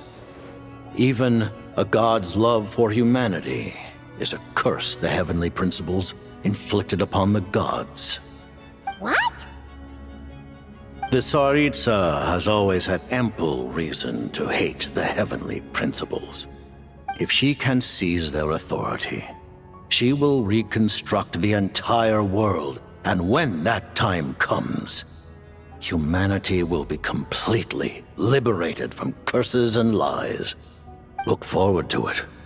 It will be a world beyond your imagination. Though the ordinary people of Snezhnaya may not understand these details, in this frigid land locked in a ceaseless struggle against the environment, in this nation to which the gods have never shown favor, we all believe that standing in solidarity with the Tsaritsa in our shared struggle will surely usher in a new and better world.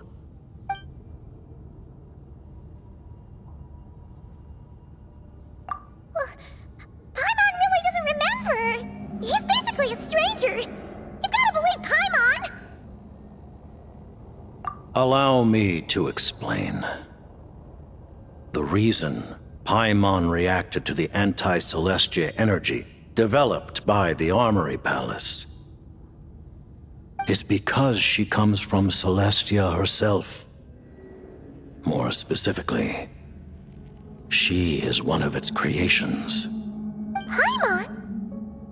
A creation of Celestia? Oh, right. I was blinded by anger earlier, but thinking back on it, Renova also said that Paimon is a creation of Celestia, but she lacks Celestia's power or authority. As you know, the lunar fragments in Nodcry were pulled down from the sky using Fatui technology. But the first application of this technology was in Conria, over 500 years ago. I used this technology upon the heavens, and the response I received was none other than Paimon, descending from Celestia. I presented her to the Vinster King, but he took no interest in this gift, nor did it satisfy him. Paimon then took up temporary residence in my palace until, of course, the arrival of the Cataclysm. Wait, Paimon's a little confused. You're talking about things that happened in Conria 500 years ago. You're saying Paimon was there for that? But Paimon doesn't remember any of that. Falling from the sky? Being given away as a gift? None of it! Having lived through the Cataclysm, perhaps you too were burdened with some manner of curse. Although, losing your memories would indeed be the smallest price I've ever seen paid. But it's not just her memory from Conria. Paimon doesn't even know how she spent the last 500 years. She only has memories from the past few years. No matter how hard she tries to remember. What was Paimon like back in Conria? Did she know a whole lot because she came from Celestia? Was she super smart? Unfortunately, when you arrived in Conria, your consciousness was like that of a newborn infant. None could say what kind of being you once were in Celestia. During the time you lived in Conria, your personality was no different from how it is now.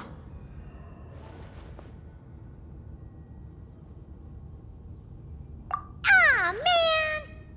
Paimon's plan to get her memories back and become super smart is ruined before it could even start. You know, even though Paimon lost her memories, she still feels weirdly close to you for some reason. That must mean you took pretty good care of Paimon back then, huh? On the contrary, I completely ignored your existence. I was entirely focused on my struggle against Thruptatyr the Wise. But now, as I see it, it is as if you are the only sane thing that survived that era of insanity. And thus, are worthy of protection. Noted. Man, Paimon's gotta stop projecting friendship on everyone she meets. But, Traveler?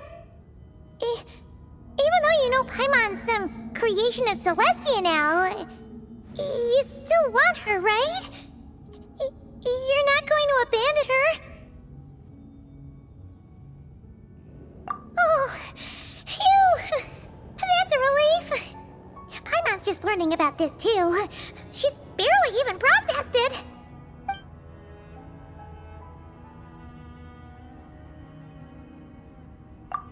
Thank you for telling me so much. I'm a bit surprised, honestly.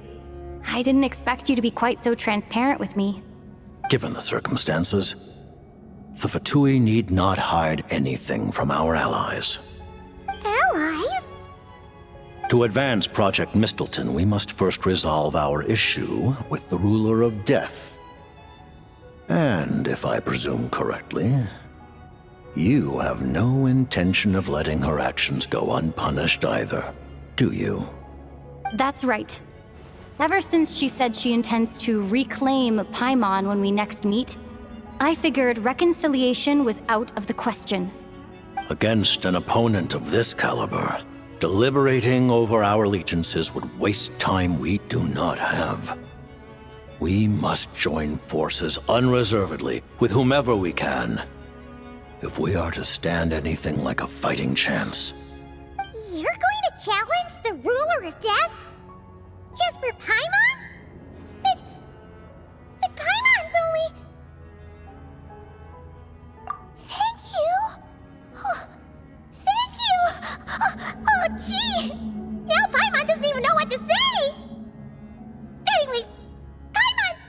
never touched. The Tsaritsa will return in triumph in short order, and the Fatui shall hold internal discussions regarding the enemy. The time for us to meet again will come very soon. Got it. Thanks for your help with Paimon. I'll be sure to look after her for you. There was just one other thing. Well, it's just a request, really. Paimon really wants to see what this Mistilteinn thingy you're gonna use against the Heavenly Principles looks like. Of course, Paimon knows it's top secret and stuff, but she just had to ask. It's okay if the answer's no. Certainly you may. Oh, for real? Actually, maybe it's best not to. What if her Nova suddenly pops up again? She might take this chance to... While the technology is not yet fully developed, it has nevertheless reached the stage where Celestia's creations are unable to damage it. In that regard, you may rest assured. Oh. Wow. No wonder Paimon felt so out of sorts recently, even though it was super far away.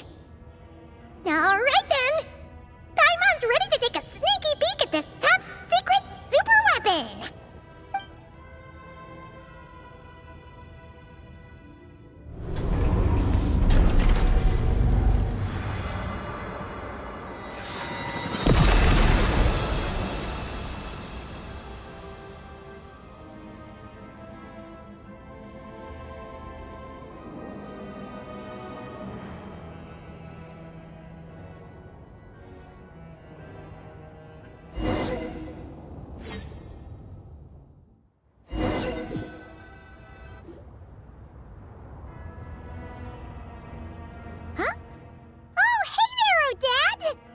Paimon? You're okay. Thank goodness. You look well. Have you recovered? Long story short, yep, Paimon's all better. What are you doing here? Were you waiting for us? That's right. When I woke up, I wanted to go in after you, but the guards had woken up as well. It would have been tough to take them on alone, and there was no easy way to sneak past them. So I returned the way I came and waited for you here. It was thanks to you that my soul found its way back to my body so quickly. Thank you. Huh. That actually worked? Nice. I just figured I'd try my luck when that ominous feeling struck me. Really, you should be thanking this thing instead. Anyway, and now that things here are all taken care of, I have other things I should get back to.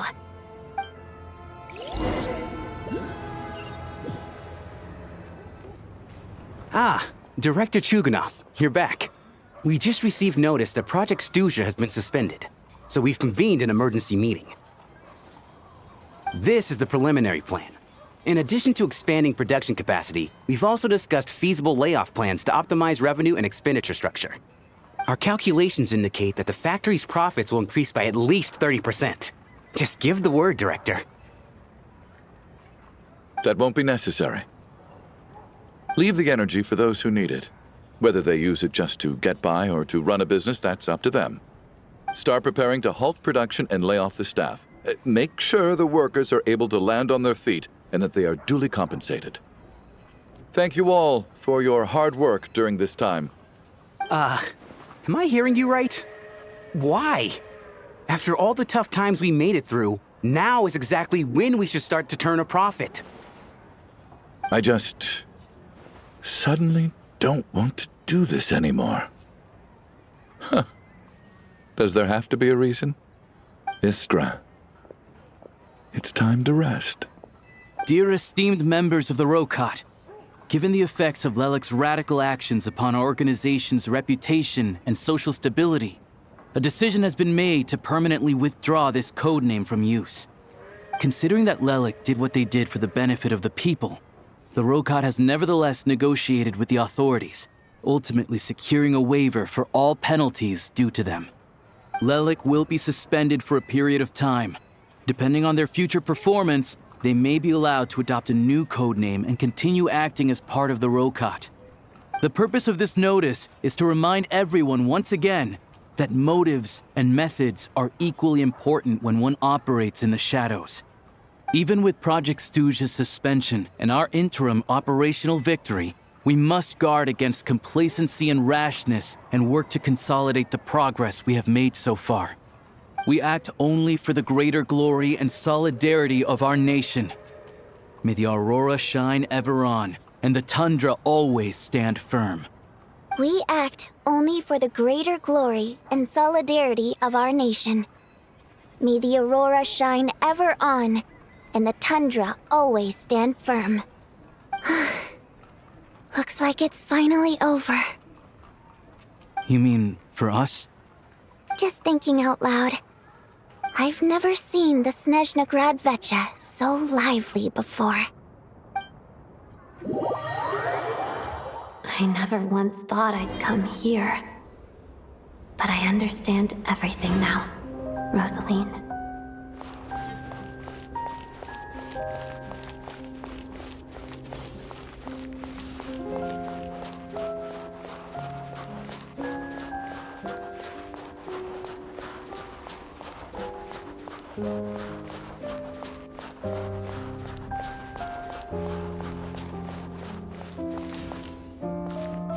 I've seen Spirit Seeker performed many times, including by your mother. Why do you bring that up all of a sudden? Even though the choreography is always identical, every dancer finds a way to make it her own.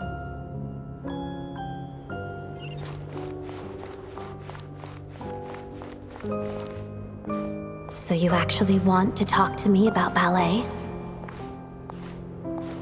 I just think it would be a pity if the dance was lost to history. She didn't teach it to you, did she? That was an unusually subtle taunt for you.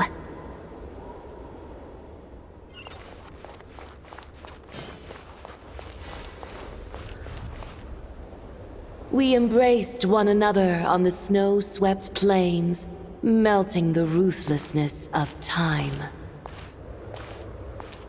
But when our bodies, in pieces, are cast to the winds, what of our love will remain behind?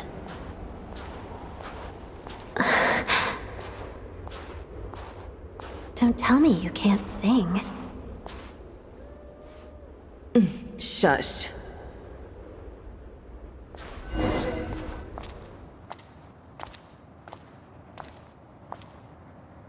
I understand her hatred. The Fatui robbed her of the life she should have had. I never opposed her dancing. Yet still I became an enemy of her ballet. I'll just keep my distance. Many despise me. I'm used to it. You're certainly not one to shy away from confrontation. But children, they need a different approach. I'm hardly the most maternal figure. Yet she is a child. In my experience, while a father commands authority, he must still yield to love. You should tell her what you think about her dancing.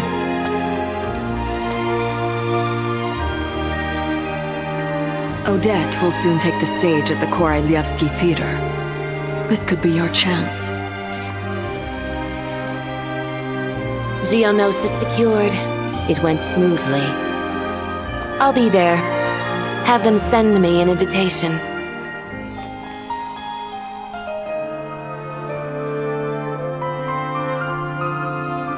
Sadly, things didn't work out. Her final words are inside that block of ice. This? Aren't these for monitoring her subordinates? Not yours. This one isn't her witch's flame, but my two worlds' flames. The two worlds' flames can burn away memories. It was my parting gift to Rosaline.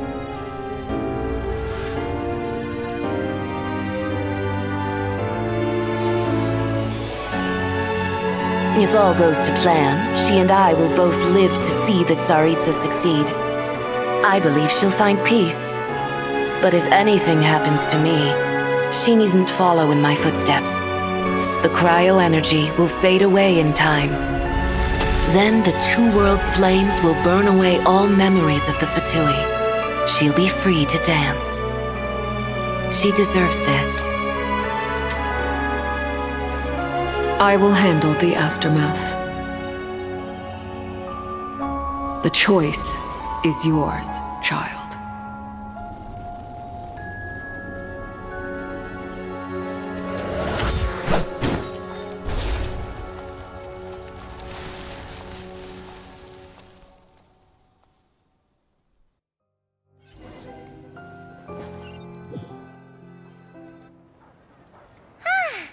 Fresh air at last! Paimon's head isn't spinning anymore, and the fever's all gone. Paimon's finally free to fly again! Oh, it's nice to finally know where Paimon came from, too. It did make Paimon a little nervous at first, but it's such a relief now. Like, who cares if Paimon's a creation of Celestia? She's probably not anyone that important. Probably just the fairy of food and fun or something. And like you said, this doesn't have to change anything between us. You're not gonna just... Hey! Hurry up! Why are you walking so slowly? You've spent the last few days lying in bed and stuffing your face. I didn't think you'd be able to fly this fast. Says who? Paimon's as agile as ever. They don't call her White Floaty for nothing. Paimon originally wanted to check out the bookstores in Snezhnograd, but she's more in the mood for flying around right now, so let's save that for later. Wait, they've got light novels from Yai Publishing House here too. Huh? And this is Paimon's favorite mystery story from Fontaine. Wow, it got a sequel. The local Snezhnaya books look pretty interesting too, but also kinda heavy. Not the easiest things to look around. I thought you were in the mood for flying around. Paimon can read while she flies. Hey, look at these two dolls. Which do you like better?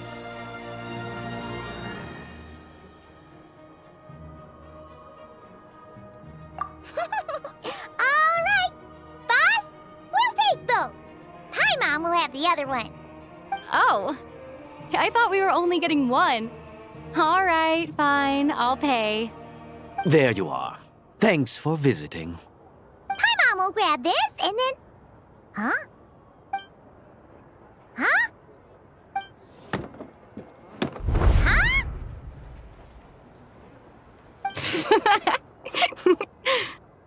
How many layers does this thing have? And what are you laughing at? Huh. You knew all along, didn't you? A whole bunch of people are gathered over by the plaza. Hey, look! That looks like Tartaglia! Hey, Tartaglia! I know that voice. Of course. If it isn't Paimon and my old comrade. You're looking well, Paimon. All better? Yeah! The Jester knew I was wrong and fixed Paimon right up! Thanks for sending someone to keep Paimon safe, too. Oh, yeah. About that. That was... kind of embarrassing.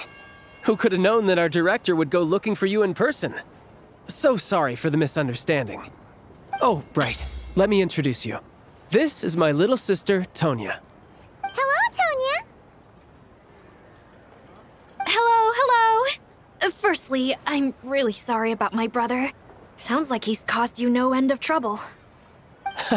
Hey now, why'd you have to start with that? Not that it isn't true, of course.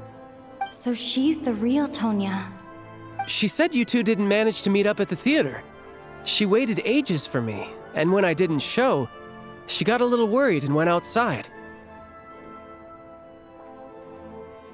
I know, right? He didn't bother to say a word to me. I searched up and down the city for him, and he only told me about it when I finally caught him at the gates of Glupov. I've been rushed off my feet lately, so I didn't get the chance to go home. I just figured the Traveler would fill you in when she got there. Well, the snow was bad, and you're never late. So I was really worried about you.